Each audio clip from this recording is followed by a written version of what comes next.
it's weird with Cags because I don't think he no-showed. He didn't like Robinson Cano it. He didn't just no-show at all. Did he perform as well as we had hoped? No.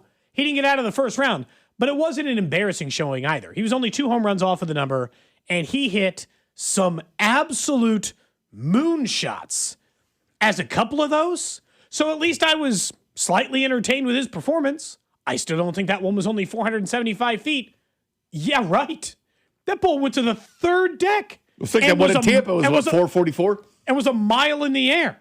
How the hell was that one only 475 feet? I borderline can't believe it. It was funny. But I wasn't massively disappointed in his performance. He didn't live fully up to the hype and he didn't hit enough, but he hit some far and hard. And I was worried for the safety of the kids in the outfield when he was just hitting missiles that were, line drives that weren't going over the fence.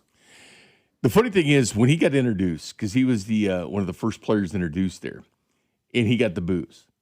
And he was looking around. Yeah. Remember seeing him? He's kind of looking around like, why are they booing me? Why are they booing me? They boo everyone in Philly. He did. But then they booed a kid for dropping a fly ball. But then as they brought other people derby out, they were booed. But I think Jack was looking around at first like, why are they booing me? Then they started booing everybody. But that's what Philly does. But they booed literally every single person. I started off watching Major League MLB Network just to see what they were talking about in the home run derby. And one thing, I was waiting for when Harold Reynolds was up there and Chris Young, not the Chris Young that was a Royal, but the baseball outfielder, Chris Young. And they were talking about the home run derby. Didn't mention Jack once. He wasn't a big part Then of the the Netflix broadcast came on, the pregame show. Didn't mention Jack. And there's 8 guys, and that's your broadcast. That's what you're covering. Didn't mention Jack. So I'm like, this might be Jack's going to go well under the radar in this tournament. So we'll see what happens. But, I didn't start off well. He kind of flew under the radar.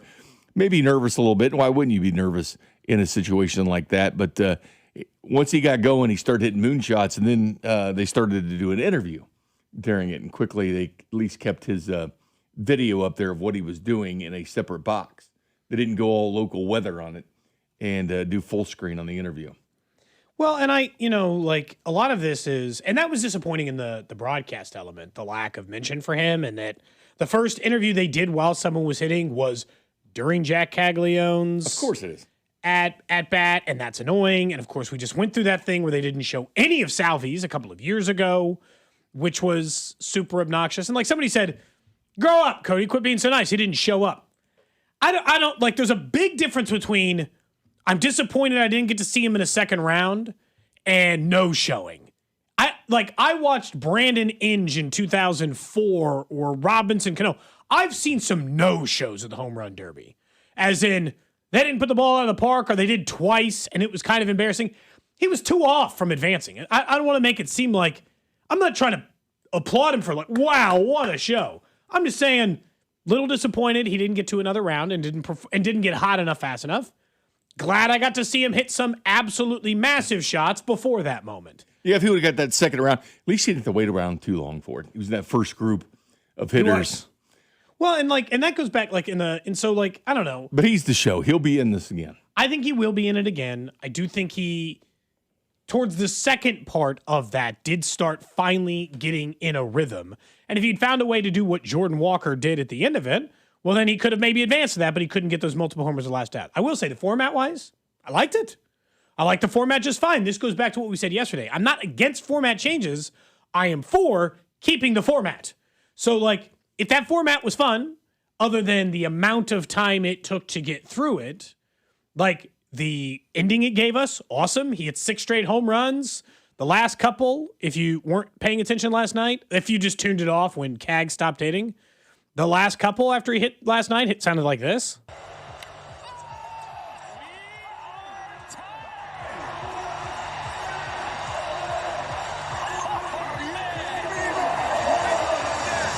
Jordan Walker can upend the whole thing. One of the longest shots on the board with a home run right here. Is that enough? Jordan Walker!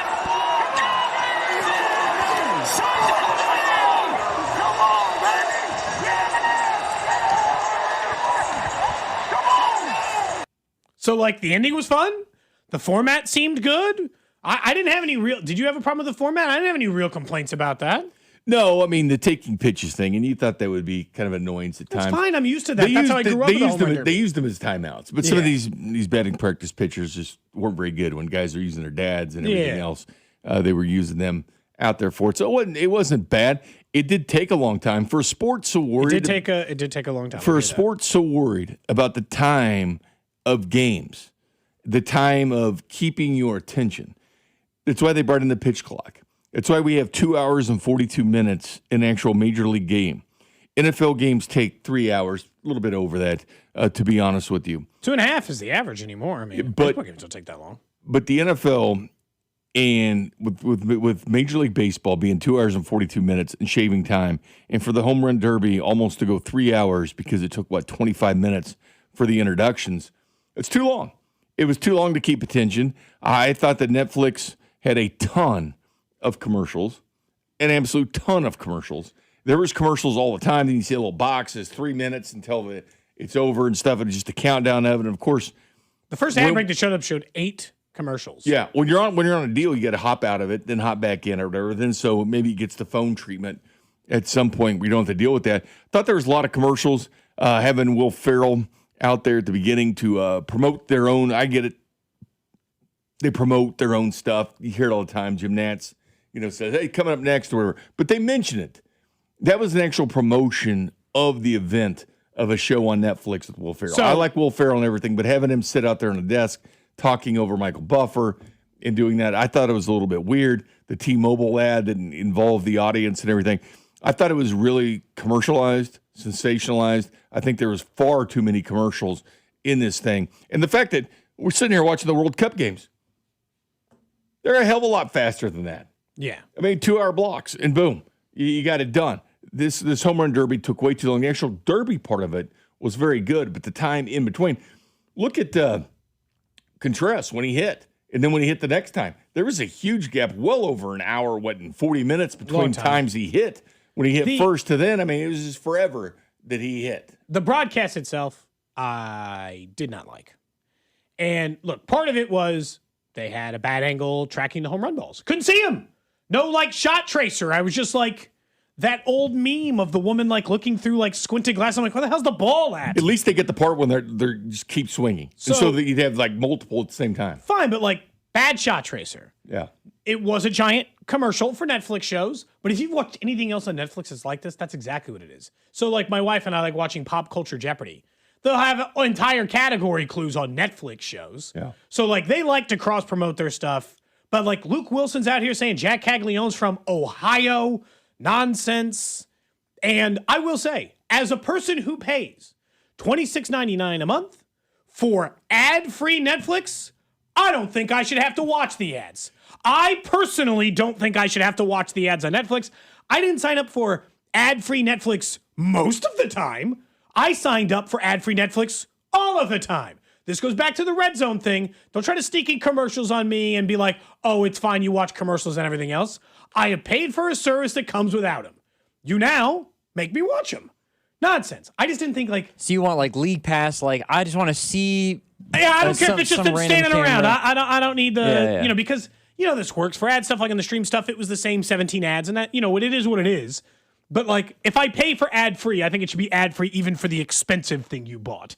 Not for some of the things. I didn't mind, That's all. Barry Bonds and Pujols. That was cool. Over 700 home runs between those guys. But when CC Sabathia is, interviewing players, they look uncomfortable doing it. Here's a Hall of Famer interviewing other players. It just seemed weird. And the fact they didn't know the rules. I don't know how many different Netflix analysts had to say, well, you should go out there during the timeout. Bring Gatorade. Are they going to come out there? And they don't have timeouts. Just have a production meeting for 10 or 15 minutes before it and said, listen, guys, we don't timeouts during this. Don't bring up timeouts on the broadcast. Yeah. They didn't know the rules, and that was kind of irritating. Well, and that part's a little bit weird. We as fans don't know them. They change the rules a lot. But if the rules are different, at least have them prepare for the rules on the flight over there, look at the home run derby rules and realize, hey, there's no timeouts in this. Very easy to do. It just felt... to take the paycheck. It just felt weird that, I don't know. I assume they'll get better at it. I remember the early days of like Amazon trying to do these things and like the time it takes for people to understand how to do a different broadcast. Like Netflix has been in the sports game long enough now. They know how to do a sports broadcast. They know how to do a Christmas Day NFL football game. They've already done Major League Baseball. They opened up with the Yankees. Well, they have the Field of Dreams game But coming the up home here. run derby is a different animal. And I think in their head, it was an opportunity to promote their new Hawk show with Will Ferrell. And so they kind of try to squeeze that into it. Don't have any real rhyme or reason. And you're probably right on the length of time. Like if baseball, we wanted to get it down to 2.5 hours, can we get the home run derby down to a similar-ish time? And some of that's the pomp and circumstance, which I accept around all-star festivities, right? It takes 20 minutes for him to stand out there and Michael Buffer to say, Jack Cags, Caglione, or, you know, all the normal stuff. Although I'll say, I get accused of being an ageist on the show. Buffer's slipping. He didn't have the same, am I the only one thinking he didn't have the same juice as normal? He felt a little old on the call. Am I the only one who thought maybe some of the gusto didn't have the same I think Bruce punch? has become the best Buffer. Oh wow, He's 81, so I wish they had that. I'm not saying that alternate you can't. broadcast. I'm not saying you can't have the same amount of gusto I feel like at 81, but I do understand why it might fall off a little bit. this is where I get called an ageist. Somebody needs to fill this missing gap of entertainment. Come up with your own slogan. Be the boisterous person, but be 40. We're going to make Michael Buffer do this till he's 99, and then someone's going to make hologram So you would've- Michael Buffer, and I'm going to have to watch that instead? Let's get some new blood in the game. So this wouldn't happen, but in terms of the filling the gaps time, you wouldn't, since it's in Philadelphia, you wouldn't want like a Kevin Hart roast session where, That'd be fine. they just put Sure. people up on the crowd and Kevin Hart roasts them Yeah, in I between don't- batters. Like, that would be more entertaining. Like, I see what they were trying to do with the Hawk thing, but it felt too forced, and then they were given bad stats, and then you couldn't tell if they were trying to do it in character or as them, and that added a whole different confusing part of it. Put Meek Mill on a stage and have him. Yeah. And not to mention, people really don't know much about the show because it hasn't started.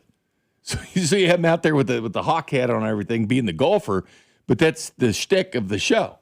But a lot of people don't know what the hell the show is. I mean, it's just like when these- you're seeing it. It's not just Will Ferrell sitting out there. Yeah. It was Will Ferrell in character for his new show, and a lot of people haven't heard the damn show. It's just it's unnecessary, but it's Netflix and it's their show, and that's why they're promoting it. They want you to they want to try to grab as many people to watch the show as possible. I'm calling for Buffer to retire. That's my takeaway from part of the broadcast.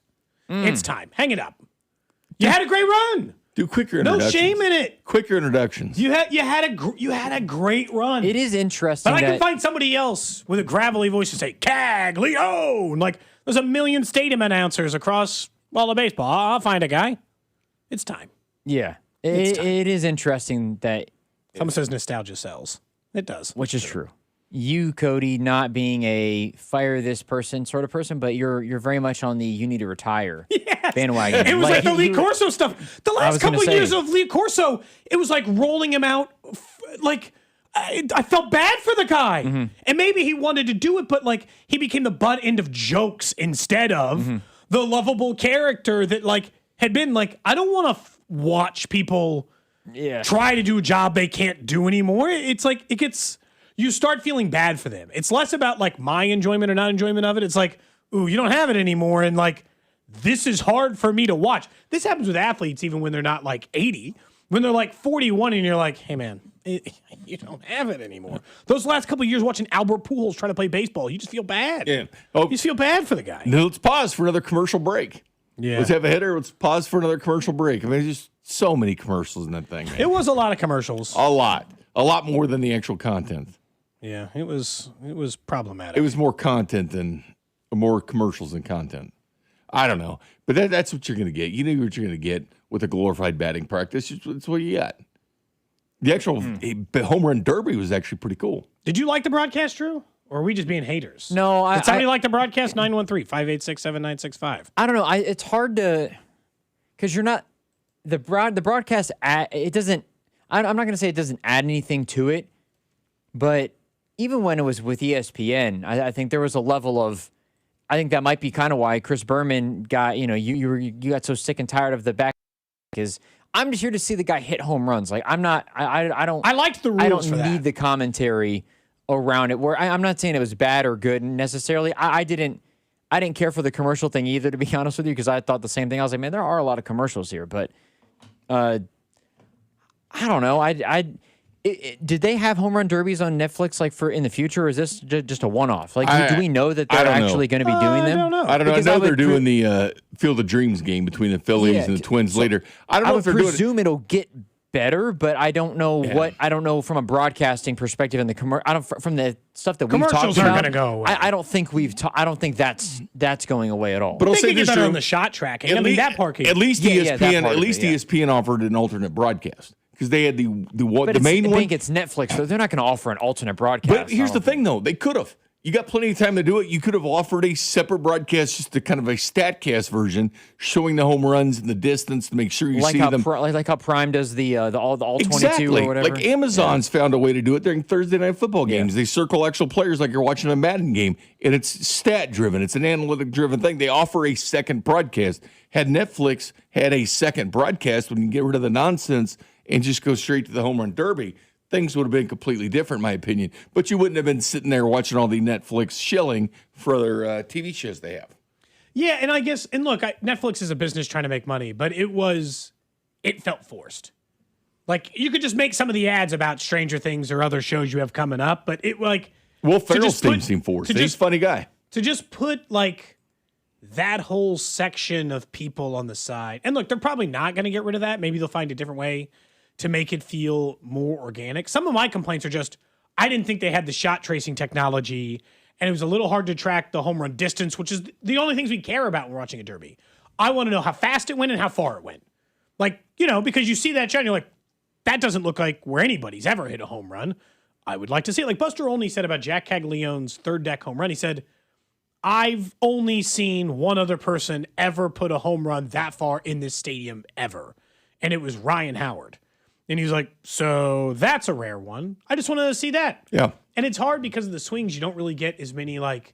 They did go sometimes- back to it, though. That was good. Yeah. And so, like, that part of it adds just kind of a challenge to it. And some of it's just, they're new in doing a home run derby, so I'll give them a little bit of time on it. The broadcast was the bigger complaint than, again, But they had plenty of time to get it right. Was fine, yeah. They had plenty of time to get it right. I know. I mean, they had plenty of time to go do their And the end was awesome. cheesesteak, talk about Philadelphia cheesesteaks and show Pat's and Geno's and all this. They had plenty of time to show you around Philadelphia, plenty of time to do that. But the actual broadcast of the game, and, text line's talking about the interactions between Rizzo and Barry Bonds.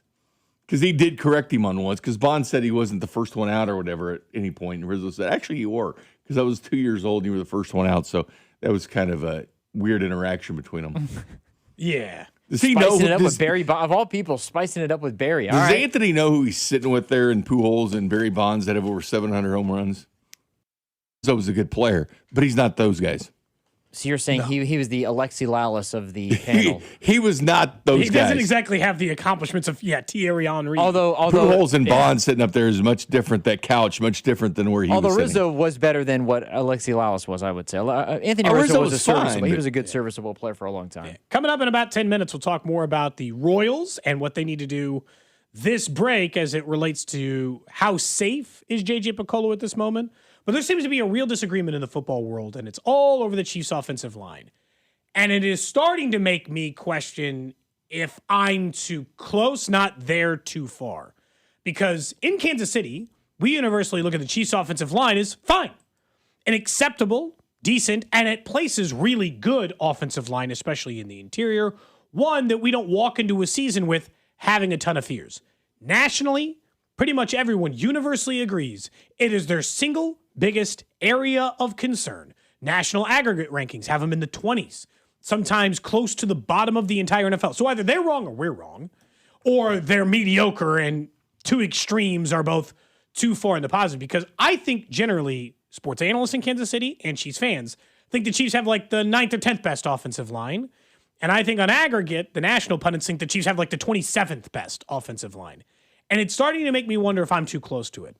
If I think too highly of the unit as a group, and I should be looking at this as a much, much, much bigger concern for the offensive line. And honestly, it hinges at tackle because nobody's doubting Creed Humphrey or Trey Smith. And even at times, Kingsley wasn't an issue. But Jalen Moore's never started week 1 at right tackle for any team in the NFL. And Simmons disappeared for a month and had some struggles despite that, even though he was still really good.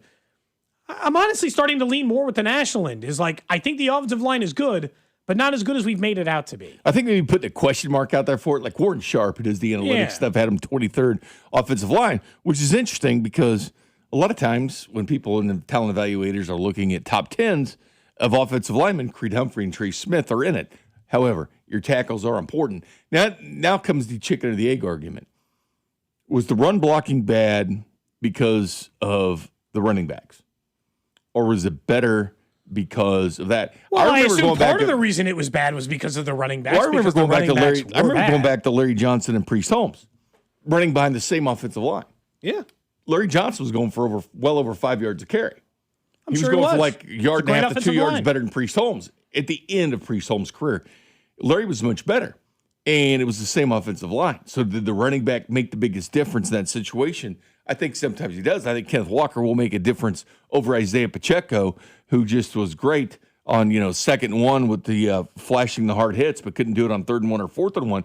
But to have a legitimate running game, I think changes things. And the tackles, it wasn't great in run blocking.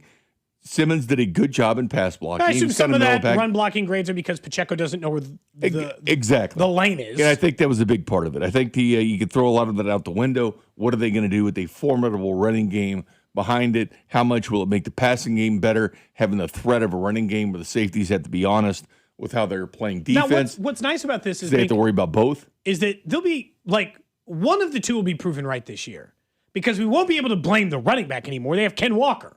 So, that excuse is officially dead. Yeah. So, if they can't run the ball and the offensive line struggles to run block, well, then they're the problem. Or they're at least a part of the problem. And they don't need to be looking at going into the draft this year and deal with offensive line questions again. Like Kingsley was going to be the answer. Draft him in the 2nd round left tackle. That didn't work out. He's now your guard, which is fine because you need a left guard. Then the next year you have to go back in the 1st round, and you get Simmons in the 1st round. So you spent 2 years right there trying to address your left tackle. And do you really have your left tackle addressed at this point? Because you spent 2 drafts in the 1st round on left tackle.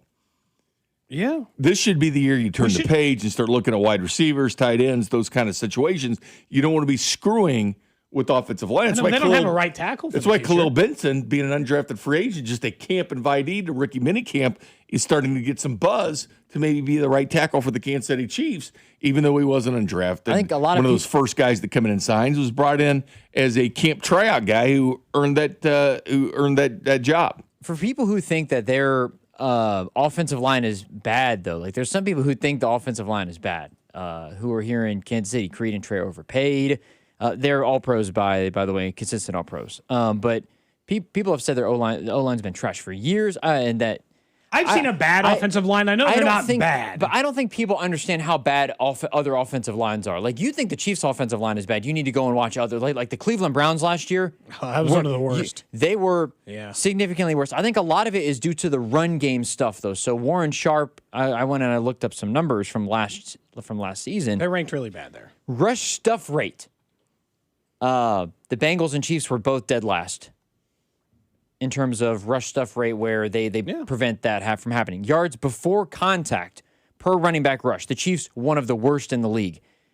Pressure rate allowed, the Chiefs were about mid-pack in terms of passing. So we're going to passing now. No blitz pressure rate allowed. The Chiefs are one of the better teams. They were in the top half in terms of pressure rate allowed on no blitzes. And then time to throw, the Chiefs, Patrick Mahomes had more time to throw, upper half, than other teams. Of course, time to throw is relative because it's 0.2 seconds or whatever on average. But for the most part, I think that there's such a difference in terms of pass block and run block win rate. The Chiefs ranked, I think, top 5, according to Warren Sharp, in pass block win rate. And then in run block, they were like 25th. And to your guys' point, is that more of the running back, or is it just the block win rate, though, to me, is more of the offensive line than it is the running back situation, where are you getting beat off the line of scrimmage or whatever the case may be? The interior part, they should be very good.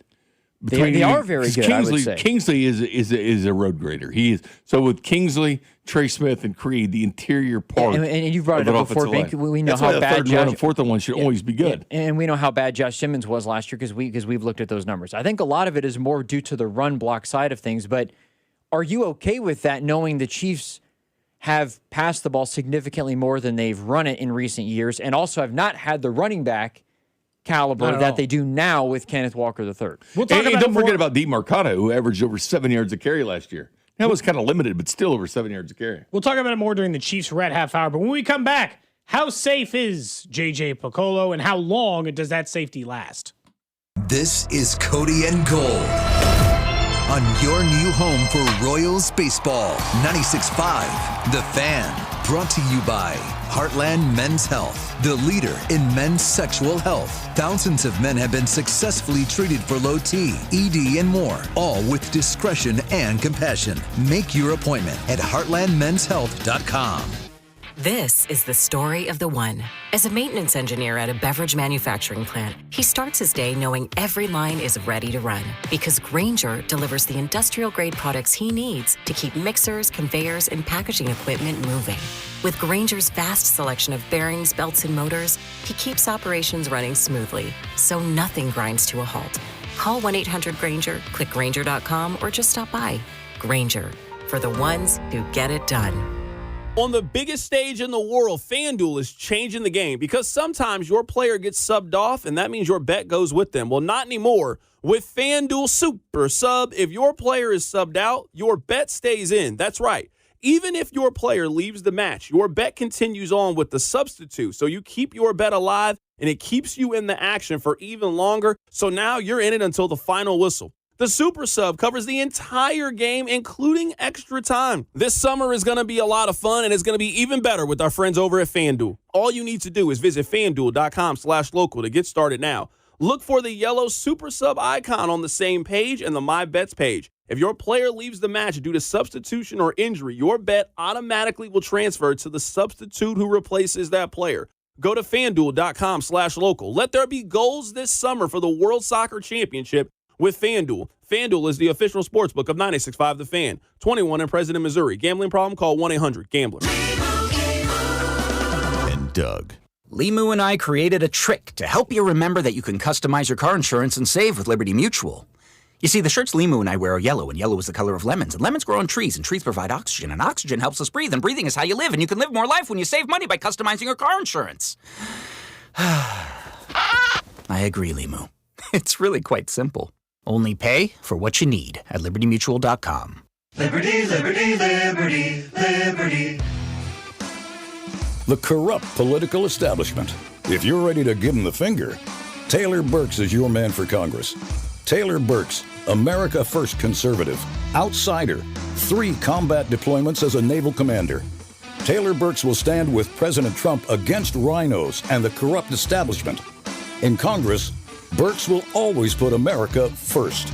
He'll work with Trump to deport every last illegal, ban communist China from owning 1 inch of our land, and protect our elections by passing the SAVE Act once and for all. So if you want to tell off the political establishment, conservative warrior Taylor Burks, an America First patriot for Congress. Paid for by Show Me Valor PAC. www.showmevalorpac.org. Not authorized by any candidate or candidates committee. Show Me Valor PAC is responsible for the content of this advertising. For adults with Crohn's disease or ulcerative colitis symptoms, every choice matters.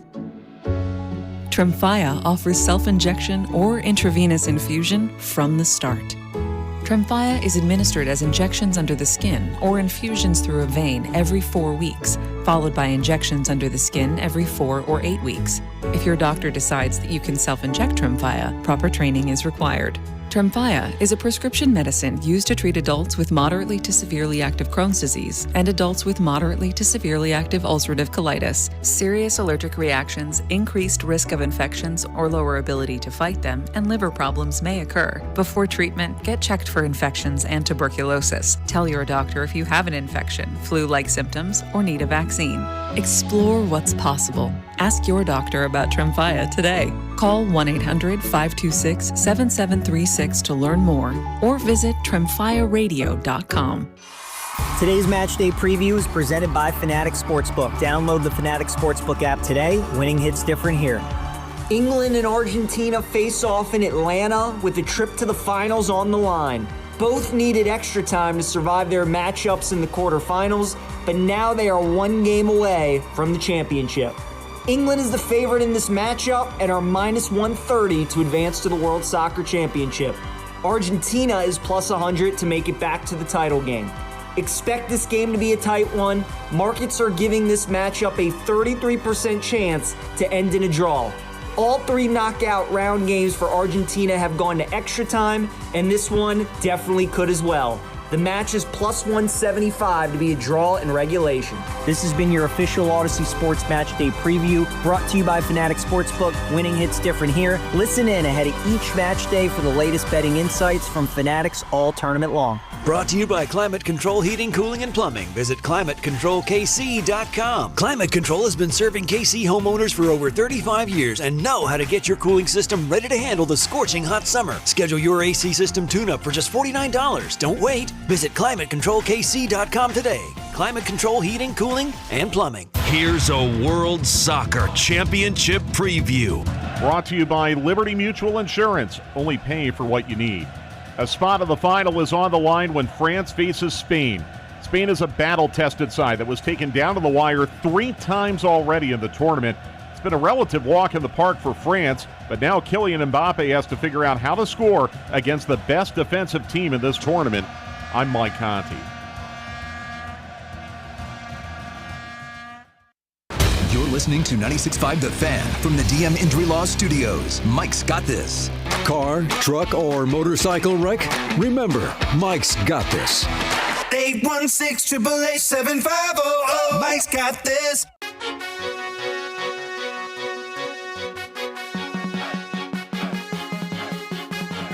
Back in here on Cody and Gold. Plenty more show left. Cody Tapp, Jay Binkley, Drew Nixon with you. We'll talk more Chiefs coming up at 11 o'clock, where the execs list is out for quarterbacks. And by now, if you've lived online at all, you've seen where at least one of them had Mahomes and some of the other quarterbacks that make no sense to me. It's angry season. Honestly, so much of it points to my long-standing point of the show, where the texters send in, oh, do you think that you're smarter than X or Y GM? And I'm like, I'm smarter than some of them. If I had been in charge of the Jets for the last 20 years, we wouldn't have been worse. We would not have been worse. That's all I can promise you. We wouldn't have been worse. We'd have been at least the same. Like, I couldn't have done them. And I would have done crazy things. Like, take quarterbacks 2-3 a year until I figured it out. You could take Brock Purdy in the 5th round instead of the dead last pick. You might have done that. Yeah, who knows? I'd have been all over the map. You would have taken Quentin Richardson. Well, and Anthony Richardson. There's the only other thing that I think that I would do different as a GM that I still don't fully understand, which is I don't understand why teams only value quarterbacks high in the draft and are willing to like trade up massive deals in the trade. So like you trade up and you get your quarterback because you have no answers at quarterback. But if you have a guy like Patrick Mahomes, I don't know why you don't go from 20 to 6 sometimes and just take when Calvin Johnson's available. I don't know why you don't just go up and say, screw it. You already have the quarterback. So, like, losing these draft assets, okay. I mean, I can more easily recover from it if I'm wrong than even you can. If you're taking a quarterback and get it wrong, I have the guy. So, like, I get a chance to pair him with somebody. I feel like I'd take more risk than some of the teams who already have the quarterback would take sometimes. We see it with wide receivers, though, lately. We see the crazy first-round picks being traded. Or Sauce Gardner, a defensive back, getting 2 first-rounders, so. We do see a few trades here and there. But I might give up 2 first-rounders if it meant I got to pick. Your franchise quarterback is much different. And I got to take Jeremiah Smith, 5th next year. Fine, you can have a couple of first-round picks. Where's he going to go next year, Drew? 5th? 3rd? Well, the Chiefs trading down to get Mahomes is the best trade. Probably He'll probably go like 6th because it's going to be like a ton of quarterbacks, isn't it? Yeah, he could end up sliding, I guess, for that reason. Well, the Chiefs trading down to get Mahomes is the best trade ever in Kansas City, any sport. Oh, yeah. I do think it is easier to play GM. Not that it, I guess, is easier, but I think because we consume the sport so much, it would be easier to play GM for NFL teams than it would be.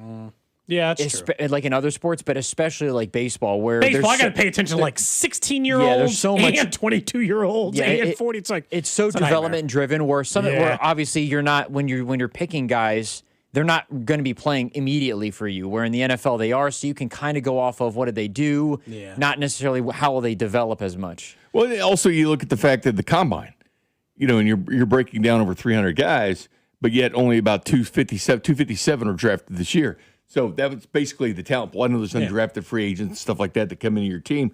But for the most part, you're zeroing in on about 257 guys, and you're marking a bunch of those off. The Chiefs had 100 guys. Versus baseball. Like on their draft board, they took 25 off the board because they went back to college with name, image, and likeness. So the Chiefs had 100.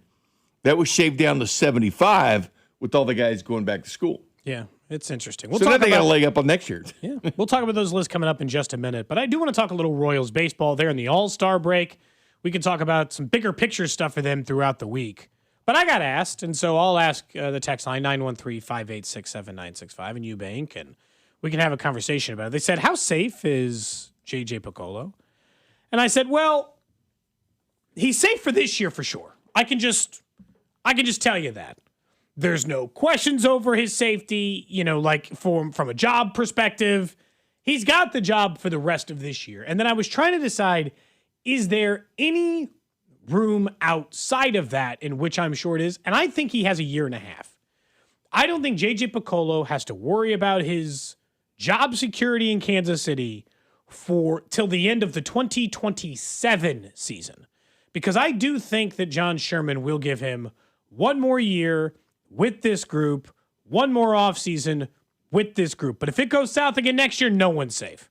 Not a soul in the organization can live past 2027 if they do that. But I'd be kind of surprised. Now, Q only has a couple of months. His job security is day to day, in my opinion. He might not make it through All-Star week. But like J.J. Picollo, I feel very confident. Are you okay with that, though? Because based on the way they're performing, I think people should probably be a little more at risk, Because with the trade deadline coming up, that's imperative. Like Lugo, Waka, Bubich, there's some decisions to be made that the next GM is going to have to live with. That's why the ownership needs to get involved, consultants need to get involved, because you don't want a lame duck type GM making important decisions for a team, right? You see what I'm saying? So if you're going to do it, you might as well keep it. He has a contract longer than that. Well, he just did the draft. He just did the draft with the Kansas City Royals. He's going to be doing the trade deadline for the Kansas City Royals. So you got to be careful. Now, John Dorsey just did the draft, and he was let go that summer when Beach took over. So it did happen. But with the trade deadline coming up, that's one of the things you want. Like as an owner of a team, you're like, man, do I really want a guy that's worried about his job that quite frankly, I don't know if I'm going to keep him or not. JJ's do I need this guy making 2030? Well, exactly. But do you want that guy making decisions for the future of the team? If he's not going to see the future of the team. Look here, I get it. Somebody says, what has JJ done to earn that job security? One playoff season. Look, the results this season are the most damning thing on JJ Picollo's entire tenure. By far. Because I'll tell you right now, he took over a bad situation. So for those first couple of years when things are ugly, I don't give you a pass, but I will give it more time, right? Like I'll wait a little bit to see how it works. He was 86 and 76 and 82 and 80 over the last two seasons. I thought, okay, he built a competitive major league roster after 2 to 3 awful seasons of baseball. Fine. So the resume was, in my opinion, okay to say, hey, this is the guy we want to keep moving forward with. That's why I got the extension. Things are heading in a better direction than they've been heading in a long time. To your point on what's happened next, yeah, I get it. People are complaining because Jeff Davenport, I see the text line over there, Lonnie Goldberg, J.J. Picollo. There's a lot of people who have been on this staff for a very long time, like 20 plus years. And you say, what do they have to show for it since 2006? 2 World Series appearances and a World Series win. And I'll just tell you right now, they are on record still, maybe the only bottom tier market to ever win a World Series, especially in modern baseball. No, they are. Because people They're are the only one. Because here's the problem is that there's a debate over what is a small market because the Miami Marlins are a low spending team and they got a couple of World Series titles. They're in Miami. Except for the years they won, because then they did overspend. And they're also choosing to operate that way, the same way the Chicago And then they White sold everybody Sox. off, but they did spend when they won. Yes. And so, like, the Royals were a true and are a true small market baseball team in an inequitable system.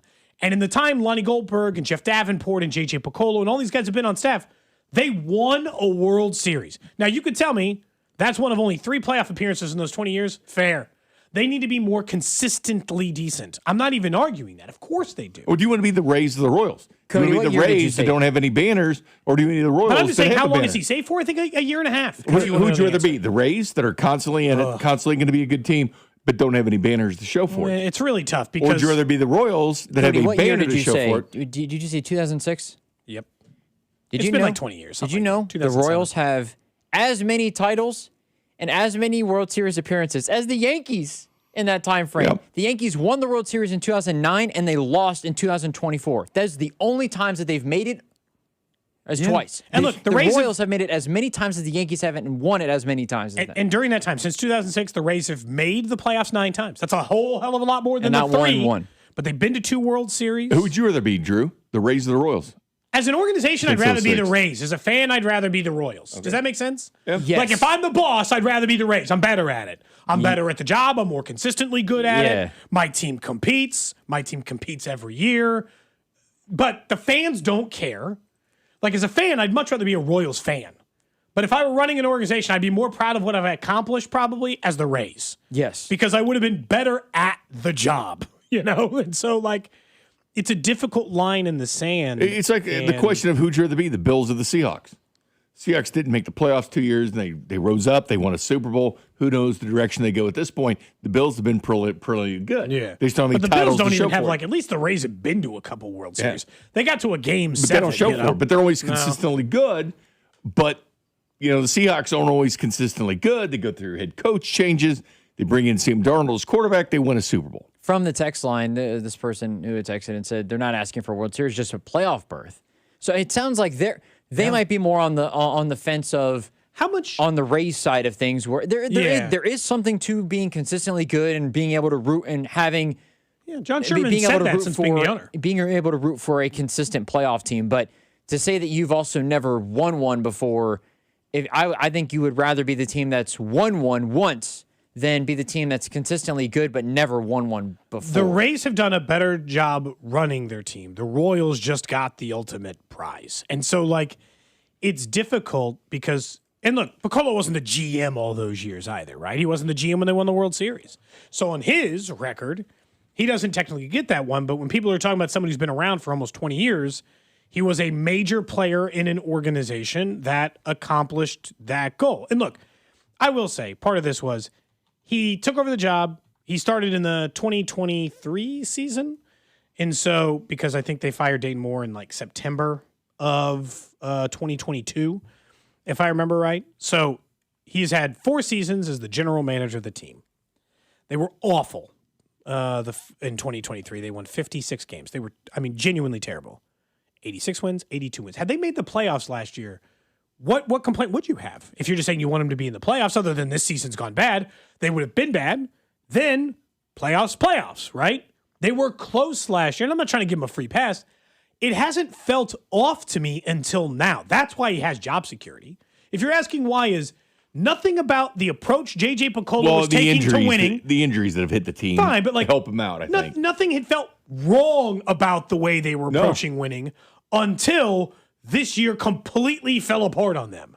Like, that's when it was like, what the hell you been doing here? Your pitching staff took injury after injury. Chris Bubich makes the All-Star game. Then he's hurt for the year. Then you have a Noah Cameron, come up that was drafted inside the system. Noah Cameron comes up here and handles the situation. Yes, injuries have mounted. Now, I've said as fans, we can't look at injuries as an excuse. Now, a GM can use injuries as an excuse. As fans, I don't use them that because the Royals always hurt. So then it comes down to what's your contingency plan? How good is your plan B? If you go into the season just looking at who's on the roster, plan A, are you able to adapt to plan B? And I'll give Andy Reid full credit for what he's done with the Chiefs last year, outside the normal. But let's face it, even going back the year before, that Chiefs team in St. Joe, completely different. Hollywood Brown, they're spreading the ball around. You have Xavier Worthy, Rasheed Rice. Boom. Hollywood Brown's hurt the first preseason game. Xavier Worthy's your rookie. Rashee Rice is hurt in game 4. So the Chiefs had to become a different team. They had to become a different team than the team that they had in training camp. The wide open, throw the ball downfield, they had to adapt and change to who they are. Now, can you say the Royals are able to adapt and change who they are while dealing with injuries? Look at the White Sox. The answer is no. The White Sox best player, who was in the home run derby last night. Last year. They lost Shane Bieber like day 1. Murakami, he missed the entire month of June. Yeah. He's their best player, but they're 5 games over 500. No. But that's a second contingency Their play. problem was they were already behind the 8 ball long But their before biggest power hitter, who had 20 home runs through June 1st, was gone the entire month of June for injuries, but yet that team did not suffer at all. They became 5 games over 500, thinking they may win the division at this point. They lost their best player for a month. They didn't use an excuse. They had a good plan B. I wonder what your guys' perspective is. So somebody texted in, not trading Lugo was pathetic. You re-signed a 37-year-old pitcher, obviously peaking for $20 million. To me, and I want to get your guys' thoughts, was that because, do you think the reason they did it was because they knew the year that they thought they could have this year, and they felt like this was a guy that they needed in the rotation, and he would be part of the roster where they'd win the division and all these other things? But it's a transactional part of it. Small market teams like the Rays. And I've had this conversation with JJ Piccolo face to face. Like not on the air, just him and I talking about it. And he admits, and this goes back to the question of Binkley saying, would you rather be the Rays or the Royals, like as a fan? He's like, he has talked about that it is easier for the Rays to do what you're describing, is where they bring a guy in, turn him out, burn this, different guy here, this, that, when the fan base doesn't care about their team. They don't care about the players. Yeah. They don't care if they're here or not. They don't care anything about the team in Tampa. So you can run out as many players you want because they're crappy fans and no one cares. But if you just start 2 years ago, you run out Vinny because he was good, and then last year you trade Michael Garcia because he was good, and then the year after that, your fans will turn on you at they some would have point some problems. in a city in which they actually like the players. You know, like they actually like some of these people. And so like it's a balance between the two, and that makes a challenge. We'll talk more Royals baseball throughout the week, more about Patrick Mahomes coming up in 10 minutes from now. But FIFA announced that they are still continuing to look at the expansion from 32 to 48. They went from 32 to 48, and to go from 48 to 64 teams. And Binkley, the only watches soccer during the World Cup fan, was like, this is ludicrous. Who the hell needs 64 teams? Imagine if you're an actual fan of this. But also, like, I guess this goes back to the same thing. I still don't understand. I think you should either be anti-all expansion or pro-all expansion. And I feel like people dip their toes in both. Like, no one complained when we got a 7 team in the NFL, except I think me. I was like, I don't need it. I don't need 7 teams in the NFL playoffs. I'm good. So, like, let's all be for all of it or against all of it. No more NCAA, no more World Cup, no more NFL.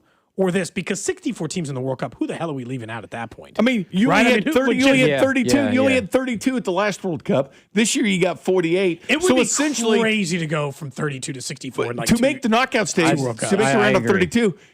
So not only do the first and second place teams advance, we were sitting here trying to figure out who are the 8 teams that were third place teams in their group that were going to go to the next round. That's where the confusion, because it used to be, hey, you finish first or second, you move on.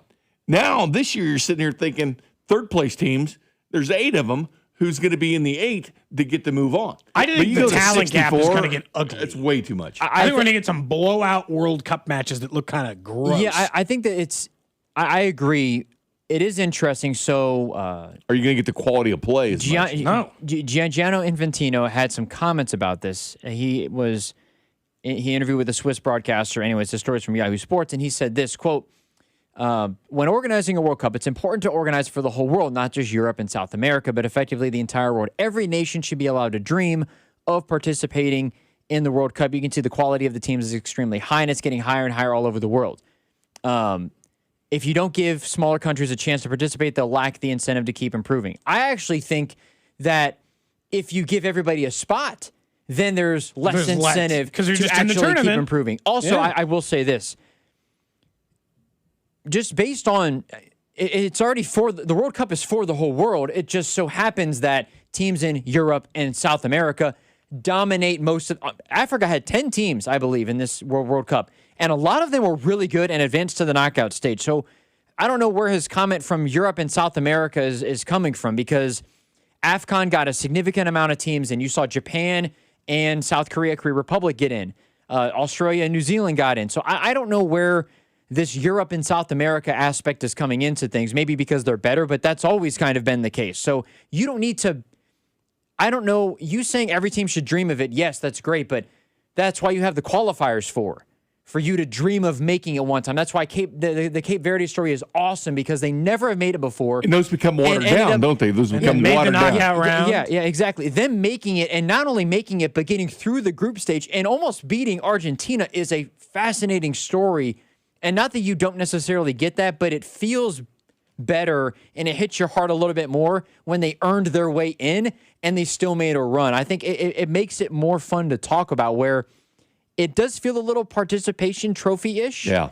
Getting these teams in. I know that Italy, if Italy was a college football team, then their GM or head coach would be like, yo, this is great. We love expansion because we can't make, we love college expansion. Loves it because they're like, my job's safe. I got to say, I made the tournament 8 of the last 10 years. You're like, there were 96 teams. For this, I just think it's bad. I think for college sports, it's bad. I'm more of the dip the toe into both sides though, Cody, because I think it depends on the sport.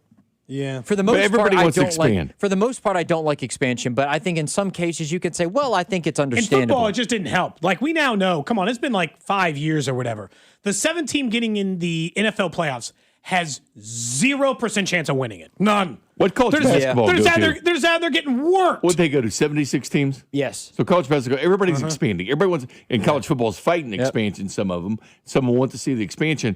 But And yes, NBA I'm with Drew. expanded. Everybody gets a trophy, but it does water down events to get in it. Let's not forget, they expanded 16 teams to go to this World Cup. Yeah, that's a pretty big expansion, how it was. We don't need to 100%. jump up that quick. 16 teams that wouldn't have even been in the tournament. When we come back, Jeremy Fowler did his ESPN ranks. They did quarterbacks yesterday.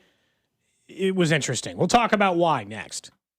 What's up, Kansas City? This is Vinny Pasquantino, and you're listening to Cody and Gold, weekdays starting at 10 on 96.5 The Fan. Brought to you by Heartland Men's Health, the leader in men's sexual health. Thousands of men have been successfully treated for low T, ED, and more, all with discretion and compassion. Make your appointment at heartlandmenshealth.com. The Outlaws are rolling in and they're bringing the thunder. Get ready for the Show Me Shootout Truck and Tractor Pull. Saturday, July 18th at the Johnson County Fairgrounds. Feel the power as 11 elite classes rip down 2 tracks with 10,000-pound pro stock tractors going head-to-head for total dominance. Gates open at 4, engines fire at 7. Tickets just $25 at the gate. Don't miss the dirt-flying, horsepower-packed Show Me Shootout in Warrensburg. Get details now on Facebook. Search Show Me Shootout Warrensburg, Missouri. Community Blood Center has declared a blood emergency as our community faces a critically low blood supply. The Chiefs, KC Current, Sporting KC, and the Royals are partnering to urge KC fans to donate blood. And thanks, donate now through July 19th to receive a We Bleed KC Stadium bag. While supplies last, let's get out and save some lives. Walk-in donations are available at any of our centers, or schedule an appointment online at savealifenow.org. You don't have to carry everything on your own. Whether you're dealing with stress, anxiety, depression, substance use, or thoughts of suicide, talking to someone can help, and help is available 24/7 through the 988 Suicide and Crisis Lifeline. You can call or text 988 anytime to connect with a trained mental health professional. 988 is free, confidential, easy to remember, and available anytime, anywhere, to anyone. Call or text the 988 Suicide and Crisis Lifeline. No judgment, just help. Conservative, family man, author of The Bald Plan to Reduce Property Taxes. Listen to Scott Schwab. Property taxes are killing Kansans, but one day it hit me. BALD. BALD stands for Better Affordable Living by Decreasing Property Taxes. And it's the only detailed plan. Schwab's BALD Plan means voter approval for property tax hikes, refunds for unfair assessments, and tax relief for seniors and working families. Listen to Scott Schwab. I'm focused on reducing taxes for Kansans. You should keep more. My BALD Plan makes sure of it. When I'm governor, we'll get it done. Finally, a governor with a good head on his shoulders.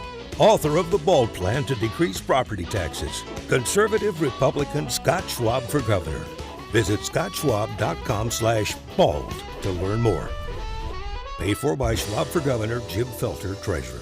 Joint pain's awful when you're the person fighting through it, but I'm betting you aren't the only one affected by it. Maybe you love someone who struggles with joint pain, and you see it. You see what they don't say. You see what they've slowly stopped doing. It's July, and the days are long, and the light hangs around, and you want to be outside moving, playing, and living. But instead, you're sitting it out. Let's get your life back at QC Kinetics. That's what they do every single day. People who are stuck in that cycle of pain in their hips, knees, shoulders, and backs are finally stepping out of it with QC Kinetics. They offer regenerative treatments done right in the office. No surgery, no long recovery, and no putting your life on hold. Just real relief. So it's time for you to go see my friends over at QC Kinetics and get that free consultation. Call them at 816-412-6299. That's 816-412-6299. Located off 435 in State Line and in Gladstone, 816-412-6299. This is the story of the one.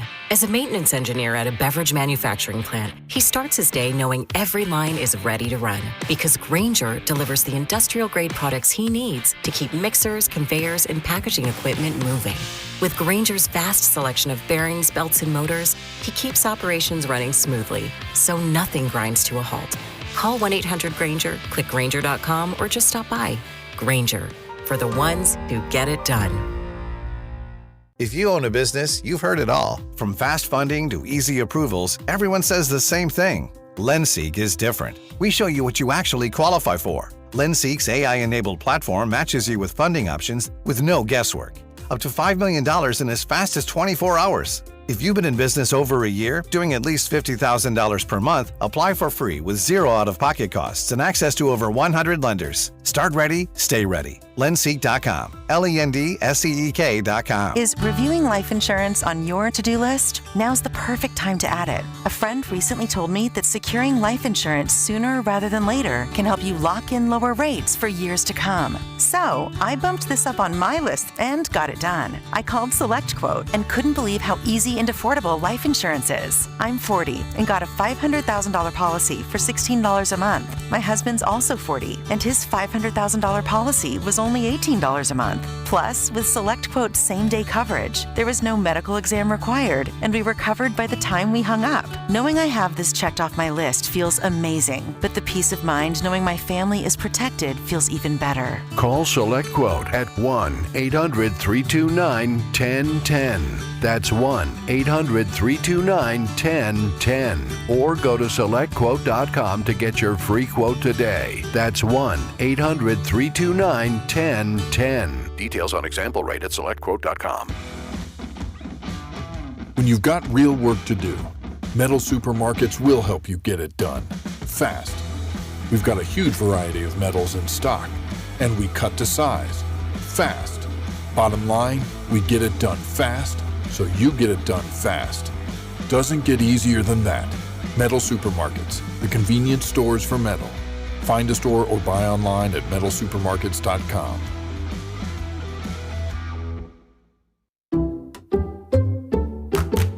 You like saving money, right? We all do. That's why Allstate just lowered the price of car insurance. Not, but wait, there's a catch. Lower. Actually lower. So if you're shopping around or just want to see how much you could save, check Allstate first for a new lower auto rate that could save you hundreds. You're in good hands with Allstate. Not available in every state, only applicable for new auto insurance business. Rates will vary by several factors, including how you purchase the policy. Potential savings vary. Allstate North American Insurance Company and Affiliates, Northbrook, Illinois. Hey, it's Rob Brenton, and now that we're winding down the Kansas City portion of this summer soccer tournament, we want to thank you all for listening to Beyond the Pitch KC, presented by our friends over at Commerce Bank. The final episode will be released on Wednesday, July 15th, on the Odyssey app or wherever you get your podcasts. This is your home for Kansas City sports. 96.5 The Fan, KFNC FM and AM, HD1 and HD2 Kansas City, in Odyssey Sports Station.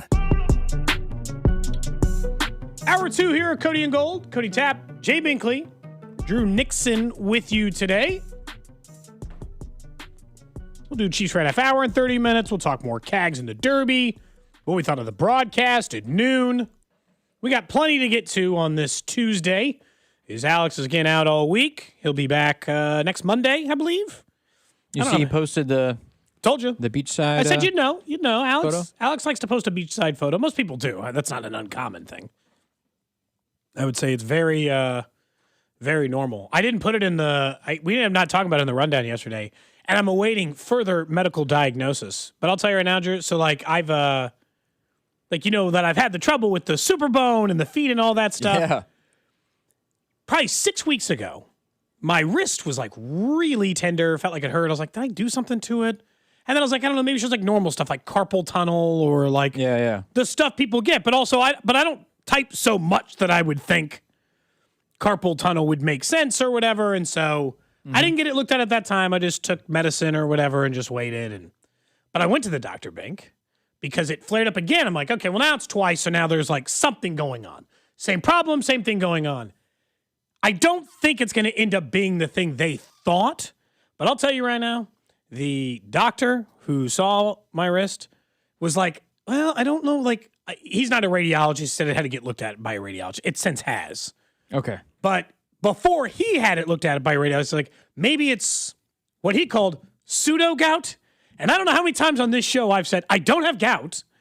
That's not a thing. And it's not even that kind of gout. It's just like a different kind of thing that can happen in like the wrist area. And I'm like, is this related to my feet problems? So I don't know. But he doesn't think it's that because I think I have to go get like a CT scan of my wrist now to see what the hell's going on. I might have broken it. I don't know. I'm just walking around with a broken wrist. Did you bang it or anything No, like that? I don't know. No, I don't think so.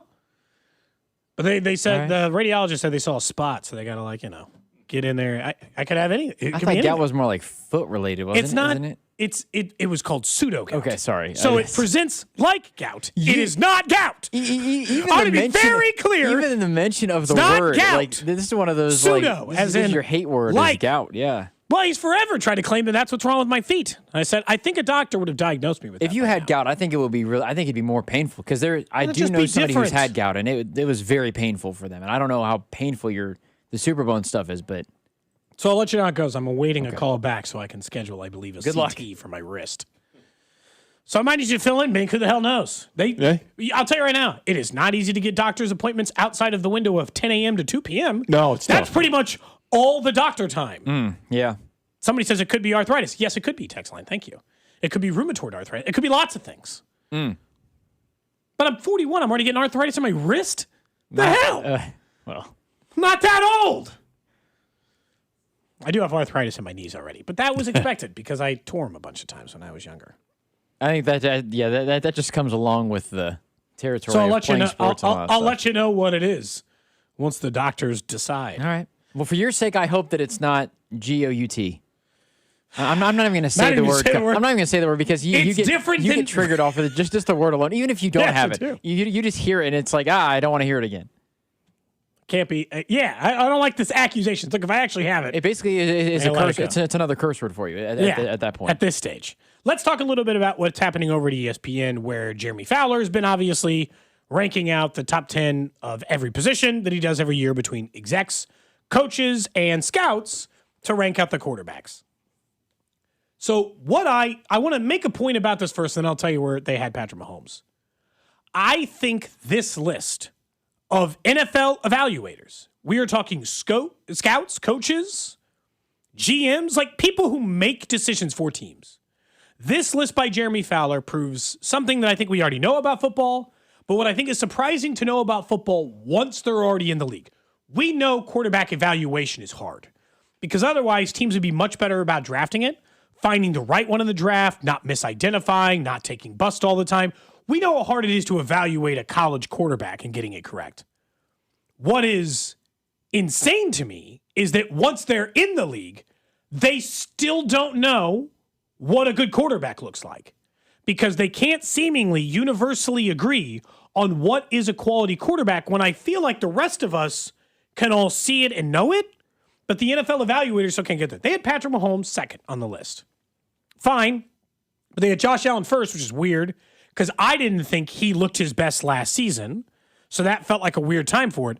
But also, the bigger concern is somebody's lowest rank for Patrick Mahomes was 9th.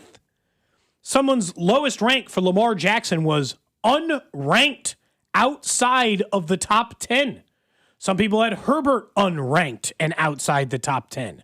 And look, I'll just be honest with you. Once you start looking at these evaluations and realizing who is or is not on the list, even NFL personnel can't decide who's good, this is why there's still a problem. Because the idea that somebody, and put your name to it, and I guess not be a coward, putting Patrick Mahomes 9th or Lamar Jackson unranked. I hope you're not picking quarterback for some other team. Hope you guys already have your quarterback situation squared away. Because if that was a Jets GM, I'd be terrified, Drew. If that was a Jet scout or a Titans scout, anybody who might need a quarterback in the next 5 years, if you're a scout, exec, or GM for that, and you had either of those rankings, dear God, I pray you aren't making the decisions for your team because I can't understand it. How could someone still have Patrick Mahomes ranked 9th or Lamar Jackson unranked? Does it make any sense to either of you guys? Or is it just proof that nobody knows? Quarterbacks are hard to evaluate, apparently, even when they're in the league.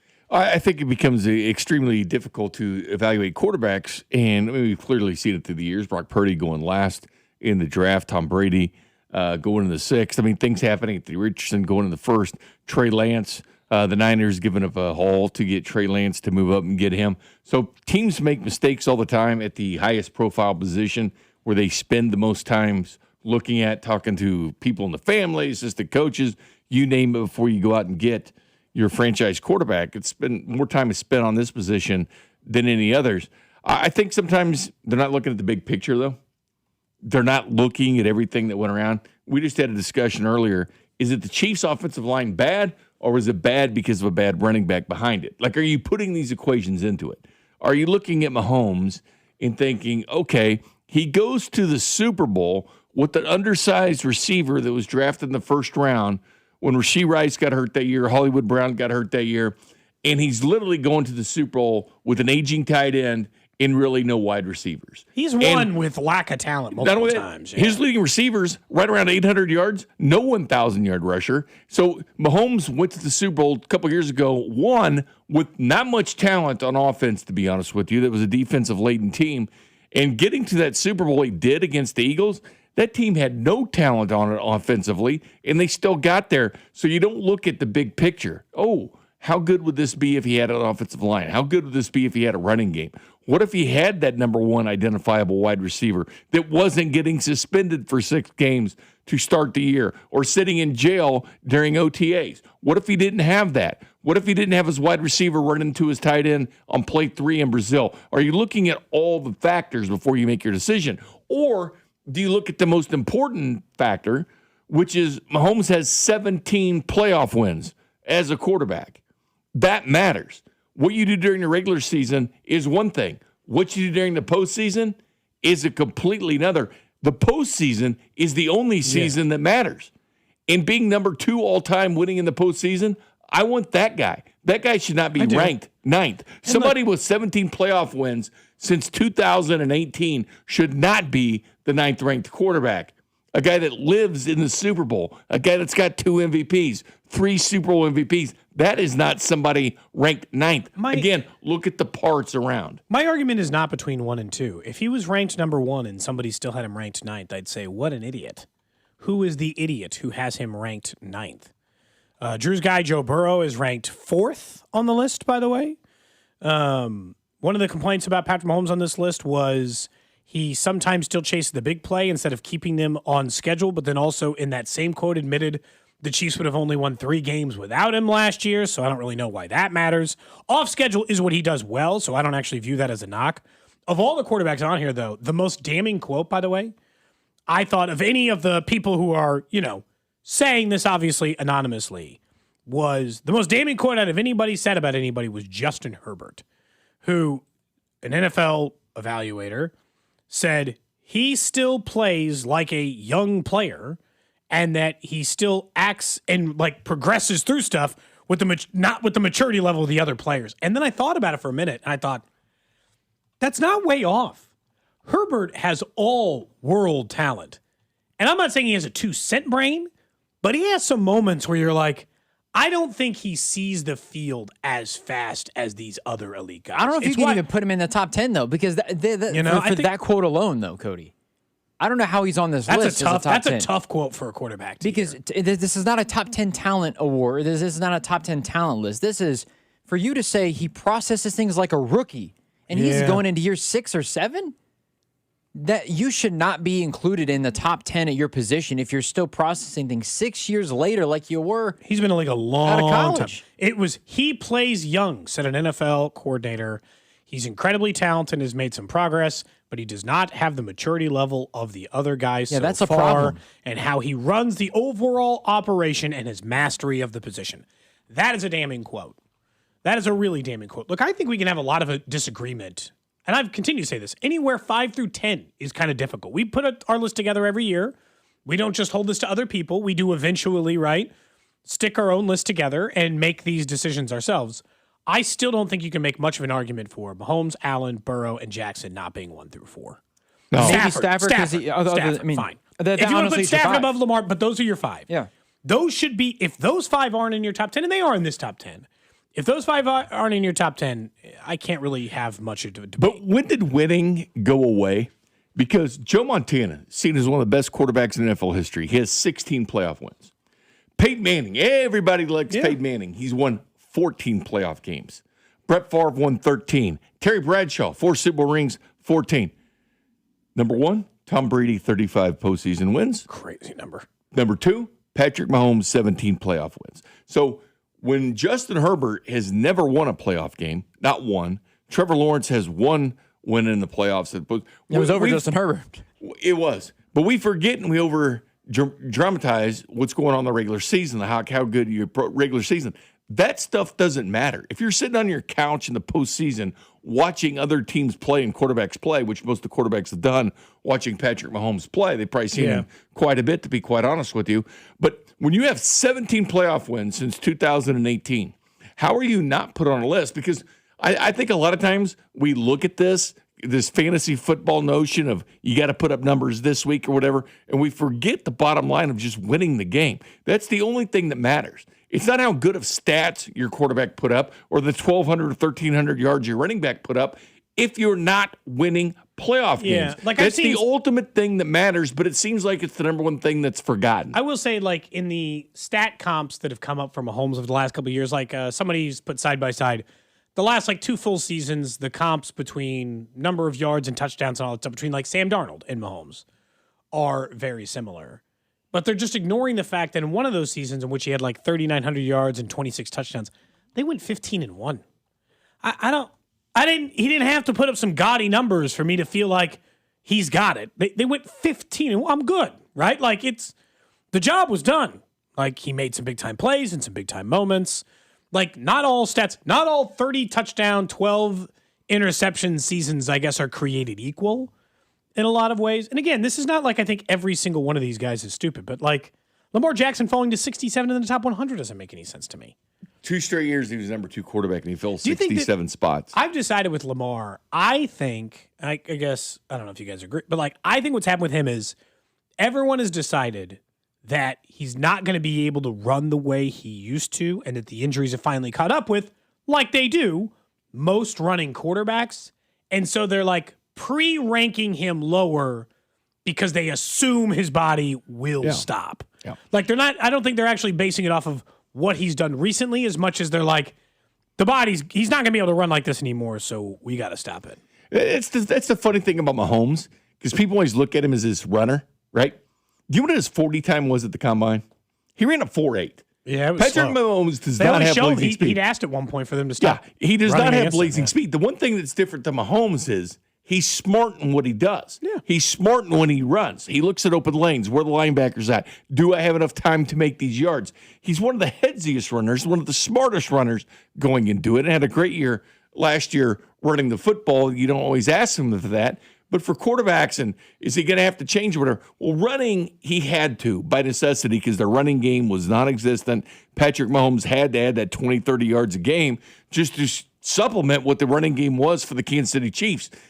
But that's not his role. That's not what he's destined to do. Again, he's not this blazing speed demon that we think he is. Again, 4.8 speed. He's just a headsy runner when he has to run it. Randall Cunningham was the guy that had to resurrect because he was a running quarterback, and he had to resurrect who he was when he had that ACL and was out a year. He comes back and is a magnificent passer. He led the Vikings that year to that 15-1 record before Gary Anderson.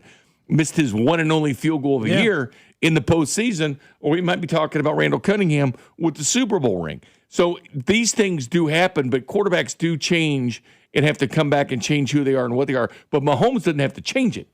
He is not a scrambler by definition. He scrambles by necessity and when he needs to go do it. Like, plays aren't designed for Patrick Mahomes to do a scramble. Hey, you're running on this play. No, he just does it because it's open and it's what he's going to do. A lot of his runs come unplanned. He's just smart in what he does. He has that Marcus Allen ability of not getting drilled whenever he runs. That's what made Marcus Allen's career go for so long, because he didn't take direct hits. I mean, because it's weird. Him and Lamar Jackson and Josh Allen are so similar where I don't know. Mahomes is different, obviously, than either of them. But from the standpoint of Lamar being where he is, I do think it is, Cody, a little bit of, well, he was injured last year. New offense, are we going to see the same Lamar Jackson that we've seen previously? Those are the types of questions being asked. Where I think they're deciding that they aren't going to see it. Where durabilities have been more of a concern with Lamar Jackson than Josh Allen, and I do think the fantasy football aspect of things is partially why people consider Josh Allen to be the best quarterback in the league, I think, because, I mean, yeah, he is responsible for a ton of touchdowns, but in the same breath, I think you can say that he had a chance last year to silence everybody and go on a run, and he didn't even make it to the conference title game because he himself cost the Bills the game. Yeah. I think that in terms especially of, that was the first time though that Josh Allen that was the first time where, and it was, and ironically enough, he'd been so good. Obviously, he'd been, from numbers perspective, he had been really good getting to meet Patrick Mahomes or getting to meet Joe Burrow, where neither of them were in. Lamar Jackson wasn't in, and he wet the bed worse than he ever has when playing against better talent. That was the surprising part. I mean, Josh Allen's 8-7 in his career in the playoffs.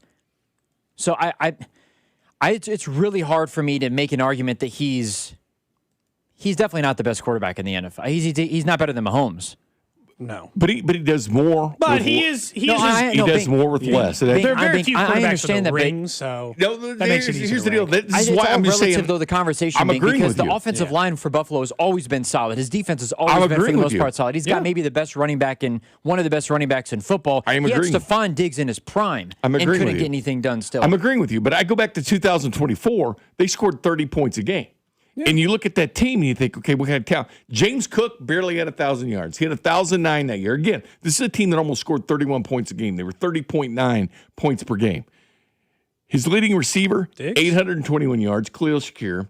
His second leading receiver, Keon Coleman, with 556. Now, keep this in mind. Mahomes has a year like this too, but it makes sense. Exactly. This is why Mahomes and Allen, a lot of this, they make more of less. Again, we think Josh Allen's got this explosive offense and talent all over the place. He doesn't. But I mean, he was scoring 31 points a game with Khalil freaking Shakir and Keon Coleman. But he did have a top 5 scoring defense for like 5 years straight. Bink, it was a top scoring, and also in 2024, they tied they were among the NFL's best in forced turnovers. They forced 32 turnovers.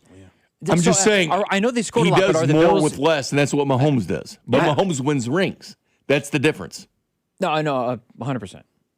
But I agree. Trash of the day. Trash of the day today heads up to Canada, Bink. You got any feelings on Canada before I tell you what the headline is? Pro? We beat them in hockey. Yeah, we did beat them in hockey. That's true. It was awesome. Police in Ontario are having to remind residents to not bring grenades to the police station after an unexploded World War II grenade was turned in at the Ottawa station. Said that the resident brought in their grenade to there, saying, please, if you are a member of the public and find such items, please do not transport them to your local police station first. This could obviously prove extremely dangerous to the person bringing in the item and the others around. The police will arrange their explosive disposal unit to attend to safely discard of the item. I mean, I got to be honest. If I just found a grenade on the ground, there's no way I'm touching it. Like, what? Why would you bring it into a police station? I feel like I'm likely to get shot at is walking there with a grenade. Oh, hey, guys, sorry. I found this grenade.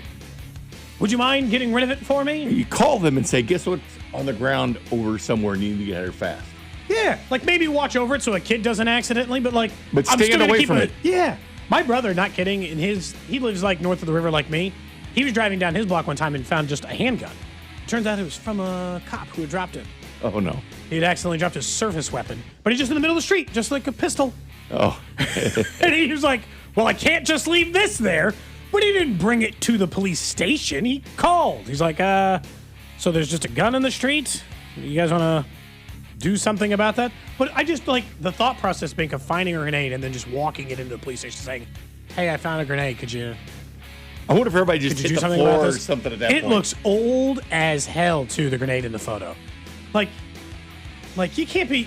That thing could be dangerous. It's just the fact that he had this in his car with him. Yeah, just bouncing. Do you think you put it in like a plastic sack, tote bag? How do you carry it in? You don't just hold it. That's crazy.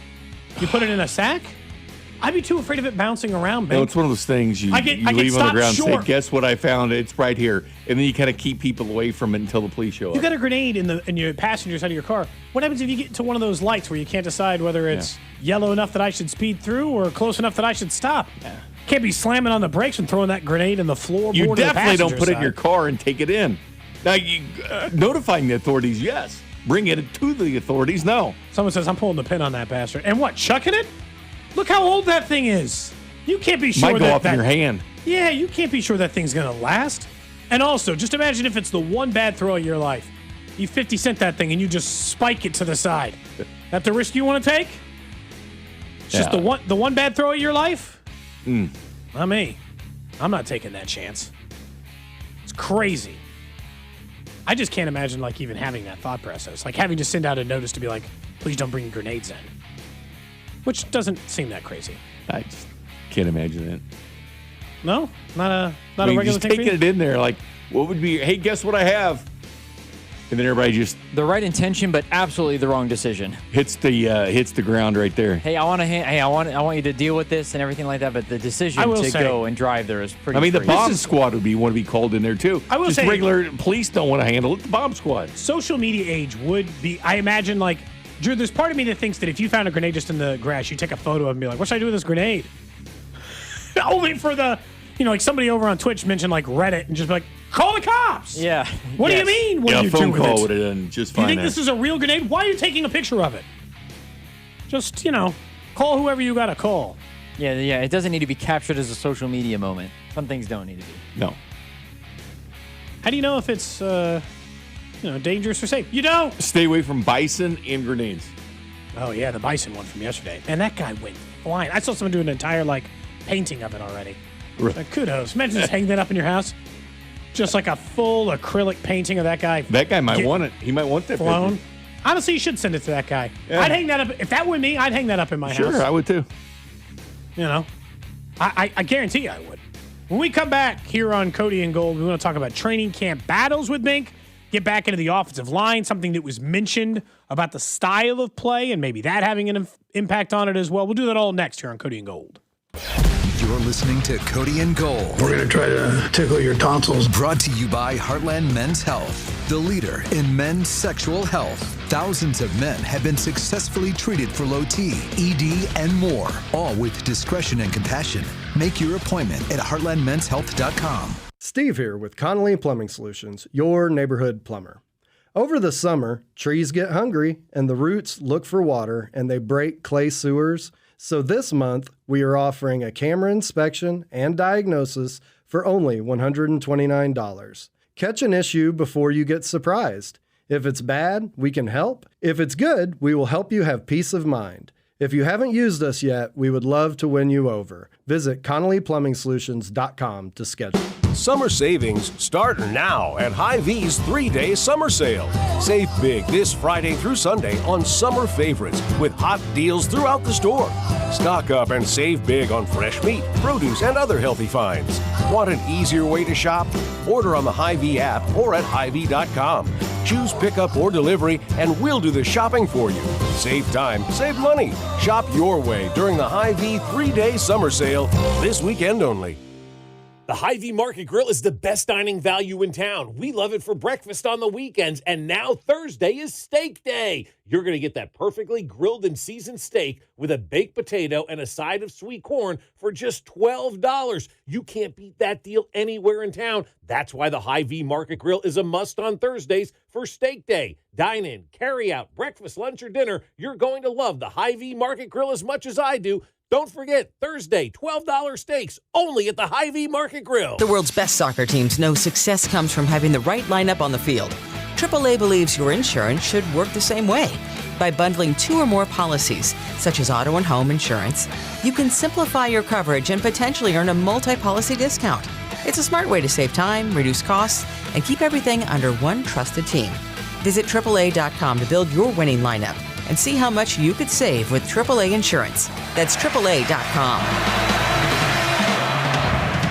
Men, when addressing the problem of erectile dysfunction, you want the right treatment for your specific medical situation because every case is different, and finding the right treatment can mean the difference between just an okay experience and an amazing one. This is Jeff for Heartland Men's Health, and at our practices, we offer the full range of ED treatment protocols and can even combine therapies to help make those intimate moments special both for you and your partner. At Heartland Men's Health, we take great pride in providing excellent care and treatment options for ED. Our medical providers specialize in men's sexual health and understand that no two cases are alike, which means you'll get the right treatment for you based on sound medical evaluation and appropriate applications of medical therapies. Plus, we offer treatments that are effective in well over 90% of cases, which means if you're like most men, you'll get your sex life back. So call us. Your initial visit is just $99. It includes blood work, a medical consult, and if medically advised, a test dose. And if that test dose doesn't work in the office, your visit is free. Call 844-447-6600 or go to heartlandmenshealth.com. We have 3 offices: Overland Park, Independence, and North Kansas City. As World Soccer hits the big stage, Fanatics Sportsbook is making every game day worth more. Earn up to 10% fan cash on your soccer bets, win or lose. That's real extra value you can unlock every match, all tournament long. And fan cash isn't just for betting. You can use it anywhere in the world of Fanatics. On game tickets, merchandise, collectibles, profit boosts, and more. One ecosystem, endless ways to spend. Plus, new customers get up to $1,000 in fan cash. That's $100 bet matched every day for your first 10 days. The world is ready. Are you? Fanatics Sportsbook. Winning hits different here. Must be 21 plus. Gambling problem? Call 1-800-GAMBLER or 1-800-MY-RESET. CT, call 888-789-7777. MA, call 800-327-5050. NY, call 877-8-HOPE-NY. MD, visit mdgamblinghelp.org. Not available in all states. Terms apply. See Fanatics Sportsbook app. Kansas City is buzzing this summer, and the excitement keeps rolling into August at the Advent Health Championship, Kansas City's only professional golf tournament, August 20th through 23rd at Blue Hills Country Club. Watch the next generation of PGA Tour stars compete for their shot at the big stage. Follow your favorite player, enjoy the action from greenside, or upgrade to an all-inclusive hospitality experience. With tickets starting at just $10, there's something for everyone. Keep your summer going. Get your tickets today at AdventHealthChampionship.com. Odyssey Sports is presented by ZipRecruiter. Find out why 4 out of 5 employers who post on ZipRecruiter get a quality candidate within the first day. Try it free at ZipRecruiter.com/team. Snakes, zombies, public speaking. The list of fears is endless. But the real danger is in your hand when you're behind the wheel. Distracted driving is what's really scary and even deadly. Eyes forward. Don't drive distracted. Brought to you by NHTSA and the Ad Council. Attention. Have you racked up $10,000 or more in credit card debt? Are you barely getting by making minimum payments? With credit card debt reaching all-time highs, National Debt Relief is notifying consumers about significant debt relief options currently being made available to help those with overwhelming credit card debt. These options may reduce a large portion of credit card debt for those who qualify. You don't need to declare bankruptcy or take out a consolidation loan, and you may only have to pay back a fraction of what you owe, even if you have bad credit. National Debt Relief has already reduced the credit card debt for more than 550,000 consumers, so don't wait. If you owe $10,000, $20,000, or even $100,000 in credit card debt, you can now take advantage of this financial debt relief as the cost of living continues to skyrocket. To check what debt reduction you may qualify for, call 800-358-6868. That's 800-358-6868. Again, 800-358-6868. This report is brought to you by Bet365. Winning is everything. With Bet365 early payout, you win even if they lose. Get paid out instantly when your team goes up big, even if they blow the lead later. Bet365. Winning is everything. Gambling problem? Call 1-800-GAMBLER. 21 plus only. Must be physically located in Missouri. You're listening to 96.5 The Fan from the DM Injury Law Studios. Mike's got this. Car, truck, or motorcycle wreck? Remember, Mike's got this. 816-888-7500. Mike's got this. Welcome in to the Chiefs Red Half Hour. Every day at 11:30 with Cody and Gold on your new home for Chiefs football. 96.5, The Fan. Chiefs Red Half Hour here on Cody and Gold. Drew Nixon, Jay Binkley, in for the whole week. Drew, you're not gone this week, are you? No. You here the whole time? You gonna make it? I'm only not gonna be here if I gotta get a CT scan. I gotta get this wrist looked at. Have you guys ever tried to make an appointment for like 8 a.m. for something like that, or 3 o'clock? Given our schedule, It's a would be nightmare. 8 a.m. would be tough. So I end up just scheduling at like 10:30 and being, well, I won't be here for the show today. I don't know what to tell you. I mean, that might be what you have to do. We'll see. They were supposed to call me back this morning. They haven't called. Plus, with the CT scan, you have to drink the stuff with contrast. the dye or, stuff? Yeah, the dye. I haven't had a CT scan in a really long time. When are you getting CT scans, Drew? I had a CT scan done on my ribs when I got in that car accident. Oh, yeah, okay. So not that long ago. No, I had one before on my knee a long while back, but All right. or an MRI, I guess. But the same sort of thing happens where you do the contrast and all that. Other It's stuff. not HIPAA if it's my own medical stuff. So for somebody who was trying to say that over on the streams earlier, I can share all my own medical information I want. Should I put the doctor, see if they want to, when they call? No. I'll tell you right now, this what is to come on and give an evaluation of your. This is the the other. results? Yeah, this is the other part of the problem with like our schedule occasionally is.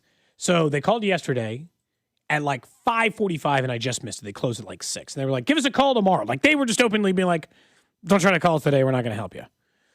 To go over your x-ray results. So, okay. And so I called them right when they opened this morning because I wanted to try to get it taken care of before the show starts, Drew, because we talked for 25 straight minutes. And so I called and no call back yet. They're going to call me at 11:45.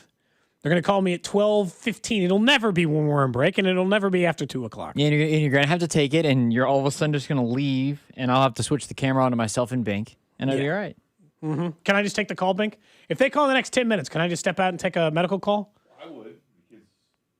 I would because getting a hold of them again is more difficult. You might be on hold for 20, 30 minutes. That's exactly the reason why you should answer the call. So if they do call, they're ready to talk. Someone says we want the doctor on Fan Club. You want to see if my doctor, my primary care doctor, will come on Fan Club? It would be pretty crazy for you to not know the results of And anything. say you could share anything you want on here. It would HIPAA be damned. Put it on there. It would be insane, Cody, though, for you to have the CT scan and for Fan Club, they come in and you don't know the results yet. They give you the results live on the air. Like it's a Maury episode? Yeah. Cody, you do have arthritis. It's the worst I've ever seen. I will say, hang on. Can you That'd be imagine? funny as hell. I don't think anyone's ever done that on radio Can before. And I you- don't know how we cleared the doctor of HIPAA violations other than me just standing here saying everybody on the air can hear it. I will say this. If Gold were in That'd and be you guys funny. had him on Fan Club and you That'd be actually did have gout, it would be unbelievable. It'd be a pretty funny moment. It would be unbelievable. It'd be pretty funny. But I can't imagine a doctor would ever agree to that, right?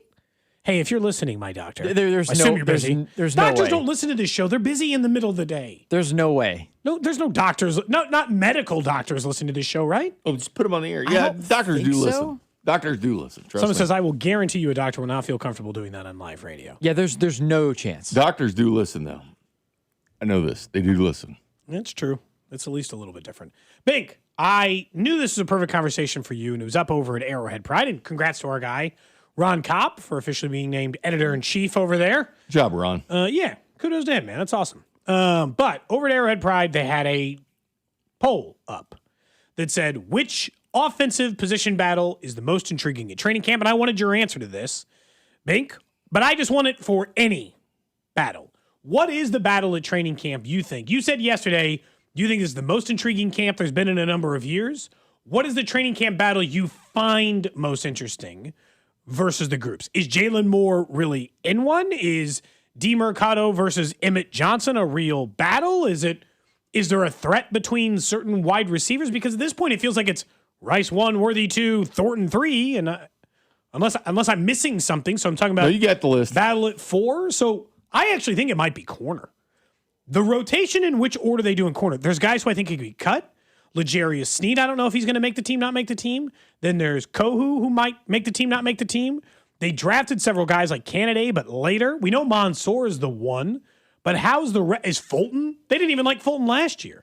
I think my answer is actually corner. I think the most interesting camp battles are who comes out of that rotation as the top 4 guys, and how do they rotate those, and who doesn't make the team, who gets cut, who gets relegated to backup duty for a while. I think that might be the most interesting camp battle for me. Well, I think edge rusher could be thrown in there right there with defensive back as far as corner, as far as the rotation. I think right tackle is the most interesting to me because you're blocking for a quarterback that's now turned the page to 30 years old. You're blocking for a quarterback that's now coming off an ACL. You want to have this new commitment to the running game, bringing in and signing last year's Super Bowl MVP, Kenneth Walker. I think that makes the biggest difference. And can the right tackle play left tackle at a pinch, or what are you going to do if a situation? So backup tackle, injury, swing tackle to use an interesting. Again, you always have to have plan B. You always have to have plan B because you don't want your season. You don't want to be sitting there 11-2. Yeah. And then everything just go all to hell because your left tackle's hurt. No, you need that contingency plan to go forward. I think right tackle, it might be boring, but it's interesting. Jalen Moore, see what Asa Pole's situation is this year. Chuba Godric, see how he's looked. Khalil Benson, the undrafted rookie, how he looks at camp. And formulate this offensive line because how strong can you be? We think the interior can be very strong, obviously, with Creed Humphrey and Trey Smith and Kingsley's development from last year. But I do think Simmons is a player to watch on offensive line. But as far as battles, I would go right tackle. You think so? So that more than – and, like, you are including right tackle 1. You're entertaining the idea that Jalen Moore might not be the starter.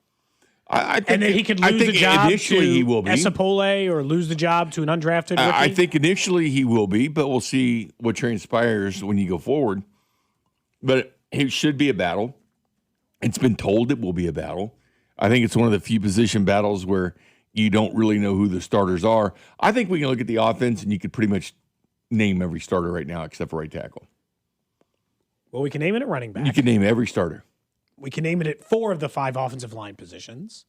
We can name all 3 wide receivers. Even if we stretch it out to 3, we can name all 3 of those.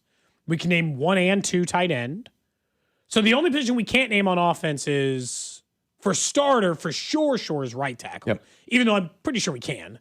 And then, so it's like depth. That's why I think corner's more interesting. You can't tell me who the starting corners are. It should be Delane and Noel Williams. But you can't tell me that for sure. Yeah. And you can't tell me who 3 is definitely for sure. You can't tell me if that's Christian Fulton, L'Jarius Sneed, Kohu. You got no. The battle in the slot, Kennedy. Candidate. Nobody's got a good answer on what's there. You can't tell me for sure who's starting at every safety position. You can't tell me for sure who's even on edge. I mean, I think it's definitely Karlaftis on one side. I think it's Gelati, but Gelati. What's our Mason Thomas? That's a real competition, right? Yeah. Our Mason can win a job the way they like Gelati in his development, keep in mind, he was the rookie of the year last year. Like, he did win that from the players that he was the rookie of the year last year. Though, Bink? I mean, that was a there weren't many choices, but he was it. Thin year for it. He that was the rookie of the year. So they do like Gelati, I believe. It's weird because I have questions about the Chiefs, but you're pointing out this means all of the camp battles we're talking about, other than corner, like backup camp battles. Like sometimes you're talking about position 1 battles. Yeah. No one on offense other than maybe Jalen Moore, and I don't think he is. I think right tackle is in a position for their position. Who's in a competition for their starting job. Yep. Everyone else is locked in. You don't think safeties on defense? It's a little bit different because I think corner 3's up for debate. They lost both. They lost safety, so like. I think it'll just be Hicks, but maybe there's something I don't know. Or do they move Shamari back to safety? Or do they move Sneed to safety reportedly, right? Like look, my fear is that they keep trying to play Connor at corner rather than just play him at safety, which is where I actually want it. They need to play him at safety based on what we saw last year. Yeah. Like my bigger problem with Connor is they have consistently found a way to play him at corner when that's not where he should be playing. It feels like that's also why they brought it, why they got Delane, not only to, move around the depth, but they signed the free agents. They drafted Delane. They have Noel Williams. You don't need. Well, don't forget about Jaden Kennedy because he played some safety. He was at Old Miss and Tulane and stuff. Like he's a versatile. They call him the mini honey badger, but he's a guy that's been moved all around.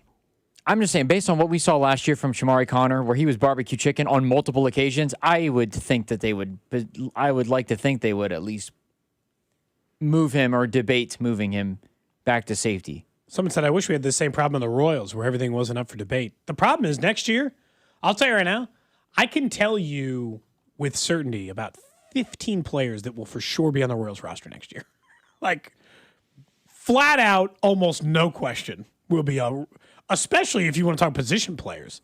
I can get through that almost no problem. The only one that I would say is up for debate is a guy like Vinny, where I think they'll get some calls in the offseason on.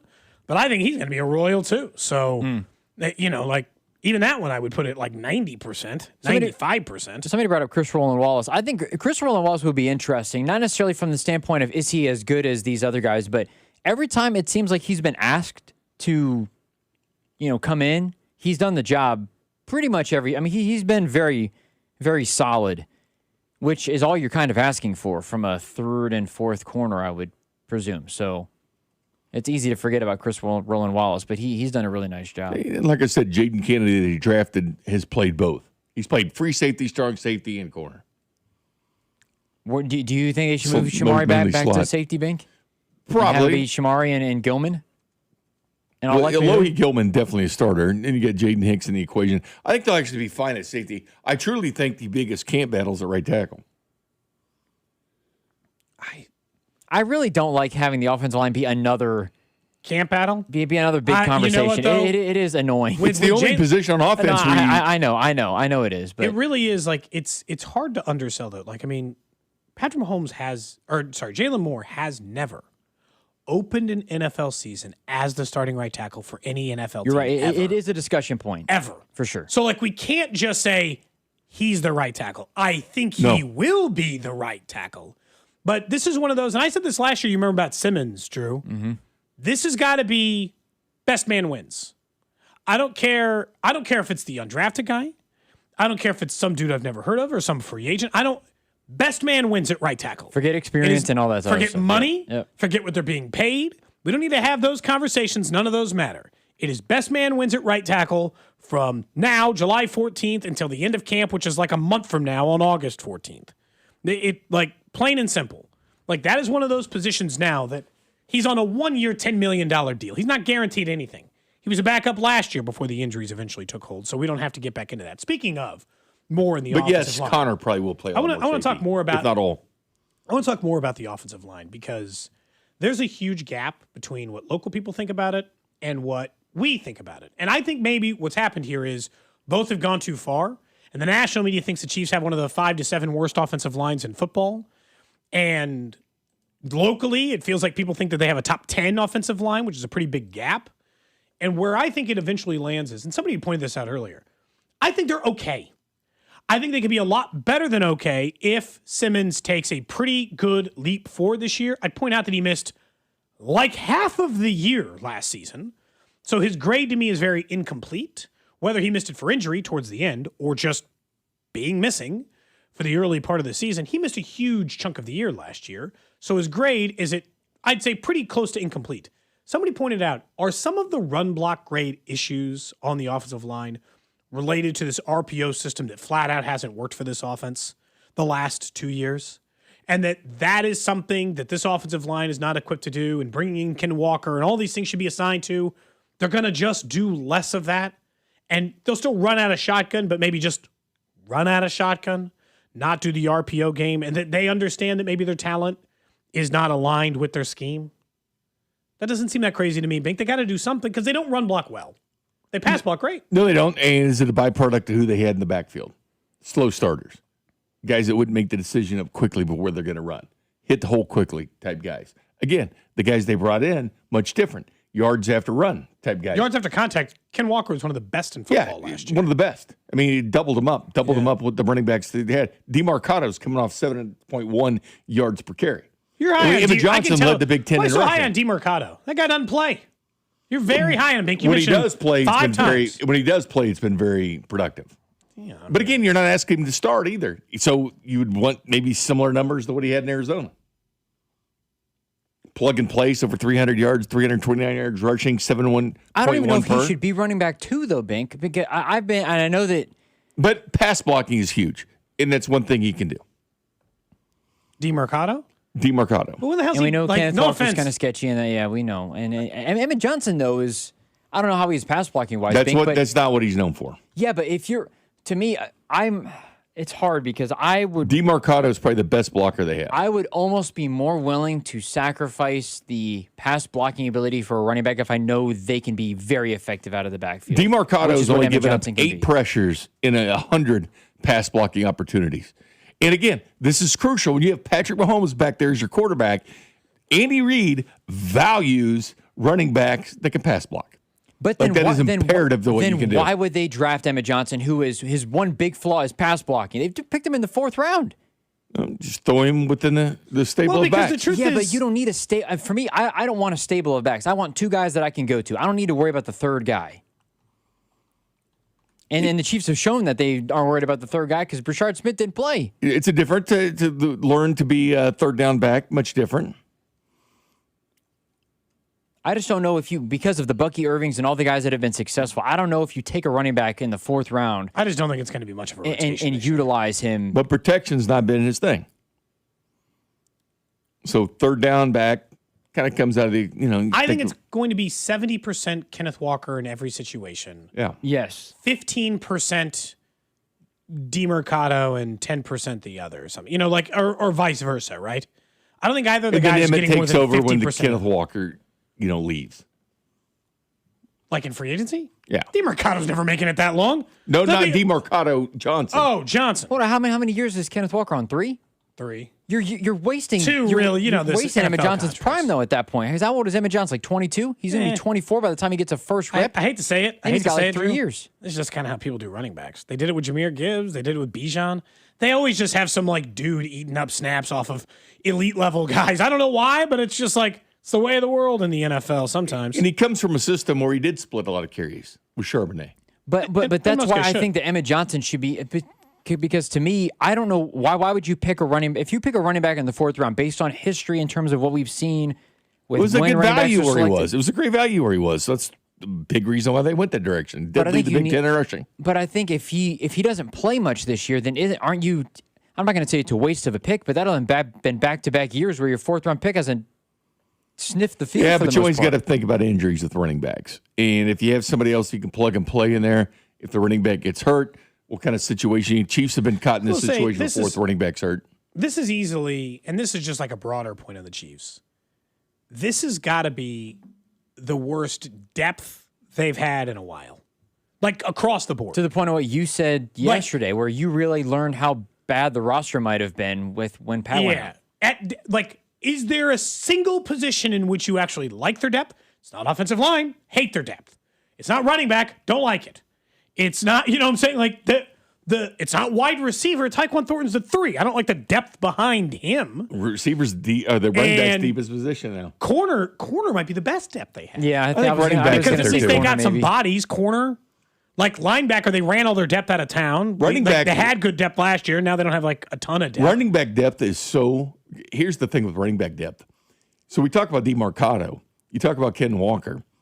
And then Brashard Smith that you drafted last year battling to even get a roster spot with his team, although return game might be his deal. You know what undrafted free agent running backs Chiefs have? Emmitt Smith kid that they really like at running back, and Jay Knott, who came from Oklahoma, who was probably here because of DeMarco Murray. But they could just as easily just be Carson Steele and have 5 snaps fumble and he didn't get much run, didn't get much carries at Oklahoma. He had a great Senior Bowl, Jay Knott did. And he did lead the Pac-12 in rushing 2 years ago. So they have the Pac-12 leading rusher and the Big Ten leading rusher fresh in their backfield. But I doubt he makes the team. He'll probably on practice squad. We'll see where it goes from there. But again, that's something you don't have to worry about. That's how deep they are. There's actual practice squad competition for the running backs. I don't think running backs deep at all. I think they got one dude, and if they lost him, they'd be back in the same, I think they're spot deeper as than last year. I think they're. I think the running back is deeper than they were. I think the running back position is deeper than last year. I don't know. I think running back's pretty The running deep. back room overall is better, just obviously because of Kenneth. I think in terms of depth, though, I think outside, a lot of projection, I guess. If you look at outside of their top player, how good are they? Like if you take away the best play, like the wide receiver one, the tight end one, all that stuff, where are you at? I think running back is still one of the better ones. It And if is, you were because to Ken look at- Walker gets hurt. Maybe you give Emmett some more carries. DeMarcado gets more carries. Jade Knott comes up from the practice squad, or Emmett Smith's kid comes up from the practice Big, but we're squad. talking about undrafted free agent running backs. I know. They will more Yeah, than likely that's tough. stink. Emmett Johnson's a 4th rounder, so I guess I give him like a 50% chance he wouldn't stink or would be good enough to at least cover it. And I only give DeMarcado a 30% Yeah, chance but of in the actually NFL, a lot of staying running backs, healthy. late rounds are undrafted, man. No, I know that, but like we can't just EJ pencil it Smith in. and Jade Knott battling in the practice squad, it just makes your team deep. I'm with you, Cody. I think corner is probably Corner's probably the answer. Probably the answer, but I think running back. I think running back's in the conversation because there's nowhere else you can go. Defensive line is a no. Unless can't lose anybody there, not the big names. Unless if you look at the interior, they got Norman Lott, they got Tonga, Chris Jones, and Peter then Woods. and then Peter Woods as They're well. deep I mean, there. maybe that is another answer you could give. Linebacker, we don't even know about Bassa yet, and Bassa might be getting some run this year with Leo Shinobi. Now we don't really know how good he is yet. He probably will. I mean, based They on like the amount of him. run Leo got. Yeah, that's part of the reason they were willing to let him go because Leo's contract was at a number where, Like 3 for 20. you know, it was wasn't like it? it was Something like impressive, but it wasn't so astronomical that you couldn't have considered it or whatever. Like it was in that range at least. I don't like their depth in general. Leo Shinobi's I contract think was as a- 3 as years, a- 24 as million. a Running back 50 depth, I actually think is pretty good. As a 53-man roster, because someone says they got good tackle depth with Esapole. Did you feel that way last year?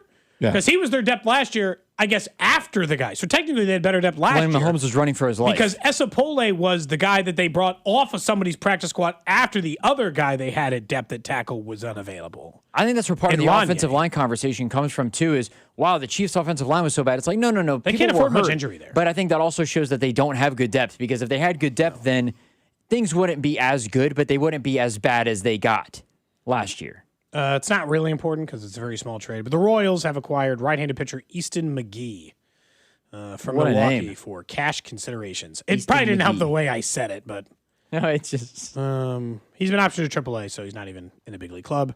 He has another AAA arm though. I mean, I'm not saying he's going to get Yeah. called up, but at least it's he has you know. pitched in 13 big league games over the last 4 seasons. What's his ERA?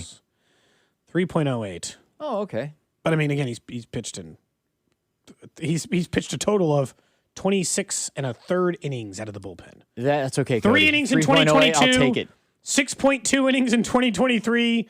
14.2 innings in 2025 and 2 innings this year. Someone said, when do you start hounding Veach? I don't know. If this year's class doesn't work out, probably is it for people. Does going to 5 Super Bowls and winning 3 doesn't count anymore?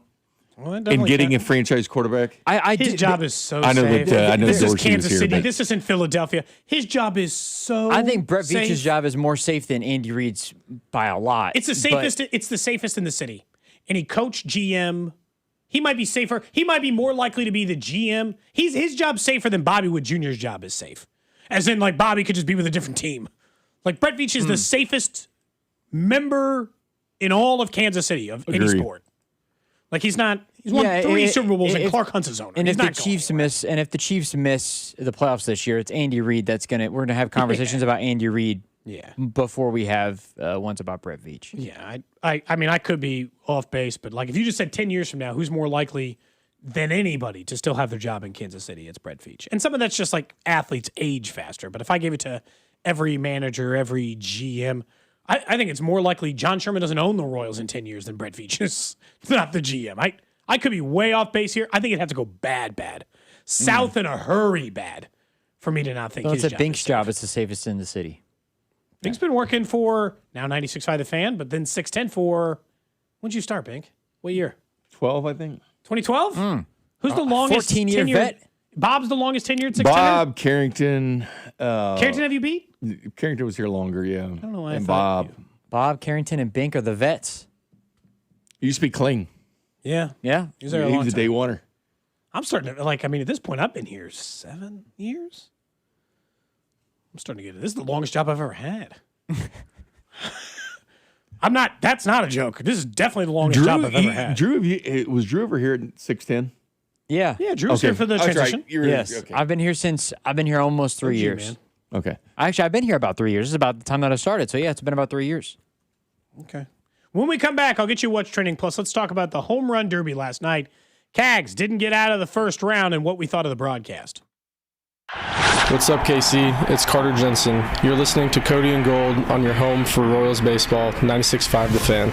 Brought to you by Heartland Men's Health, the leader in men's sexual health. Thousands of men have been successfully treated for low T, ED, and more, all with discretion and compassion. Make your appointment at heartlandmenshealth.com. 96.5 The Fan. Hi, I'm Tom Shane, third-generation owner at Shane Company. As a family jeweler for almost 100 years, we're known for doing right by our customers. Our legacy of integrity depends on it. We stand behind our engagement rings with our all-inclusive free lifetime warranty. We handpick the most beautiful diamonds, then negotiate for the best price. At Shane Company, we put you first because a friend always has your back. Shane Company, your friend and jeweler. Point! Hey, you okay? You don't normally miss those shots. I just haven't been as regular lately, and it's making me feel sluggish. You should try Metamucil. It's been a game changer for me. Metamucil's plant-based psyllium fiber helps trap and remove the waste that weighs you down. Ace, you're moving better than you were last week. Definitely. Metamucil keeps you moving. These statements have not been evaluated by the Food and Drug Administration. This product is not intended to diagnose, treat, cure, or prevent any disease. Learn more at Metamucil.com. And the match is about to begin. Most of the team is out with COVID-19, so there'll be some substitutes tonight. What's this? We have an unexpected guest on the field. It's a dog. Well, they could do with extra players. She's going for the ball. Are front paws hands or feet? Soccer season is full of surprises, and COVID-19 could be one of them. If you test positive, prescription medications may help. Ask your doctor if they're right for you. Learn more at PfizerForAll.com. Sponsored by Pfizer. You know that weird smell your AC makes when you turn it on? Ooh, you really shouldn't. Luckily, you can just take it to Telly. Schedule your service at TellyTire.com. If you miss being able to finish a road trip playlist on a road trip, we can help. Just take it to Telly. Schedule your service at TellyTire.com. And Doug. Hot dog!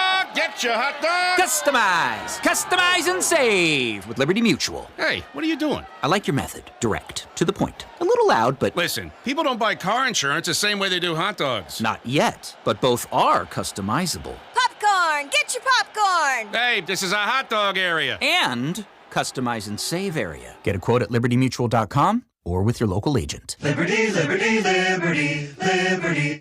Is anyone paying attention to rural Kansas? Everything costs way too much, and the politicians in Topeka keep siding with big tech and give a thumbs up to these massive data centers. We need someone who will fight for our farmers and ranchers and all the working people of Kansas. Vicki Schmidt is running for governor. She's the insurance commissioner who is laser focused on lowering costs and taking a stand against these out-of-state tech companies. Vicki's running mate is Joe Newland. He's the former Kansas Farm Bureau president who has spent his career farming himself and advocating for our rural communities. Vicki Schmidt and Joe Newland will fight tirelessly to protect our land, water, and way of life. That's why the Kansas Farm Bureau has endorsed Vicki and Joe. Finally, someone who has our back. Vicki Schmidt and Joe Newland for governor and lieutenant governor. Defend US PAC paid for and is responsible for the content of this advertising. Dustin McIntyre, Treasurer. Not authorized by any candidate or candidates committee. DefendUSPAC.us. We all hear the radio ads about the IRS. They tell you to be afraid, to be scared, and they try to frighten you into calling. I'm not here to do that. Tax Relief Advocates is different. TRA is here to tell you that if you owe money to the IRS, whether it's $5,000, $50,000, or $500,000, we have a solution. It doesn't matter if you're sitting in your car, at work, or with your kids. No matter where you are, call now. 800-575-9834. Don't lose hope. TRA can eliminate or reduce what you owe to the IRS. Generous programs are now available that can give you a fresh start. Our passion is taxes and helping individuals fix their IRS problems. We have over 1,000 5-star reviews on Google and an A+ with the Better Business Bureau. You don't need to be afraid of the IRS any longer. End your tax nightmare today by visiting us online at TRA.com or call 800-575-9834. That's 800-575-9834. Tax Relief Advocates. Real solutions for real people. Onyx, I keep having stomach issues. Please make me a doctor's appointment. Okay, are you suffering from diarrhea, bloating, gas, or oily stools? If so, you may want to ask your doctor if it could actually be a problem with your pancreas, called exocrine pancreatic insufficiency, or EPI. My pancreas? How is EPI treated? A prescription medicine like Creon, pancrelipase, is used to treat people who can't digest food normally because their pancreas doesn't make enough enzymes. Creon is the #1 prescribed treatment for EPI. Creon may increase your chance of fibrosing colonopathy, a rare bowel disorder. Tell your doctor if you have a history of intestinal blockage or scarring or thickening of your bowel wall, if you are allergic to pork, or if you have gout, kidney problems, or worsening of painful swollen joints. Call your doctor if you have any unusual or severe gastrointestinal symptoms or allergic reactions. Take Creon as directed by your doctor, and always with food. Do not chew capsules, as this may cause mouth irritation. Other side effects may include blood sugar changes, gas, dizziness, sore throat, and cough. These are not all the side effects of Creon. You can learn more at 1-800-633-9110. Before your appointment, visit creoninfo.com. That's CREON info.com. Hey, it's Rob Brenton, and now that we're winding down the Kansas City portion of this summer's soccer tournament, we want to thank you all for listening to Beyond the Pitch KC, presented by our friends over at Commerce Bank. The final episode will be released on Wednesday, July 15th, on the Odyssey app or wherever you get your podcasts. Hey, it's Bobby Witt Jr., and you're listening to the home of the Royals, 96.5 The Fan. KFNZ FM and AM, HD1 and HD2 Kansas City, an Odyssey sports station. What's trending? Cheddar, mozzarella, Havarti. #1 on What's Trending, the home run derby last night, won by Jordan Walker, who had 6 straight home runs on his final out to take home the title. We'll talk more about what we saw to the broadcast and Jack Caglione in a minute. Cags went out after round 1. He hit just 8 home runs, second least. 2 players who hit 8, one who hit 7 and one who hit 9. So they're all kind of lumped in together, who eventually got eliminated out of the first round. We also got the MLB All-Star game tonight. So All-Star festivities continue in Philadelphia this evening. Michael Wacha, obviously, and Bobby Witt Jr., the 2 All-Stars for the Royals tonight. Bobby Witt Jr. hit 5th. Bink 5th. 5th. You say 5th. Yes, 5th. France and Spain World Cup at a little less than 2 hours. England, I guess, staying in Kansas City. If they win, they'll come back here, get their stuff, I would assume, then head to New York, New Jersey for the championship game. But yeah, still a little bit World Cup action, still some watch parties going on and stuff. You have to see the conclusion to the event that kind of took over our city for a month. Yeah, I mean, honestly, again, I'm very happy with the way Kansas City hosted it, but I'm going to pay attention to these last, I view them 3 matches. There are 4 because there will be a 3rd place game this weekend as well. Next up on What's Trending, MLB and MLBPA hurdles for 2028 LA Olympics. The Major League Baseball has officially approved baseball players to play in the Olympics, or given them the go-ahead. But there are rumors that there are issues with the MLBPA's request system and some of this other stuff causing some more hurdles. So while it appears there's a decent chance we'll get some Major League Baseball players in the Olympics, there continues to be some embattlement amongst the PA in order to do it. We'll do a full topic on it tomorrow. Jeff Hassan's got an article up on ESPN. Obviously, if it's the Olympics, I like seeing the best of the best, Bink. And the World Baseball Classic was so awesome. Imagine them playing for a gold medal. I love it. I love when the pros have a chance to go out and get their medals. Yeah, me too. Why not? I like the fact that football is being able to do it too. So it's the same thing. What's cooler, winning a World Series or winning a gold medal? Well, the Chiefs made a trade with the Brewers and got Easton McGee. So that's Easton McGee had 2 stints with the Brewers this season. April 10th to the 17th and May 1st through 3rd. Appeared in 2 games with the Brewers. 2 scoreless innings, 1 strikeout. His other 25 appearances came in AAA Nashville, where he had 43 strikeouts, 5.62 ERA. Yeah, interesting. Yeah. Lastly, on What's Trending, still awaiting the fate of Michigan Athletic Director Ward Manuel. It sounds like he wants to stay. It sounds like he's going to stay. I was going to say, in an ESPN article today, said he wants to remain at the school, but I'm not going to stand idly and let people say, oh, what happened. Despite this, according to this, ESPN reported Monday that their Board of Regents is scheduled to discuss the investigation into their athletic department. They should move on. They should move on and wipe their hands clean of the entire situation. That's one over the back last 5 away. years. That's what's trending here on Cody Gold. Let's talk about that for just a half a second, and then we can get into Cags and Home Run Derby. I mean, they won a national championship with him as the I totally understand. AD. So, tough to just, run out. Now, I would say it was not without scandal. It was with a ton of it. Like, just so much of it. A lot of questions. The guy who took the NFL job broke all the rules, then took the NFL job. Then the guy you have hired after that is in massive legal trouble. Is that all squared in a away relationship with one of the staffers? In a relationship, and problem. last I saw, he was like arraigned or something. So like, I don't feel like any of that's resolved. No, he had the Connor like that goes back to the Harbaugh stuff, the Connor Stallion stuff, and all this other stuff. He does have the title with Michigan basketball. But he does have a title. Well. So he has a title with Michigan basketball and a title with Michigan football. Those guys don't get run out of town very often. That's true. But I also think you probably just got to run them out of town.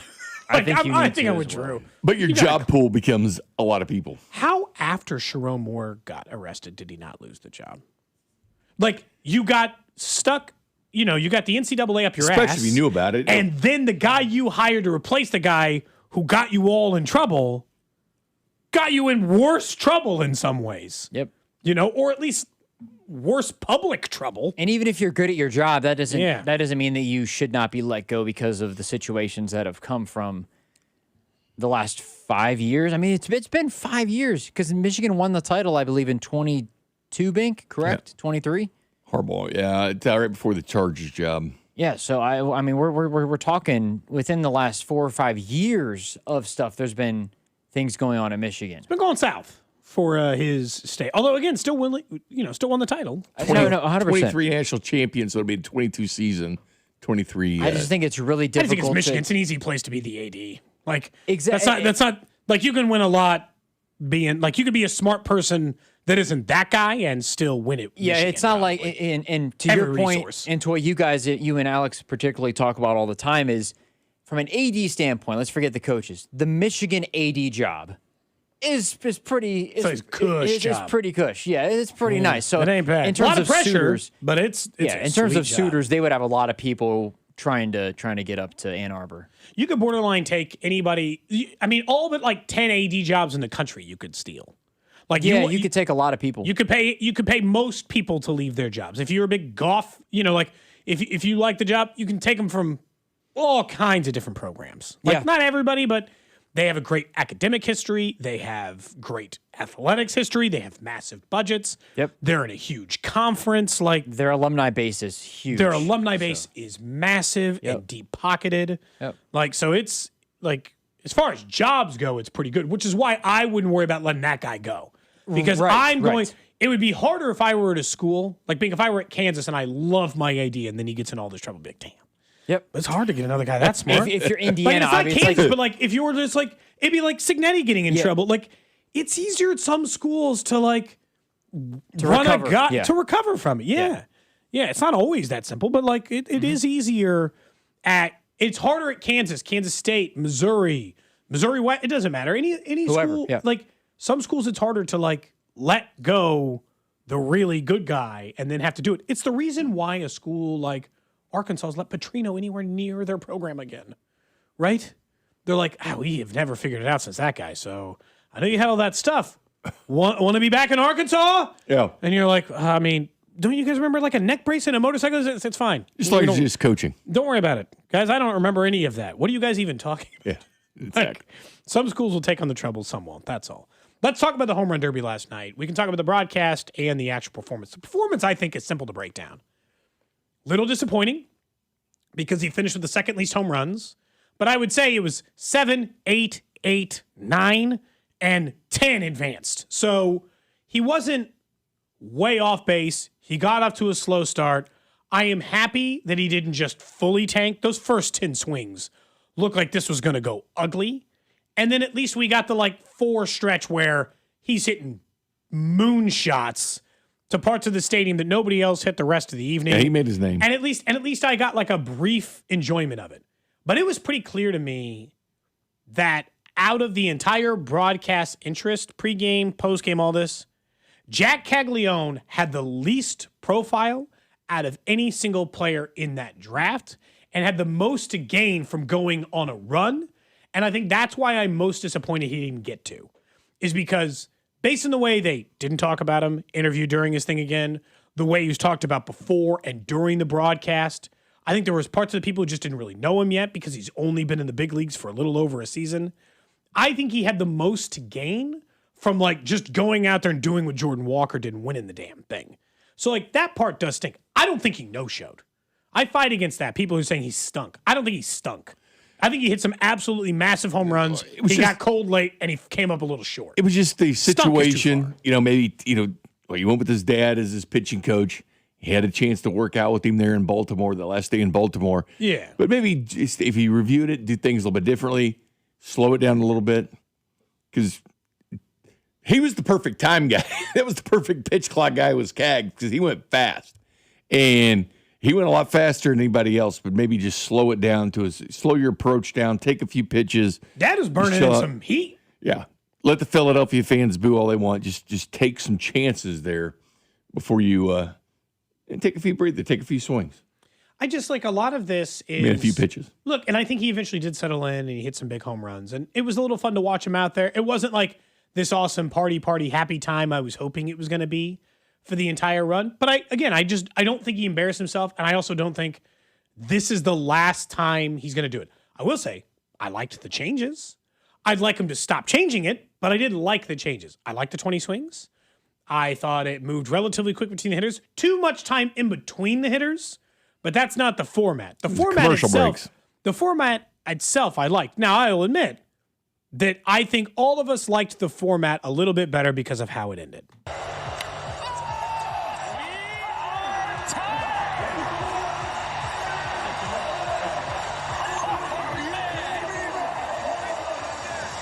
Jordan Walker can upend the whole thing as one of the longest shots on the board with a home run right here.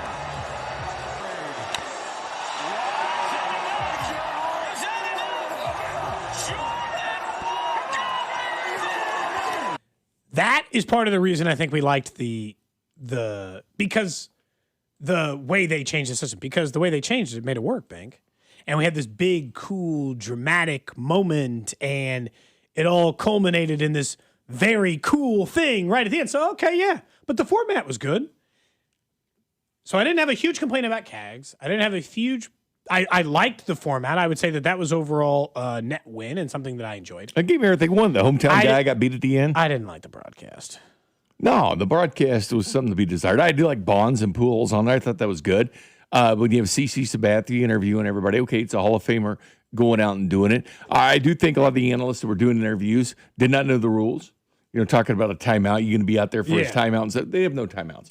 So it's something that could have been. One guy got some more tar or whatever. Jordan, Contreras got some more tar. He did that smartly. He did that to give himself a breather. You can find time. So he found the time to go do it. People could boo all they want, but that's what he did.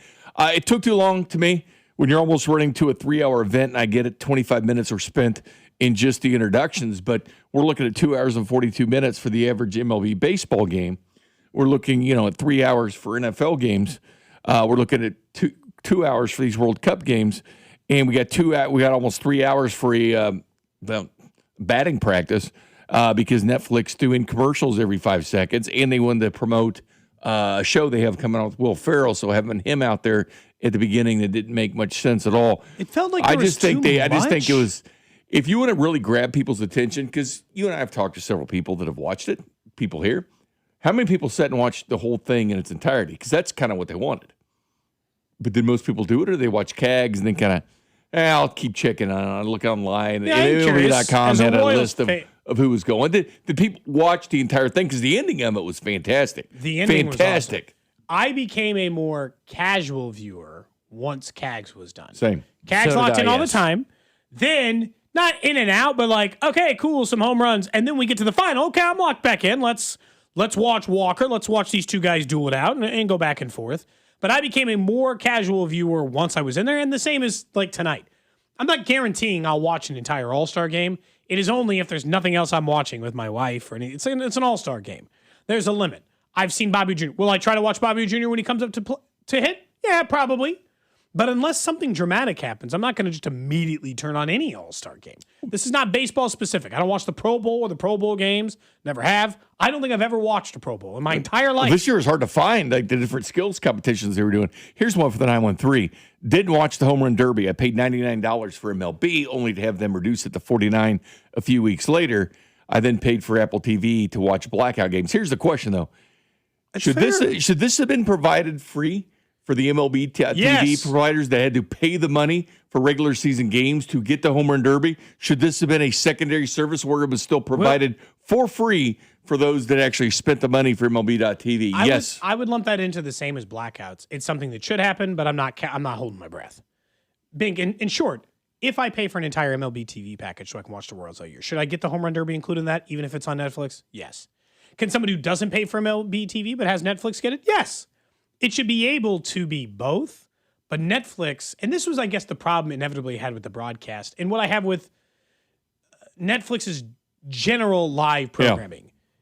Yeah. Netflix is a business, I understand why they do this, but Netflix, the reason why they got into live sports is not to get people to watch live sports, but to get people to watch literally anything else on Netflix, and they operate a broadcast. Yeah, they do. That. Yeah. And so, they got Will Ferrell on the sideline and Luke Wilson talking about Cags from Ohio, and it all feels like, and we're used to a normal amount of pomp and circumstance, but it's all like Stranger Things or the Will Ferrell show or some other movie or true crime thing.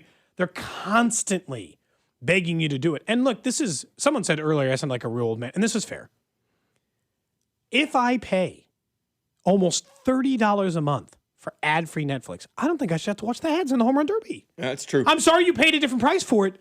You didn't tell me when I signed up for ad-free. You didn't say ad-free except live sporting events. Yeah. Well, here's 913. I shouldn't have to. Here's the text we sent. All live sporting events have commercials. Yeah, I know. Sir, ma'am, whoever texted me, I will reference you to watch the World Cup coming up here at 2. Well, they got commercials now. Well, they have a hydration break. They dodged it for a long time. And then they'll play a little bit of commercials, but are far less than what you had last night's Home Run Derby. Watch a World Cup game. European they soccer don't do is way commercials. less. Yeah. They find a way to do the commercials without doing the commercials.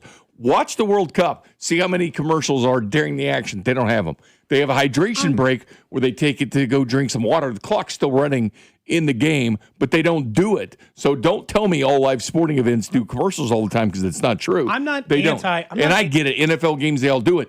But was this really a sporting event when it was basically a glorified batters warm competition? It wasn't a real sporting event. It's commercialized to the point that I do anticipate them. Like if they're on Fox, I do too, but this was way too commercialized. It's weird because it just felt like a Netflix ad for a portion of it. I just felt like they were trying too hard. Now, look, I'll give Netflix credit. They are new in the Home Run Derby game. They're relatively new in the sports game. It's not that they haven't had it, but they're still trying to figure it out. I think, for instance, Amazon's gotten a lot better at their broadcasts in the last couple of years. Mm-hmm. In those first couple of years when they were trying all these different all broadcasts and all these different things and different crews and all this stuff, they were trying to, what I think Netflix is trying to do again, which is we'll reinvent the wheel. We'll show you sports like you've never seen it before. And you're like, no, we're good. Yeah. We like what we see. Trying too hard. It tried too hard. Yeah. Here's the thing. And so that I think could change it. It's time to take the training wheels off the streamers. It's time to take the training wheels off and say, get it right. Because with the big money they're throwing to the NFL, you saying they're no getting more live grace game. period? Yeah, interesting. Okay, you got to get rid of it at some point. Netflix has already done NFL games. They're going to be doing an MLB game coming up here, the Field of Dreams game. They already had opening night of Major League Baseball with the Yankees game.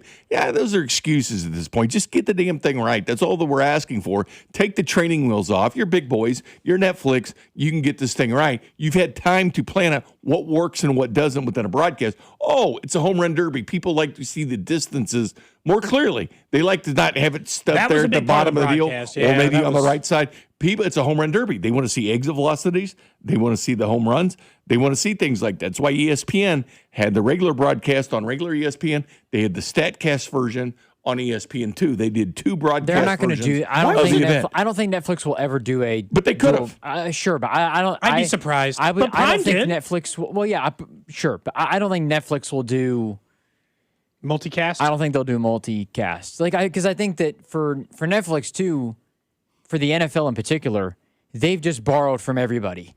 Where Amazon, I think, had a plan going forward. We're hiring these people to do our games. We're not borrowing from ESPN and Fox and CBS. We are coming in with a plan where it felt like, particularly with the football games that Netflix has done, it feels like a more borrowed cast of everybody. We're just going to throw everybody together from these various places and hope it kind of goes. Where Amazon, I think, has had more of a plan and an idea with how they want to go forth with the broadcast, which is why they landed the NBA deal. It's why they've got Thursday night on Prime specifically.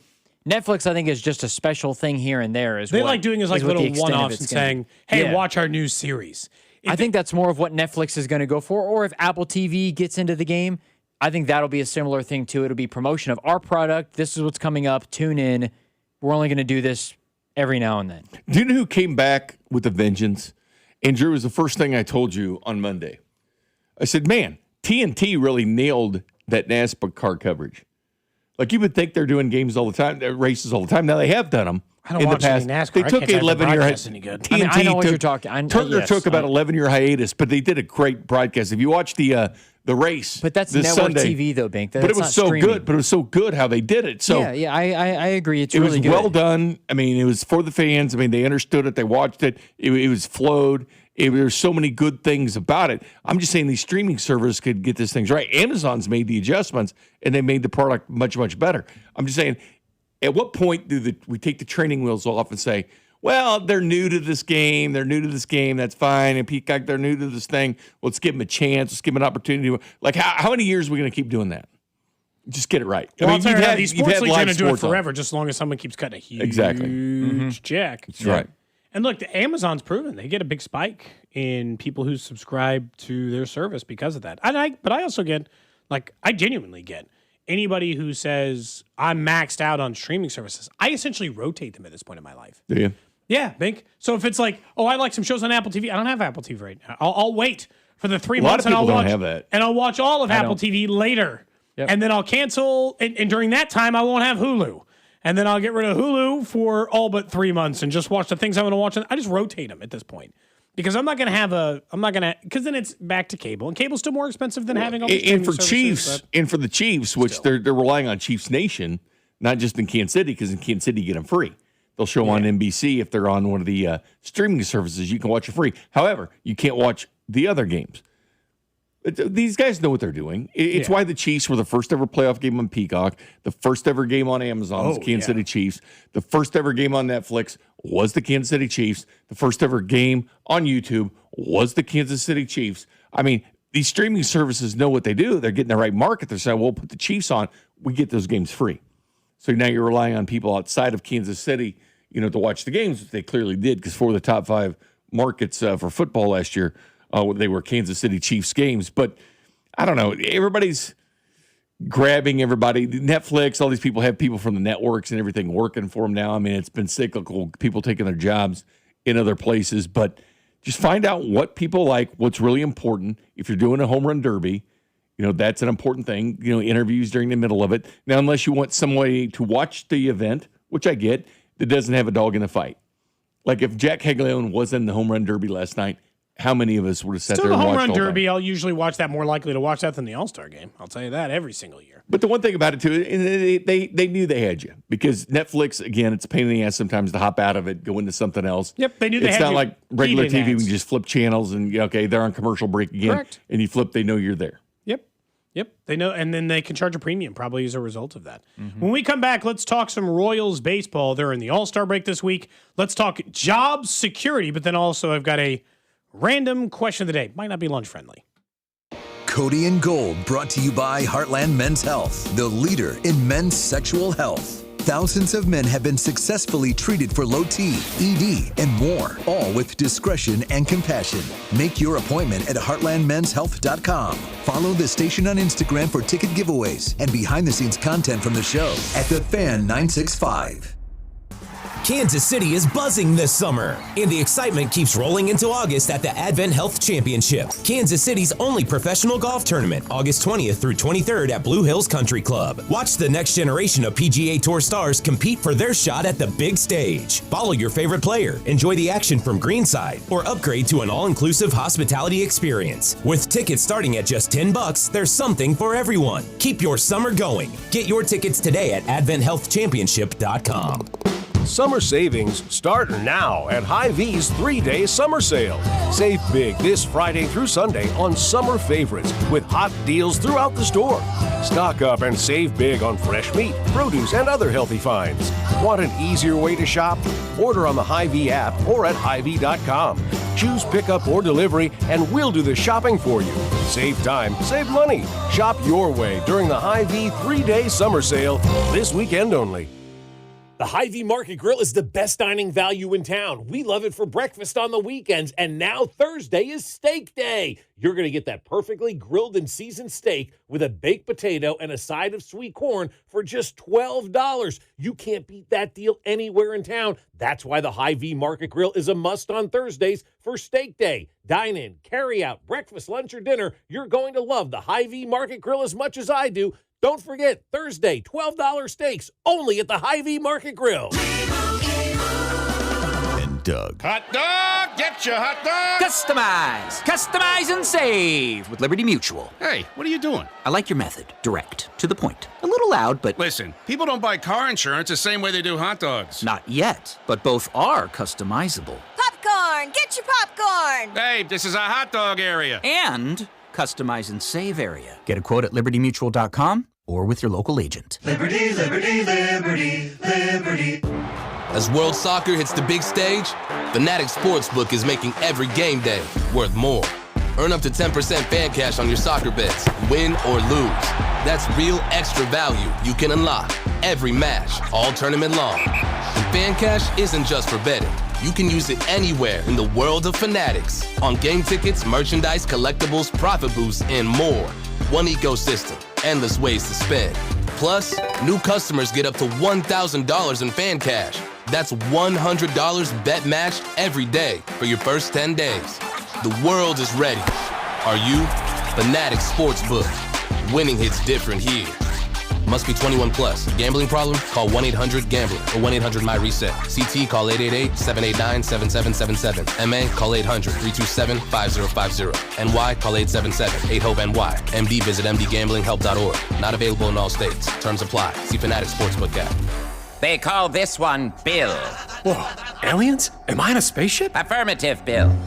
What's with the laser saw? Relax. We are cutting our bill in half. What? An Xfinity mobile transmission says you can cut your bill in half.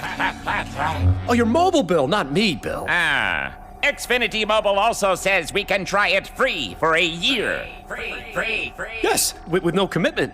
Can we put the saw away? I am reluctant. But we will find another being to bisect.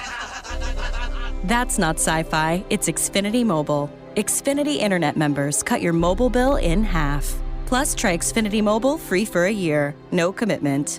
Learn more at xfinitymobile.com. Xfinity. Imagine that.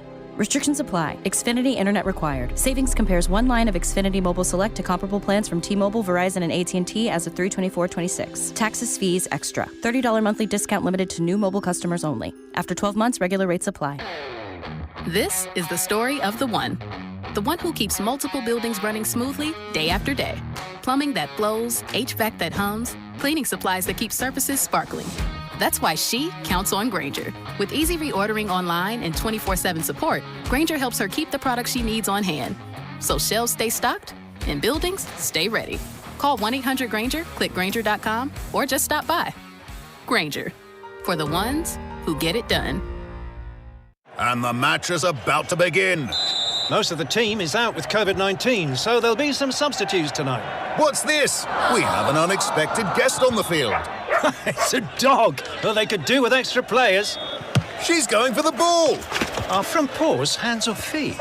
Soccer season is full of surprises, and COVID-19 could be one of them. If you test positive, prescription medications may help. Ask your doctor if they're right for you. Learn more at PfizerForAll.com. Sponsored by Pfizer. This summer, the Honey Pepper Pimento Chicken Sandwich and Pineapple Dragon Fruit and Sprite are back at Chick-fil-A. Let me tell you about the Pineapple Dragon Fruit and Sprite. It's bright, it's bubbly, it's back. The Honey Pepper Pimento Chicken Sandwich, it's so rich, and you can choose between the original or the spicy filet. Ooh, boy. And then you got those pickled jalapenos tucked right under the filet, and then just to top it all off, you've got a little honey drizzle right on top. Okay, now I'm a pimento fan. And I'm feeling the dragon fruit.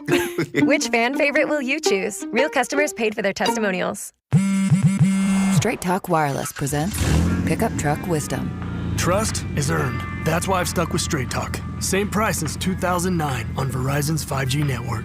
Cause shoot, anyone can make a promise. Keeping it for years, that means something. Now plans starting at $25 a month with 4 lines. Find us at straighttalk.com and Walmart.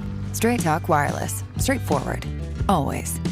Same price claim applies only to the base monthly price of our $45 plan from October 2009 to present.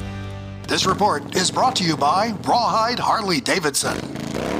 It's Rawhide Harley-Davidson's 000 event. 0 cash down, 0 interest, and 0 payments until next year on any new Harley this week. Annual percentage rates such as 2.99% and no payments until next year on any new Harley at Rawhide Harley's 000 event now through Sunday. No payments for 7 months, no interest for 90 days with approved credit. You're listening to 96.5 The Fan from the DM Injury Law Studios. Mike's got this. Car, truck, or motorcycle wreck? Remember, Mike's got this. 816-888-7500. Mike's got this. 90 minutes to go here on Cody and Gold. Jay Binkley is in for Alex all week. Drew Nixon on the other side of the glass. A pretty regular crew. We'll get to the random question today coming up in 10 minutes or so. Drew, you'd pointed out that there's more threats of lawsuits, and it's just like, it's not a long topic for us because I don't know why these schools keep trying it. These schools are mad these players keep leaving because they enter these NIL agreements and then just think that they are like a real employment contract, but because there's no collective bargaining, they aren't, clearly. And all these teams constantly threatening these players for leaving has gone, in my opinion, nowhere. And I also think it's just an ugly public look if you're Ole Miss saying, well, we're going to go after all these 19-year-olds for the $250,000. Okay, good luck, I guess. It's a bad look. All the way to court and fight it all. Well, sure. So they could do the players or they could do LSU in general because of the rev share cap. So they're saying now you're going to start going after something, like because they're saying, well, our rev share cap includes them because you didn't pay us the buyout fees, but they're not on our roster, so you need to pay us the buyout fees. And here's what also comes bad. Is what it turns into. If you have players going somewhere else, but then you're grabbing a player going through this, you don't want to see them get sued, right? So all these teams that go out and do this have to turn around and say, when Johnny decides sounds like sore loser. Sorry. To come here, well, because they do the same thing. They poach players from other teams. I'll sue you, LSU, because you took my player. Yeah, and then all of a sudden it flips around the other way to where players not going to you because said school suing them. You're like, hey, why are you doing this? Why don't you just let them be? Well, the reason being, though, is because the NIL deals that they have the buyouts. Yes. And players are still, essentially what players are doing is they're still collecting the check, even though they're not playing for the school, which is violation, quote unquote, of their NIL deal, which LSU should be paying out, but they're not, is the argument. It's a mess. Until they want to get a union for the players, present them a union head who actually represent their interest, and collectively bargain this thing. Every single one of these tiny lawsuits is just going to be one big headache. We can talk tomorrow about an idea Jeff Goodman had, because it's just like, it's this stuff, and then it's the eligibility stuff, and it's all this. It's just been a mess and a mess and a mess. Goodman and Doug Gottlieb, of all people, were going back and forth on Twitter earlier today. That's not a surprise that those two are going back and forth. Well, yeah. No, it's not, but at least offers a look into all of the college landscape, by the way. Doesn't matter if it's baseball, football, or college football. We're talking about a 96.5 The Fan. It's presented by Xfinity. Score the most reliable Wi-Fi. One price, 5 years guaranteed. Xfinity, imagine that. We'll get back to what teams are saying about quarterbacks across the league, including Patrick Mahomes, in about 25 minutes from now. But I did want to talk job securities related to the Royals because, look, I'm not surprised to see people hoping the All-Star break is once against this avenue for change for the Royals or all this other stuff. But I got asked in a personal conversation whether or not I thought J.J. Piccolo had job security. And the answer was more than you think. Because, and I'm not asking, do you think he should? That's not even the question I'm asking you, text line. It's, do you think he does? He's been employed by the Royals since 2006. Man's got 20 years on the job. Since he took over the team, they had one really awful year and 2 years in which they were competitive, and now another awful year, which is this season, which has gone. Now, the first awful year, they were expected to be bad. Okay. Even the year where he was like the final year when Dayton's turning it over, whatever. So let's just give him a full 5-year run. Okay, they were expected to be bad, so they were bad. Then they were expected to be good, and they were a playoff team and an 82-80 team. This year expected to be good, awful. That's why he has job security. In the eyes of John Sherman, I don't think J.J. Piccolo's done as bad of a job as you think he has in the eyes of John Sherman, because he is behind it a little, but he hasn't completely let the thing slip away like it was at the end of the Dayton War, as in they've shown no hope. This is the backbreaking season that's hurt him. Because if it wasn't for this season and they were just like 500 again, I would tell you he has several years left of job security. Because of this season, I think he's got a year and the rest of this season. He's got all the way through 2027 before I think Sherman will even entertain a job change. Do you think it's shorter, longer? No, I agree with you, and I think feels so. About right. Well, when he goes through the draft, he'll be going through free agency with the Royals this year. That there's some crucial decisions to be made for this team going for the future. But if he's allowed to make them going forward, I would assume that means good job security, at least for this year. I'm with you on that. Like, and I guess that's the difference. With the lockout coming, there's so many things that we thrown in. Do you want a new GM in addition to it? No. So now and I'm not even this is not because I know where Royals fans are. Royals fans are so mad at the organization, and I can't blame them because of the way this season has gone. They'd fire everybody. If I handed the keys over to the text line as a group and they all voted, JG be fired tomorrow, Matt Cotrera be fired tomorrow, John Sherman would sell the team. Everybody but Bobby Witt Jr. would be traded. He'd be the only safe player. They'd trade everyone else on the whole roster. And that's not like there's a middle ground. I think the Royals have to do things. Okay. I'm not pretending, but I do think that where they currently are and where the roster currently sits, even though this season has gone horribly, I'm not surprised to think that JJ Picollo would have security through the end of next season, because by the end of next season, if it goes again 82-80 or this bad, if it goes anywhere between this bad and where they finished last season, well, he's going to be gone anyway. That's the end of his job security. He will have to make the playoffs next year in order to feel like his job is secure. But what we don't know, and this is what I think is interesting, what we don't know about John Sherman is how quick of a trigger he pulls. He got rid of Dayton Moore pretty quick. But it was hard to know if it was quick or if it was just the end of Dayton Moore being the general manager for 2 decades here, Bink, right? Yeah. We know Jerry Jones doesn't fire people in season. We know the Philadelphia Eagles will fire their own mother the season after winning the Super Bowl if they think it'll serve them better. Every organization handles firings different. John Sherman's only had one crack at hiring and firing the GM. He was relatively quick-triggered with it because him and Dayton Moore were not coworkers very long. Not coworkers, but he wasn't his employee very long. How quick is the leash with JJ Picollo? I don't know. If he fired him after this season, I would say John Sherman has a pretty quick hook by major league standards. Wouldn't you? Yeah. That'd be Dayton Moore and JJ Picollo in like 6 years of owning the team. Well, and other things, too, owners that come in, they don't want to be proved wrong because that's admitting your mistake. Yeah. And a lot of times they don't want to admit that first mistake. And he didn't even because that is a total admittance of a mistake. And he didn't clean house. He just got rid of one guy he didn't like and promoted a guy who was already in the organization that he did. Yeah. He didn't clean house, but they got rid of a manager relatively quick, too. Mike Matheny didn't last long. Philadelphia made a change. Boston Red Sox made a change. You know what worked out for both of them? Sometimes it works out for teams, sometimes it doesn't.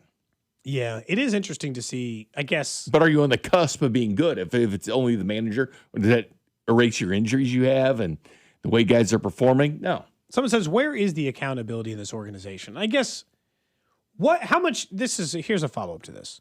How much time would you give a general manager? How much time would you give a manager before you'd fire him? Is it a win percentage? Is it a number of seasons without a playoff appearance? Is it aggregate over 3? I want to know what everyone else's stance would be. Like in the NFL, I think it is easier to know if it is an organization, because in baseball's the hardest to know, Bink, if it's the GM, because they operate on a completely different financial institution than everyone else. And yet, baseball lately has been a little bit easier to turn around a bad team into a good team fairly quick. It's funny, though. I don't even necessarily view the Royals that way. They shouldn't be this. They shouldn't have been this bad this year. So going into next year, I'm not going to say they're trying to be the Chicago White Sox where they go from 65 wins to 90. No, they should just already be closer to that number. It's less of a turnaround. To me, though, based on the roster that they have, that's a. If you're going to point fingers, that's a manager thing. More than anything, if you just looked at the team on paper, it's not a bad baseball team on paper. Obviously, injuries have played a part in it too. But it's bad like today. But like going into the paper, that's right. I find it really hard, and I've been relatively consistent with this. I find it really hard to blame JJ with this. Because the roster that he's built, I know the outfield has been a question and the bullpen has been a question, but on paper, This is a team that is Should not be a as team bad that as performed better. Yeah, this is not a team that is as bad as it is.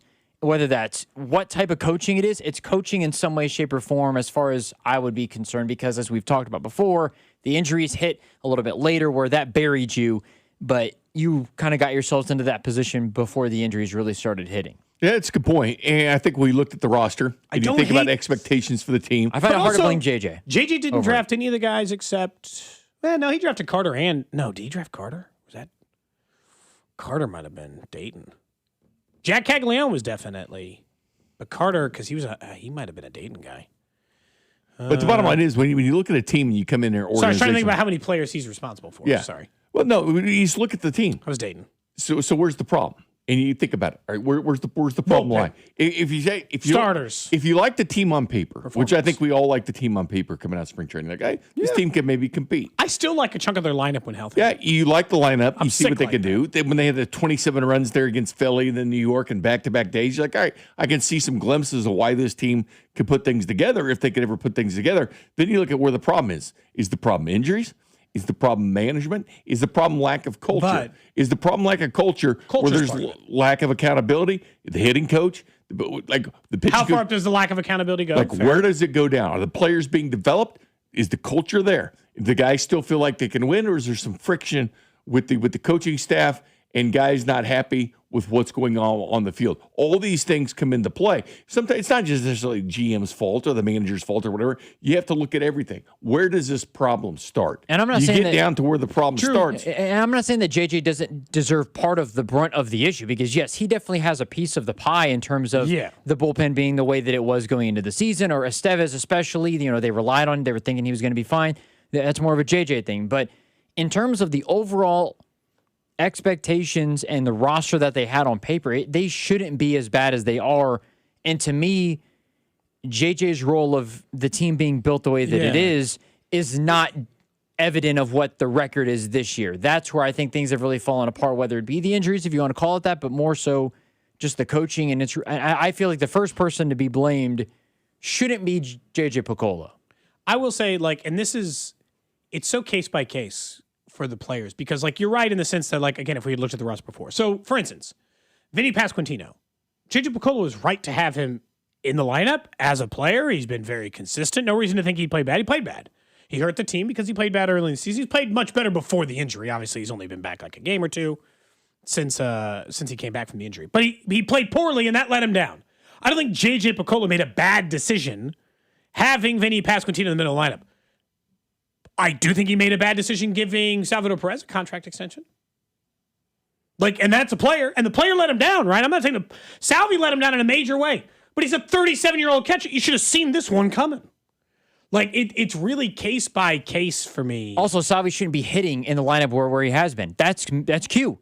JJ's not telling him, hey, man, we got to have Salvi hitting cleanup right now. You get that, but as a GM, you're ahead of everything. But as a GM, everything falls back on you. And so all these decisions that come with the team come back on the general manager. So do you trust your general manager to go out and make important decisions? Do you trust your general manager to do things that might be a little bit painful at times for somebody? Do you trust the GM to fix things and have accountability? Because it all starts there. And then if nobody else below you is doing the problem, that's the deal. It's like your yard, man. If you have yard and grass and weeds, whatever, you can cut it and everything's fine for a day. But if you figure out where the problem is with the soil, with the plants, whatever it is, if you find out where the root of the problem exists, you won't have these problems. Just mowing it takes care of it for one day. I totally Where understand. does the problem begin? I understand, but I think it's a bit rich to blame the GM for bringing Salvador Perez back. When you look at the roster, they got Kaggs, Carter Jensen, Bobby Witt Jr., Michael Garcia. That's a good core. And Vinny Pasquantino, and then you can get to Salvi. So having a 37-year-old Salvi, as at this point, but that's one you should have seen coming. You know, sure, but if you were to say Salvi right now, you just got to be our sixth best player. But that's fine, Drew. But how much are you going to be attached to players if they're not performing? Are you going to be attached to name and who they are? Are you going to make a decision to move different? And why aren't those players performing? Let's figure that out. You like the core. You like the players. Why aren't they performing? Is it the hitting coach? Pitching coach, what is coming on? Why aren't these players performing to the part where you like them? Obviously, your fan base liking the players and people going to the games is important. But if no one's there that you like, you make a difficult decision. I've told you yesterday, I think the Chiefs made an awful decision when they gave Priest that money coming off that injury, and they drafted Larry Johnson. Larry Johnson was already there, ready to roll. Who was better at the time? To me, though, sometimes you have to do things that don't make you exactly happy to be a better team. No, I get it, but I don't know how much better they would be if they didn't have Salvi. Salvi being your sixth best player is actually a great. I think a lot of teams would love to have Salvador Perez as their sixth best hitter on the roster, which is what the Chiefs do, or which is what the Royals do. But obviously, the way that things have gone. But I don't think JJ bringing Salvi back. It's not. I don't know in terms of the money they're paying him or anything. Like, are they paying him too much, or is the contract bad, or is it just because the team's not good? They show having at that guy in the times- locker room, it's evident that they either don't have a leader in the clubhouse or whatever it is. Bingo. It's Salvi, it's Vinny or whatever. But also it's hard. Cags. He's a year into the league. It's hard to say Vinny or Salvi are your guy or the leaders in the clubhouse when they haven't been playing as good. To give a rah-rah type of a speech. I think it's more of JJ's job to supply the talent, which he has, as we just ran through, and the starting rotation's great. Again, the bullpen, you can give him a hard time for the bullpen, whatever the case is. But in terms of what he's supplied, Kyle Isabel's one of the best defensive center fielders in all baseball. He's hurt, but in terms of what is at the hands of this team, from the lineup perspective and from the starting rotation, they shouldn't be as bad as what they are. And to me, that's not JJ Piccolo. That's coaching. But where it does fall, I agree with you, but where it does fall in, why aren't they performing? Because that is a GM, you have to get to the root of the problem. Why aren't these players? I like these players. They're good players. This is what he's saying. He's looking at Cal Isbell, great defensive player. All these players, look, they can perform. Then you have to ask yourself the next question, why aren't they? And that's the part you don't get to. You bring in these players that like this core, like the direction we're going. Well, why aren't they performing should be the next question you ask yourself. So you're saying JJ, this is where JJ needs to decide what he needs to do, whether it is uncomfortable situations. Yeah, I got you. You have to be willing to do uncomfortable situations. Not everything is rainbows and puppy dog tails. Sometimes you have to do things that hurt a little bit. They're a little bit painful to get better and take the next step forward.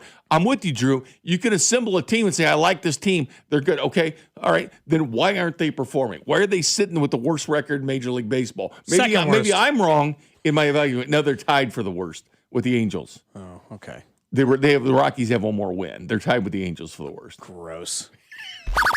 Random question. For you, Bink. For you, Drew. Text line 913-586-7965. And, of course, over on YouTube, Twitter, Twitch, and Facebook, where we live stream the show every single day. You can watch us over on YouTube. Catch Bink, and his beautiful face over there. See Drew. Like and subscribe. Top of your feed. Never miss any part of the show. No reason not to miss a show. You can listen to us on the radio. You can watch us on social media. You can catch us in podcast on the Odyssey app. There is no reason to miss this show or the random question under any circumstance.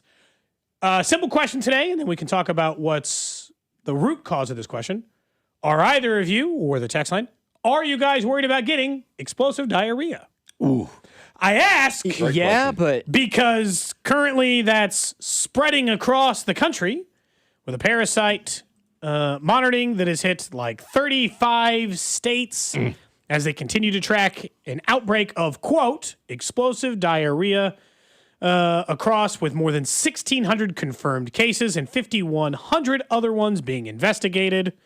More than 100 people have been hospitalized in more than 34 states just as of yesterday. So you worried about it, Drew?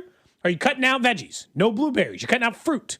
Do you do anything to prevent this, or just hoping you don't get it? No, I'm not going to buy any of it because I'm not going to take my chances, especially considering I am going on vacation on vacation next weekend. So you don't want to risk catching the bug and then being stuck. I'm not trying to be down bad on vacation or anything like that. I'm going to avoid that'd be it. a tough spot. That'd be a tough time to have it. Can you imagine, though, if you paid $1,200 for a World Cup ticket, you're there in all those lines, you're at the stadium, you're walking to your seat in the parking lot. And then it hits? And here come the bubble guts. And then you crap your pants. An explosive diarrhea. What do you do? What do you do in that situation? Go home! Well, no, you rode the bus. You took the bus in one of these deals. You can't just get in your car and go. Call an Uber. So you're stuck there with crap in your pants, running down your leg. You're trying to go in the stadium. You just spent $1,200. What do? Because you took the bus there. How are you leaving? You can't go to your seat because everybody's going to go, why are your shorts a different color? What did you do? Can't you go to the pro shop? Why do you Pick have up a running pair? down your leg? What's that explosive diarrhea? You smell like crap. But here's the thing. What do you do? Because you know what's happening. There's nothing you can do. Bink, if I went... You know somebody at that stadium crapped their pants. There's somebody right there in that crowd at the World Cup that crapped their pants. The odds would say yes. You could give me a hard time on the radio, and it'd probably be a joke forever. But I would hope that if me, you, and Drew went to a World Cup match together, and this bout caught me in a moment I didn't catch it. Explosive. I would hope that you'd feel sympathy for me, Drew. Oh, I would feel really bad for you. Cody is down bad. And that is, and look, you don't have to make me live it down forever. Friend groups will be friend groups. But I would hope in the moment, Bink, if I said, I need you to go to the pro shop right now. Get you some and I need you to go buy me some shorts. athletic. I don't care what they cost, Bink. Go down there and buy me some athletic shorts. Order me an Uber. Get me a shirt. And I'll Venmo you for whatever's just happened here. That $1,200 I'm going to give you it back. Like my daughter loves blueberries and strawberries. We didn't buy any. The grocery pack this order. I'm not buying any vegetables. I'm not cooking. I'm playing it safe for the next couple weeks until they tell me the all clear. Couple weeks though, I will got say. a couple weeks, man. I got to play the all. I am worried about getting explosive diarrhea. But you just know somebody that crowd of fans. A couple weeks. Can't do the show and have that. You're telling me I can't have a salad for a couple weeks? You're telling me I can't have strawberries I think for a couple weeks? just cook 'em. That's terrible. You got to go to donuts, man. Donut diet, Drew.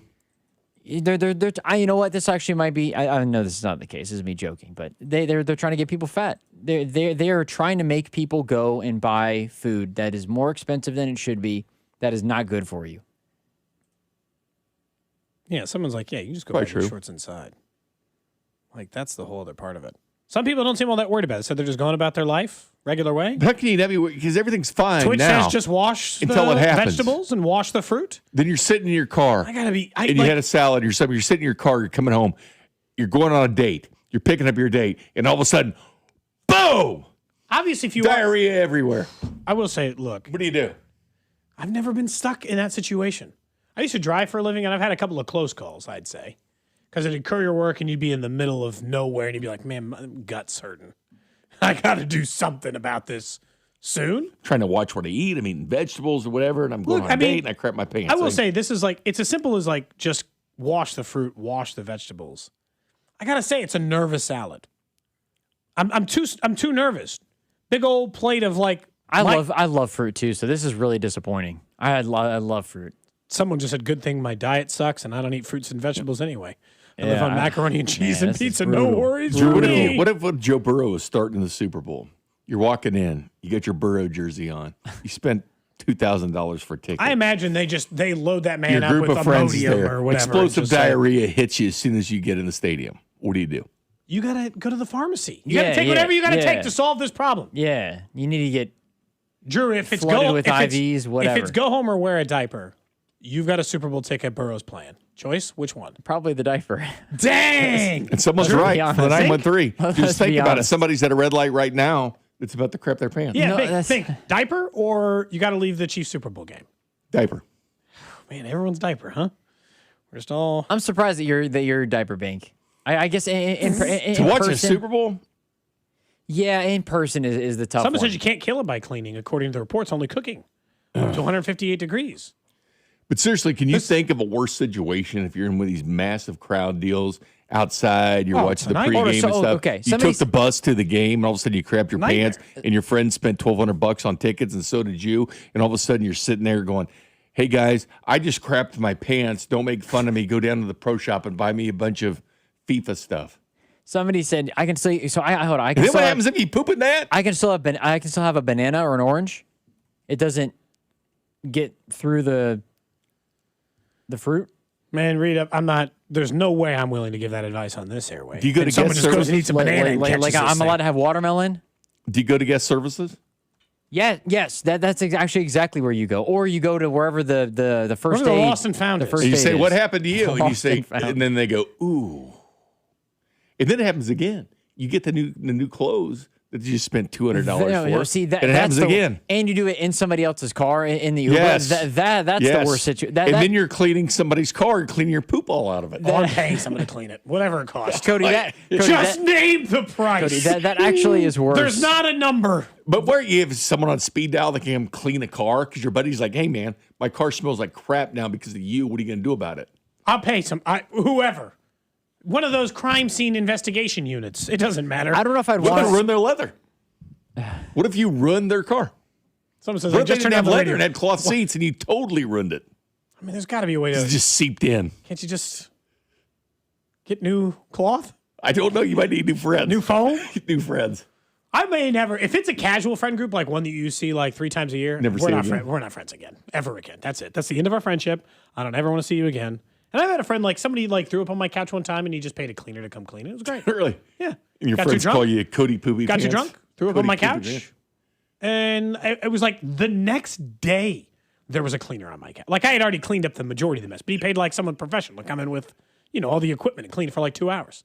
Good dude. 913 Still says, friends. chose the worst time to take my lunch break. Well, we could be talking about you. You could walk back into work Somebody right just now. texted in admitting to this, actually. Oh? But I'm word. Maybe we need a snitch sign I'm on over the Thursday. conversation. I'm over it. We can have a snitch sign on Thursday. No, we don't need to read it, Bink. Making everyone feel sick. Read it after the break. I'll read it this pretty good. Bink will read it after the break, and we'll talk about quarterback play and how pooping your pants. I think NFL teams might just be stupid.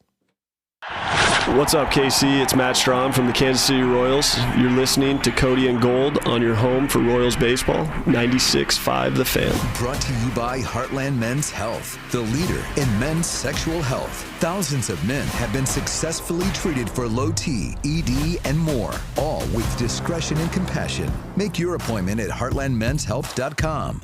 96.5 The Fan. If you need a new garage door, this could be your lucky day. Entries are open now for the $5,000 sweepstakes at Overhead Door Company of Kansas City. A winner will be chosen at random to receive $5,000 towards new garage doors, openers, or front entry doors of their choice. Deadline to enter is the end of the month to win the $5,000 sweepstakes with Overhead Door Company of Kansas City. Enter now at overheaddoorkc.com.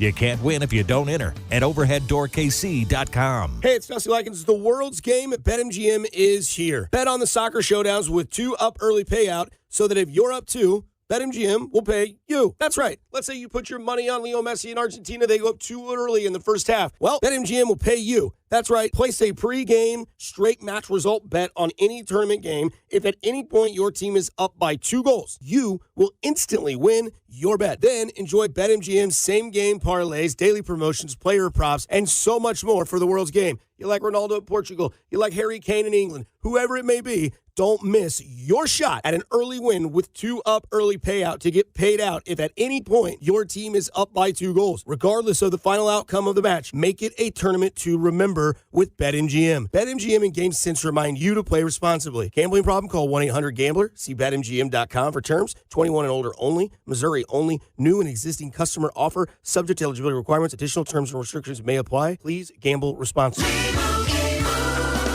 And Doug. Limu and I created a trick to help you remember that you can customize your car insurance and save with Liberty Mutual. You see, the shirts Limu and I wear are yellow, and yellow is the color of lemons. And lemons grow on trees, and trees provide oxygen. And oxygen helps us breathe, and breathing is how you live. And you can live more life when you save money by customizing your car insurance. I agree, Limu. It's really quite simple. Only pay for what you need at libertymutual.com. Liberty, liberty, liberty, liberty. If you miss being able to finish a road trip playlist on a road trip, we can help. Just take it to Telly.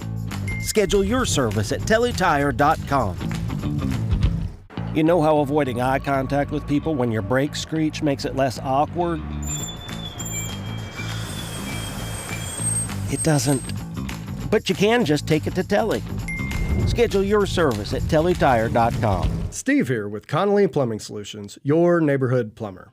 Over the summer, trees get hungry and the roots look for water and they break clay sewers. So this month, we are offering a camera inspection and diagnosis for only $129. Catch an issue before you get surprised. If it's bad, we can help. If it's good, we will help you have peace of mind. If you haven't used us yet, we would love to win you over. Visit ConnollyPlumbingSolutions.com to schedule. At Jackson County Parks Plus Rec, there are countless ways to make your day.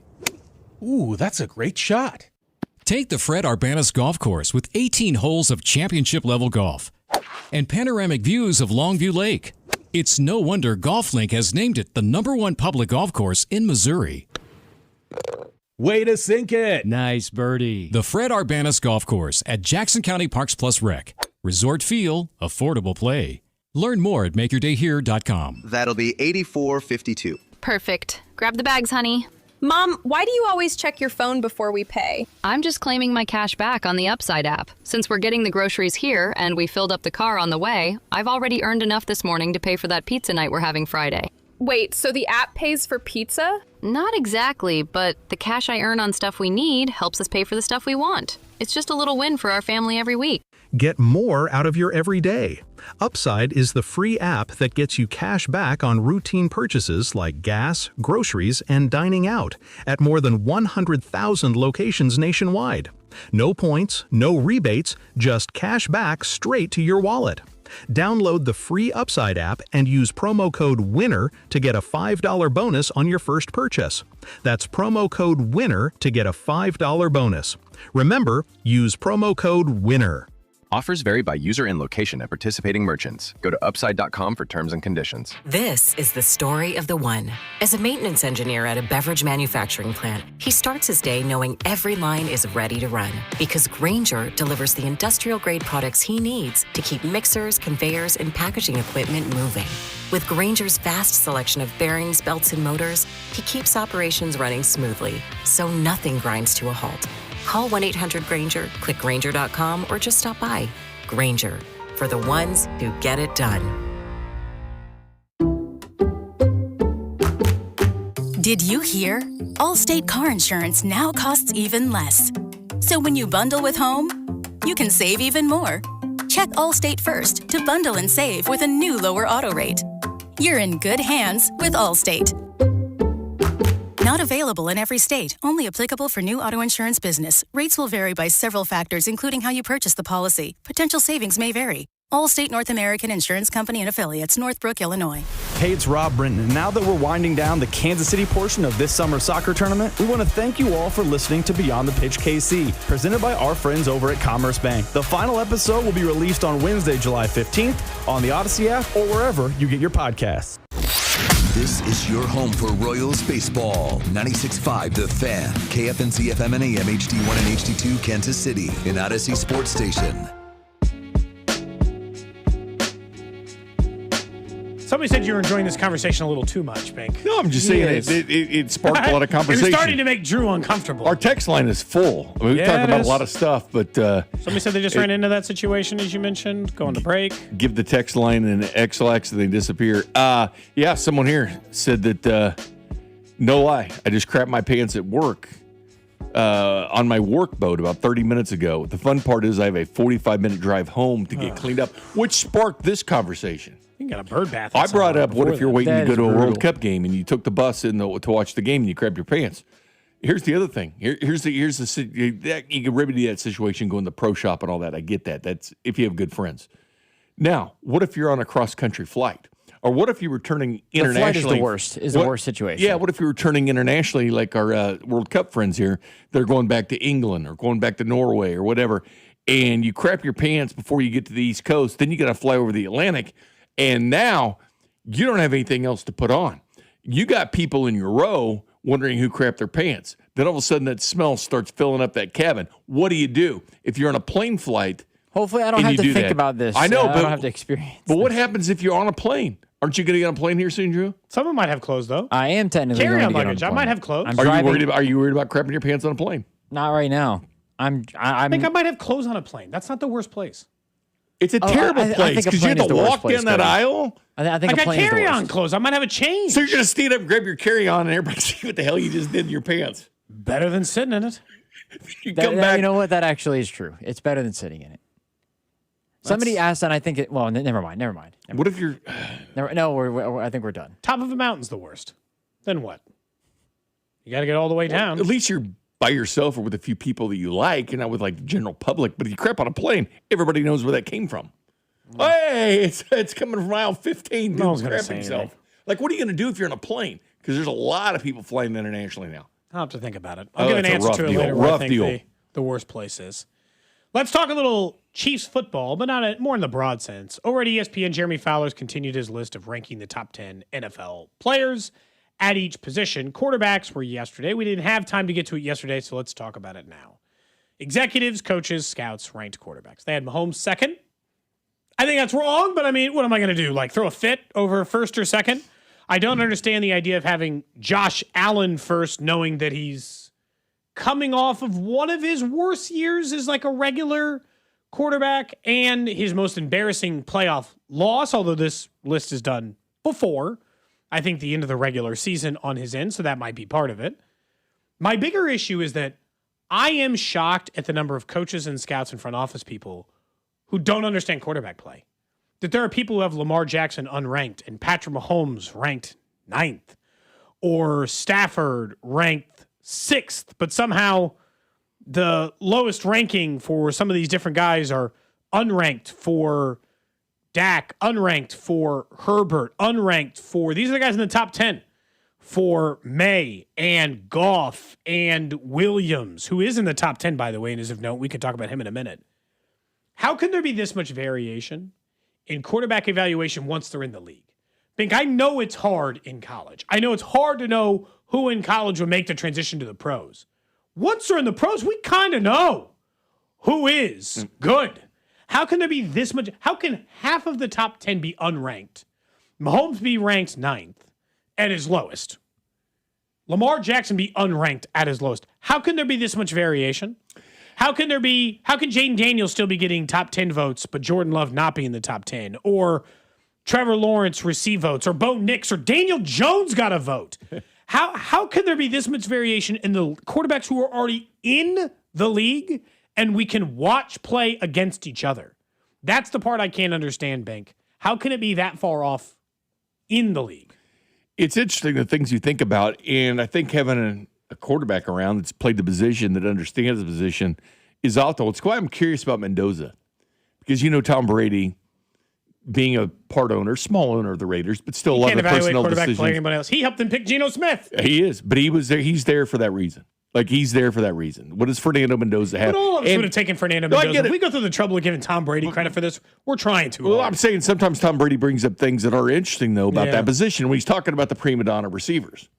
And he says he's always been around them. He says receivers should be the housewives of the NFL. They're always complaining about something. When they have 11 catches, everything's good, and you win the game. They have 3 catches, but you still win the game, and they're upset about it because they only had 3 catches, and they're always telling you they're open. See, these are things you have to take in the equation. Like having a Tom Brady or someone that's played the position, understands the position. Can the quarterback babysit? Can he babysit, make everybody else happy, placate everybody to where they're getting the football? There's a lot of intangibles with quarterbacks that I think people forget. And I think the ultimate one is, can you win in the postseason when it really matters? So you think you would do your quarterback rankings a lot based on, so your number 1 would be Mahomes. Your number 2 would be Stafford? He's 1. Would he be second? Like if you were doing your own top 5 quickly, we eventually on this show do our probably own top Stafford. 10s. Burrow would be ahead of Herbert. He'd be ahead of Allen. Nobody else has really won much other than Darnold. Yeah, Herbert's never won a playoff game. But Allen at least has been to the AFC title game. Burrow's actually been to a Super Bowl. So guys that actually find a way to win in the postseason. Again, Montana, 16 postseason wins ever. Peyton Manning, only 14 games he won in the playoffs. Patrick Mahomes, already 17, and he just turned 30. Where he ends up, we don't know. Maybe he ends up at 30. Maybe he ends up at 35. Bink, would you put Sam Darnold ahead of Justin Herbert right now because he has more wins, won, and also won a Super Bowl? I think he can't and has played just better than him the last 2 years. I don't think he can just be the Super Bowl, right? He's played better than him the last 2 years, too. Because he put it together when it counts. He put it together and made a playoff. You would put Sam Darnold ahead of Justin Herbert right now. It's a little bit different than the Trent Dilfer situation with that elite defense, completely elite defense. Yeah. The Seahawks were second in the NFL in scoring. He had the NFL's leading receiver last year in JSN. Somebody was getting him the ball. Mm-hmm. That was Sam Darnold, who changed that culture for the position.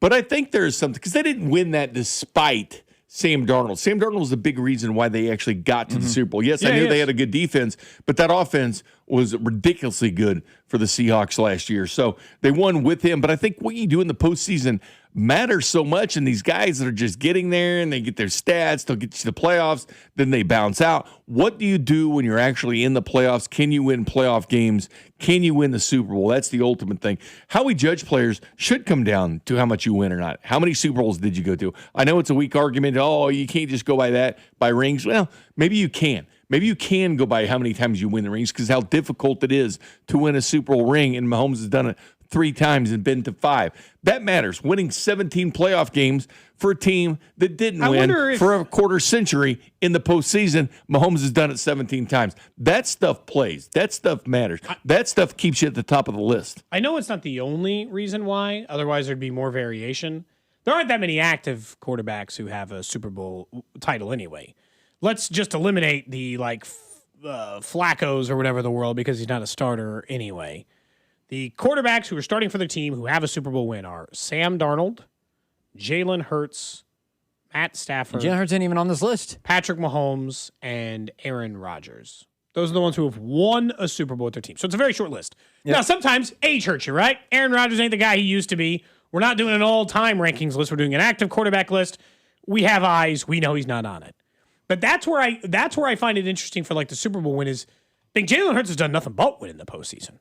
So in your mind, he probably should be on this list, but there seems to be a wide variation. If he's there, it's 9 or 10. No, but I mean, if we're ranking out quarterbacks, I don't know how you could say Justin Herbert's a top 10 quarterback and Jalen Hurts isn't.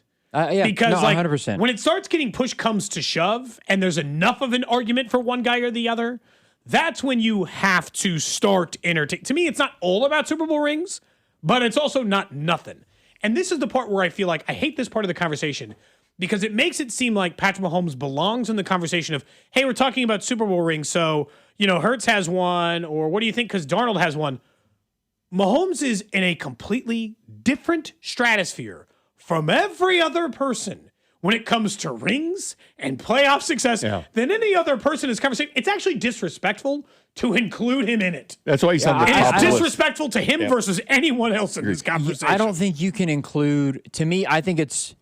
That's why he's won. But if we're talking about quarterback play, I don't like the ring argument. If you want to, he has more rings, and I think you're doing way more playoff wins. I understand, but but if you win multiple, you have to start looking at it more seriously than just one. You're doing a disservice to what makes them actually really good at what they do. To just say, the guys got more rings. I think you're doing a disservice to Patrick Mahomes and what actually puts him at number 1 or number 2 on this list. I think you're doing a disservice. There's outliers to some of the other guys. There's outliers because the reason why Lamar Jackson is 5 is not because he's won Super Bowls. He hasn't even been to one. Nope. He's also, to your point, Bink, he's not good in the playoffs. He's been bad in the playoffs, and they still rank him at 5. So I think that for Lamar Jackson, the argument is look at what he does. He's elite. For the argument of, Patrick Mahomes, he has, he's won a bunch of Super Bowls. I think that's doing a disservice to bring up the Super Bowls regarding this entire conversation because it shows it's like an easy way out to say Mahomes is number 1, where I think you can look at his presence in the pocket, his playmaking, his ability to extend plays. He also wins the stats category if you factor in, hey, let's take out any 6-year chunk of anyone's career. He has more yards, more touchdowns, a better touchdown to interception ratio, and more success than any of them.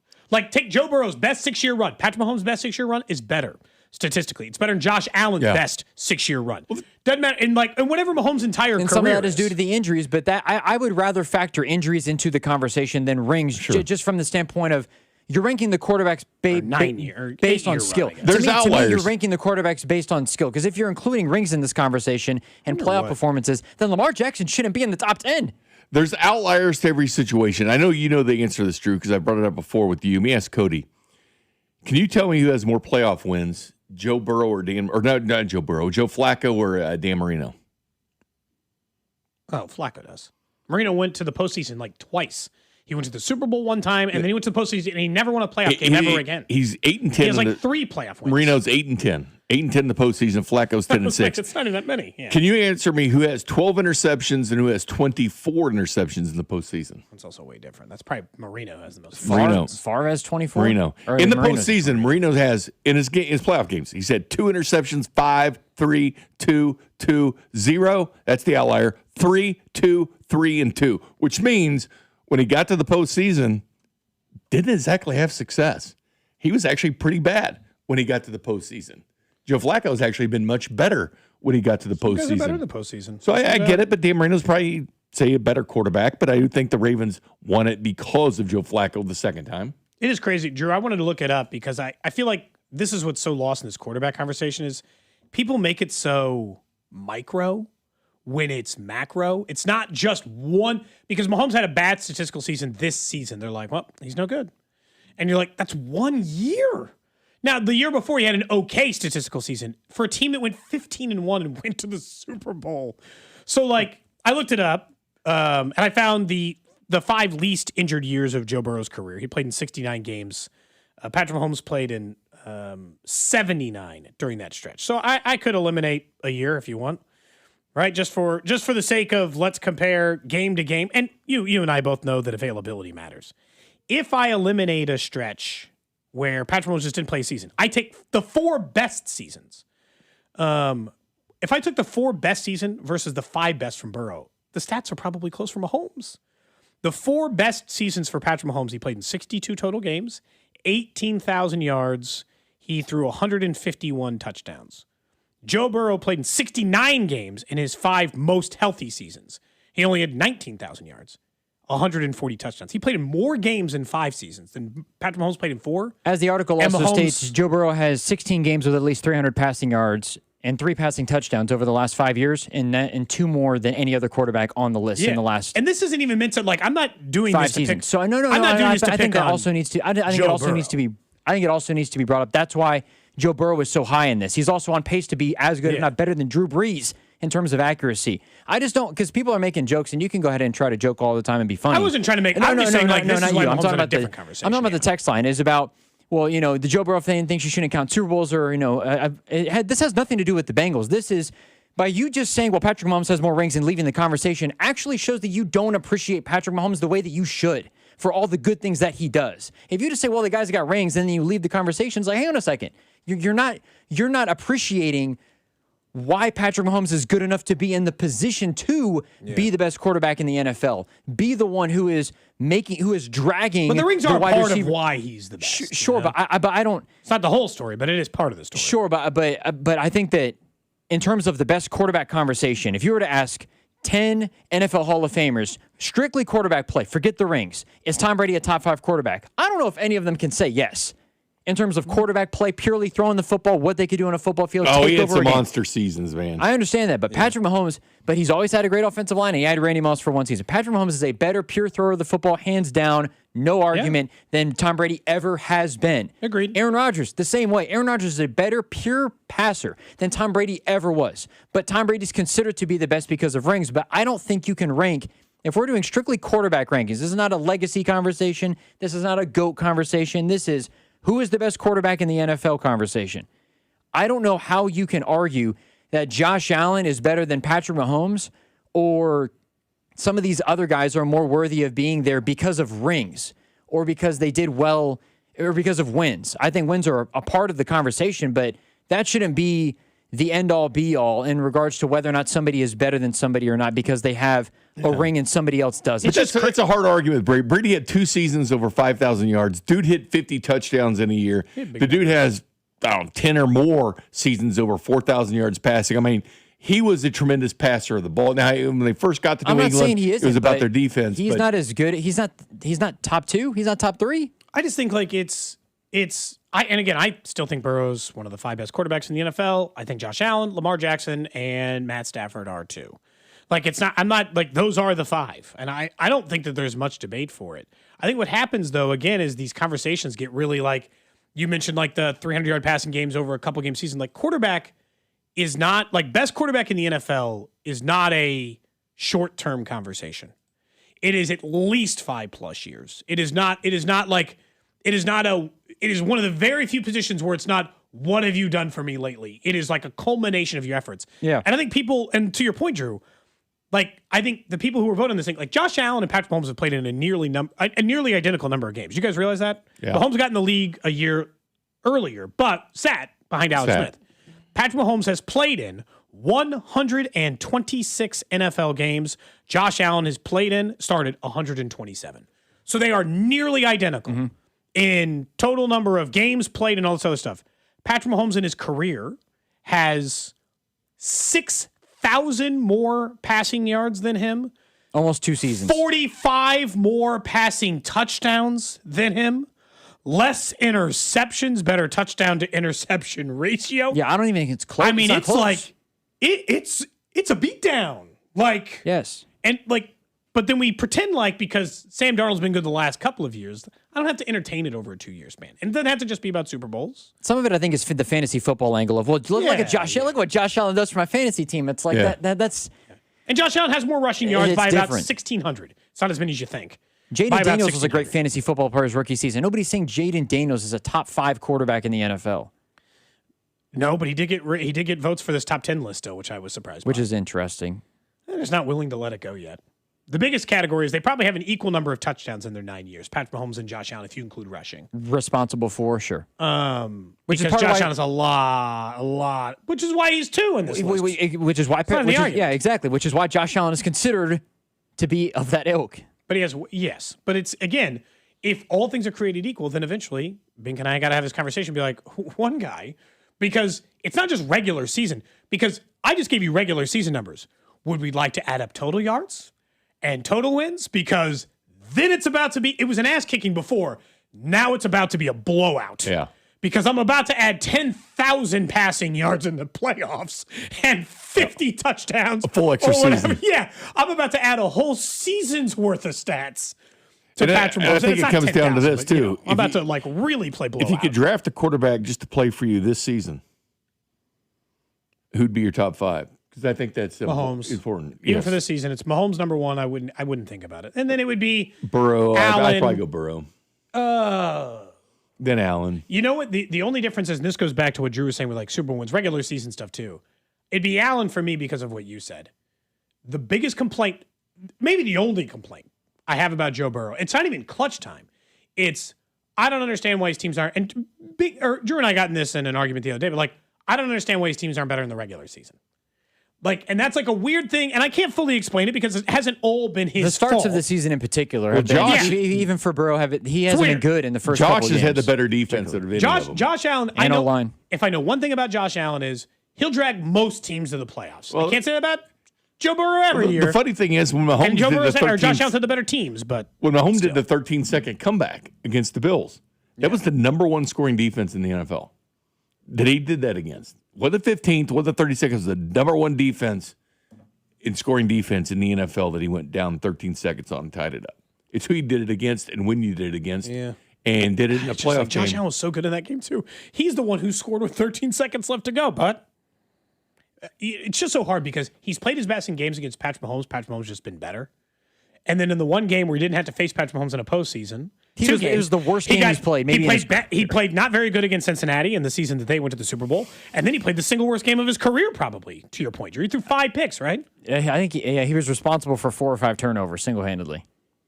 It's crazy. That was against Denver, wasn't it? Was it Denver? Yeah, he was. It was bad in that game. And I know Denver's defense is good, but like, and this goes. I don't understand how there's this much variance. Do you guys, by the way, real quick? Caleb Williams got listed to this as 10th. Anybody willing, if we do our top 10 list in a month, anybody have Caleb Williams as the 10th best quarterback? I'm willing to put him inside the top 10. Already? Yeah. I forgot that I didn't realize that he was in this list. I would put. This is the Justin Herbert, Jaden Daniels crowning, by the way. This is the it's too early to really put him in there. You're projecting that you think he is the 10th most talented because you're never going to have enough numbers to back it I think up, he's shown enough to make the plays where in the playoffs, particularly that Justin Herbert hasn't done. I think I find it hard to put Justin Herbert. Clutch moments, he came up clutch. I find it hard to put Justin Herbert in the top. I would put Jordan But after Love, 2 seasons, maybe. almost everybody would have put Justin Herbert in the top 10 and just said, "Well, he hasn't failed in the playoffs yet." You're right, though. The one most damning quote in there is that he plays young. Yeah, he plays young, and he doesn't play with the same level 6 of or 7, man. Yeah. That's a big knock. In that article, it's the most damning quote out of any of the quarterbacks that they list, is that the scout or the NFL coordinator, and I assume defensive coordinator, offensive coordinator, said I assume defensive, but maybe it's offensive. He said he plays young. He doesn't have control of the offense the way the other guys do. And that makes sense considering he's on his 5th OC. You know? And part of that's on him. Maybe the OCs some left and got better jobs. Some quit because it didn't go well. So it's a mixed bag. So which one is it? I don't know. The Mike McDaniel thing, he won't be given a lot of leeway after this because everybody thinks that's going to work. If it doesn't work for Justin Herbert this year, they'll blame Herbert, not McDaniel.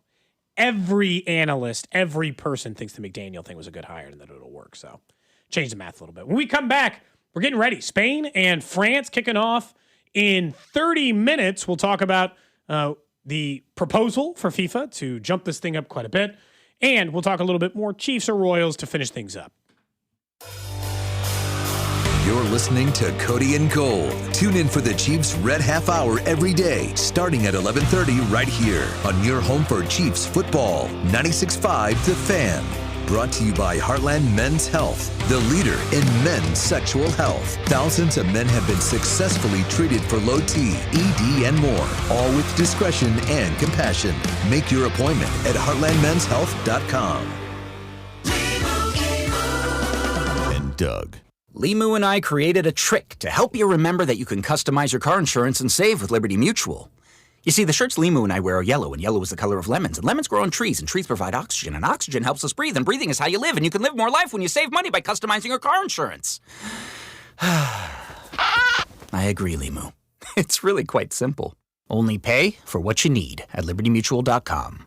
Liberty, liberty, liberty, liberty. Today's match day preview is presented by Fanatic Sportsbook. Download the Fanatic Sportsbook app today. Winning hits different here. England and Argentina face off in Atlanta with a trip to the finals on the line. Both needed extra time to survive their matchups in the quarterfinals, but now they are one game away from the championship. England is the favorite in this matchup and are minus 130 to advance to the World Soccer Championship. Argentina is plus 100 to make it back to the title game. Expect this game to be a tight one. Markets are giving this matchup a 33% chance to end in a draw. All three knockout round games for Argentina have gone to extra time, and this one definitely could as well.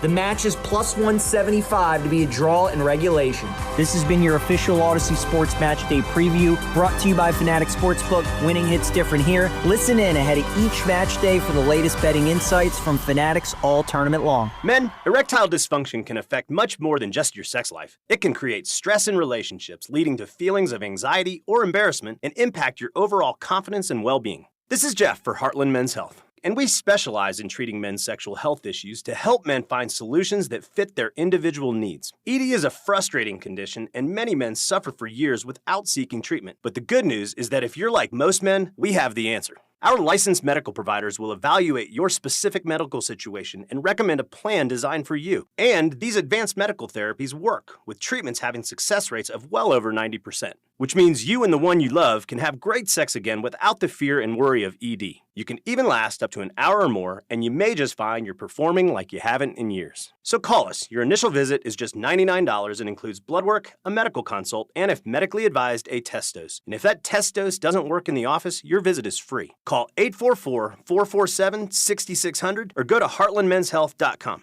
Summer savings start now at Hy-Vee's 3-day summer sale. Save big this Friday through Sunday on summer favorites with hot deals throughout the store. Stock up and save big on fresh meat, produce, and other healthy finds. Want an easier way to shop? Order on the Hy-Vee app or at Hy-Vee.com. Choose pickup or delivery, and we'll do the shopping for you. Save time, save money. Shop your way during the Hy-Vee 3-day summer sale this weekend only. The Hy-Vee Market Grill is the best dining value in town. We love it for breakfast on the weekends, and now Thursday is steak day. You're going to get that perfectly grilled and seasoned steak with a baked potato and a side of sweet corn for just $12. You can't beat that deal anywhere in town. That's why the Hy-Vee Market Grill is a must on Thursdays for steak day. Dine in, carry out, breakfast, lunch, or dinner. You're going to love the Hy-Vee Market Grill as much as I do. Don't forget, Thursday, $12 steaks, only at the Hy-Vee Market Grill. You don't have to carry everything on your own. Whether you're dealing with stress, anxiety, depression, substance use, or thoughts of suicide, talking to someone can help. And help is available 24/7 through the 988 Suicide and Crisis Lifeline. You can call or text 988 anytime to connect with a trained mental health professional. 988 is free, confidential, easy to remember, and available anytime, anywhere, to anyone. Call or text the 988 Suicide and Crisis Lifeline. No judgment, just help. Hi, I'm Michaela, your friend and jeweler at Shane Company. You found your dream engagement ring. As a jewelry consultant, I recommend to start shopping for your wedding band 6 months before your big day. Don't worry. At Shane Company, we're here to help you find the perfect bands. Our men's and women's bands are crafted to high-quality standards, and it shows in every detail, with a stylish design and comfortable fit. At Shane Company, we'll take care of your engagement ring and wedding bands for life because a friend wants you to say, I do, to your rings again and again. Shane Company, your friend and jeweler. This is the story of the one. As a maintenance engineer at a beverage manufacturing plant, he starts his day knowing every line is ready to run because Grainger delivers the industrial-grade products he needs to keep mixers, conveyors, and packaging equipment moving. With Grainger's vast selection of bearings, belts, and motors, he keeps operations running smoothly, so nothing grinds to a halt. Call 1-800-GRAINGER, click Grainger.com, or just stop by. Grainger, for the ones who get it done. Carpal tunnel syndrome, heart failure that doesn't improve with common medicines. These are some signs and symptoms associated with ATTR-CM, or the cardiomyopathy of ATTR amyloidosis, a serious heart condition with symptoms that get worse over time. Amvuttra, vutrisiran, is a prescription medicine given by a healthcare provider that treats ATTR-CM in adults to reduce heart-related death, hospital stays, and urgent visits. In a clinical study, Amvuttra was proven to help people live longer and have fewer heart-related hospital stays and urgent visits over 3 years compared to placebo. Amvuttra lowers the amount of vitamin A in your blood, which can affect vision. Other side effects include pain in the arms or legs, pain in the joints, and shortness of breath. These are not all the possible side effects of Amvuttra. For prescribing information, call 1-833-256-2748 or learn more at amvuttra.com. Ask your doctor about Amvuttra for ATTR-CM. Even on weekends and holidays, Anthony Plumbing, Heating, Cooling, and Electric shows up. Expect reliable HVAC plumbing or electric service. Plus, enjoy $500 off a new HVAC system this summer. Schedule your free consultation at anthonyphce.com.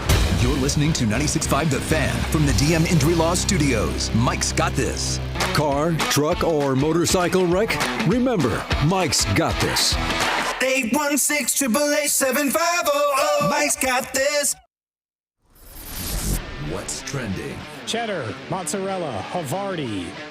Number one on What's Trending, Jordan Walker wins the home run derby last night. CAG sadly eliminated in the first round. It'll be the MLB All-Star game tonight. Festivities kicking off at 7 o'clock. I don't know, you tuning in, Bink, to watch a little American League versus National League, who's a minus 135 favorite. If you're betting on the All-Star game, get help. Yeah, watch some Bobby. But Bobby's hitting fifth. I'll at least watch one of his at-bats, you know? You think so? I know so. I'll definitely watch. There's nothing else on anyway. Genuine question. We're going to see Bobby play. Is which lineup's better, the Los Angeles Dodgers or the American League? It's close. American League, I guess. It's close, isn't it? Yeah. The NL lineup contains Freeman and Muncy, and Wood Ohtani and all these other, it's close, Bink. That's all I'm saying. It's close. No, it's close. It's close. France and Spain gets started here in about 27 minutes from right now. As the semifinals are today at 2 and tomorrow at 2 with the third place game Saturday, the championship game on Sunday. I'm interested, obviously, in watching the match today at 2. Stinks. I'm going to have to try to figure out how to watch it and get home. I'll at least be home for the second half of the match. Like what you said. Got to rush out of here. Don't watch on your phone, obviously, when you're driving, but just pop on YouTube TV, put the phone down, and... Is it on the Spanish-speaking language radio station? I hate to say that I'm not going to listen to CDOT, but I'm trying to listen to the broadcast. I don't know. I can at least know if they said goal. Try to brush up on that Spanish. Get your notifications on. So is Carrington going to tell me if I listen to him at 2 o'clock? Will he tell me if somebody scores a goal? Rob's there to do it. Rob will jump in. Yeah, I need someone to let me know. I need a score update. Next up on What's Trending, the MLB says they'll face some hurdles from the MLBPA for the 2028 LA Olympics. According to some reports, MLB's rubber-stamped the MLB players can play in the 2028 Olympics, but there's some other stuff that has to get worked out. Point is, it's still a mess. In addition to have to get through their negotiations, Bruce Meyer, the current head of the NLBPA, was bitching about the commercials Major League Baseball's been airing. Rob Manfred, which we can talk about tomorrow, said salary cap will save baseball. There's a lot of discrepancy. I sure do hope Major League Baseball players do get to play in the Olympics, though, but we'll see. 100%. Very minor, minuscule move, but the Royals acquire Easton McGee for cash considerations from the Brewers. Appeared in 2 games this season, did 2 stints with the Brewers. That's what's trending here on Cody and Gold. It'll be me and Bink and Drew all week, by the way. Still 3 more days left. Hope to bring you plenty of stuff here on this Royals all-star break week, where you're waiting for football. We're officially in the waiting for football to start. As soon as the U.S. lost in the World Cup, I think was Yeah. a lot of the people who are on the text line and just people in general it's football season soon. 2 weeks from yesterday, Alex going to be up at camp, but that's closed to the public. 2 weeks from tomorrow, season ticket member day at camp. So we're really not that far away. You guys are going to be locked and loaded. From spending a lot of time Just up think, at camp. Cody, in a couple Camp weeks, Darling you're going to be up there in Island, St. Joe. Camp questions. We'll be talking to Chiefs players. You're home with the Chiefs, of course, right here on 96.5 The Fan. Maybe Cloudy with a chance, potentially. Yeah, maybe we'll get Kelsey fresh off the wedding. Haven't had Kelsey in a couple of years. There you go. Matter of fact, we had Kelsey a number of years in a row at training camp. We have not had him since the Taylor Swift relationship started. Yeah, I'd be a little. Let's be honest. His profile. Look, if that was sounding like a complaint, it was an understanding. I got it. You're dating Taylor Swift. Maybe you don't want to go on the midday show in Kansas City. It's cool. Or he could go on the midday show because he's been on with you guys before, and it's not like you're going to ask him any random question. You and Gold are not the paparazzi. No, Travis, Travis, you're just going to ask him how life is. If you're for some reason listening to this, which sure you're not, come slum it with us. We are at best. We're talking about quarterback rankings. Bink, we're off the rankings. We're not even a top 10 mid-market midday show anymore. They give us no love. We get Travis on the show. It took us off. I forgot about that. We're still the, in my opinion, 8th most handsome mid-market midday show. Now Alex has been going to the gym. We might be up a little. But so, we're trying to, bump us up a little. Travis, help out the locals. Help me. Help us down here at the bottom. Before we talk a little bit about FIFA's proposal to once again jump it up, I saw this headline, and I got to at least get a couple of football guys' opinion. You and Drew. Headline over at Pro Football Talk. Quote, John Gruden wants to become a play-by-play announcer.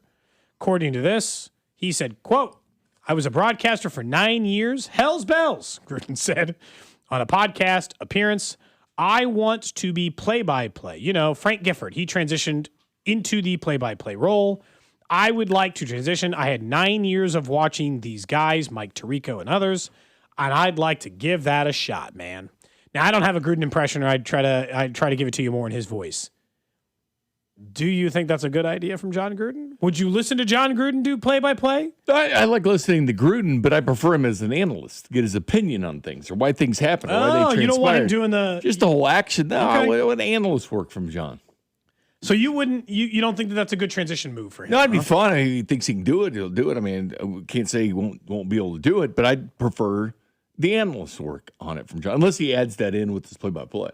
I mean, how would that sound? Though? I don't know. I don't. He does not have the right voice for play-by-play.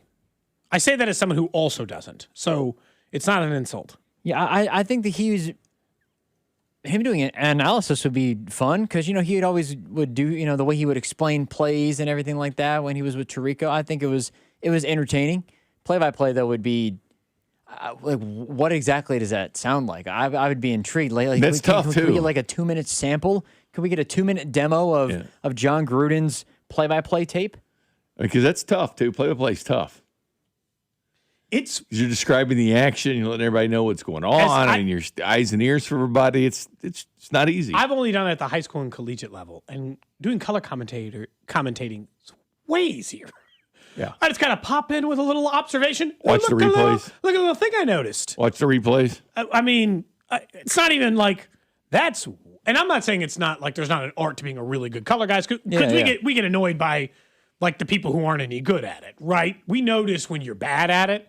I'm just saying, of the two jobs, I think one is easier than the other.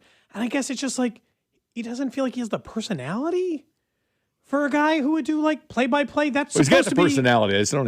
No, like the right personality. He's got the personality to be the analyst. To be the analyst. Yeah, for sure. Why doesn't he just stay an analyst? It seems, well, he's not an analyst really anymore. I know he should. He probably misses the booth. I mean, he was on big time. Oh, I know. Until he took the NFL job again, he was, he was doing color commentating for some of the biggest games in the NFL. I mean, I know. He was up at the top of the, and that was when Monday Night Football was still probably the prime. Because we all agree that Sunday Night Football is kind of overtaken as the number one slot. Yeah. I think when Gruden was doing Monday Night Football, that was still king. Like Sunday Night Football hadn't quite overtaken it just yet, and so I don't know, man. Sometimes it's just like Gruden is one of those guys, a little bit like how we talked about like McAfee or whatever now, where I had hit a point with Gruden where I'm like, I've had enough. You had enough of the monkey 2 square Y banana, all that other stuff. There was definitely like a saturation point where I'm like, I'm maxed. Like I'm good. I don't like if I don't see a broadcast on you for a while, sweet. Like, it just like I'd hit us and it wasn't, it's funny. It's like, it's not even, he was anywhere close to as oversaturated as that, but he was in commercials and then he was a head coach of a team in this division. Yeah. And he was on the Monday Night Football broadcast and then like Caliendo only adds fuel to it because that like it was his number one impression for a while. So I had to watch him pretend to be Gruden every single day on like a Sunday on Fox. And you're like, I'm good. I'm just like, the impression's almost ruined your enjoyment. Well, in fairness, it's like that was such a number one impression for him that Caliendo's still doing Gruden, and Gruden's not even in the landscape anymore. Yeah. He's not a coach. He's not an analyst. He's not in it. Uh-huh. I don't need a Gruden impression of a guy who hasn't been a coach in 5 years. Like, he's just doing Barstool stuff now or whatever. He's doing. Yeah. So like, I mean, and again, it was probably his best impression, but like maybe that had pushed it to the breaking point. It's just like that. Someone says he can't be worse than Rich Eisen, who said he's not doing play-by-play anymore. Alex sent us a text.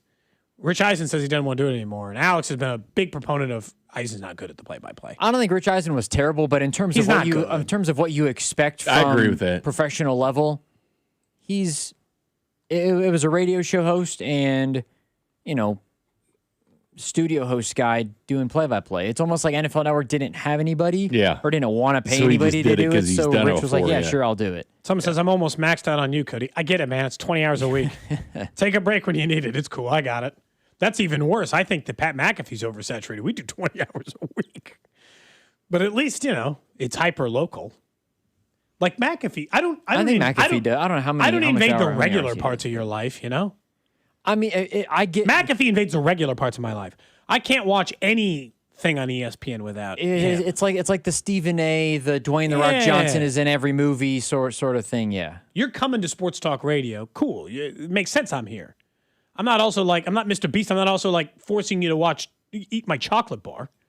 Like, I'm not invading every part of your life. Although we did try to start a pizza joint for a while, Bink. Oh, if you and I, if we tried to start a show business, what do you think would be most profitable for us? Bar. A bar? Those are notoriously very difficult to be profitable. With pizza. I mean, every remote we could do a bar with pizza. In terms of what profit compared to cost? Probably just like a roofing company. Cost of production? Century's got that covered. I mean, I would make a suggestion, but it wouldn't cost too much. But I don't know if What do you think? If the level of interest would be there.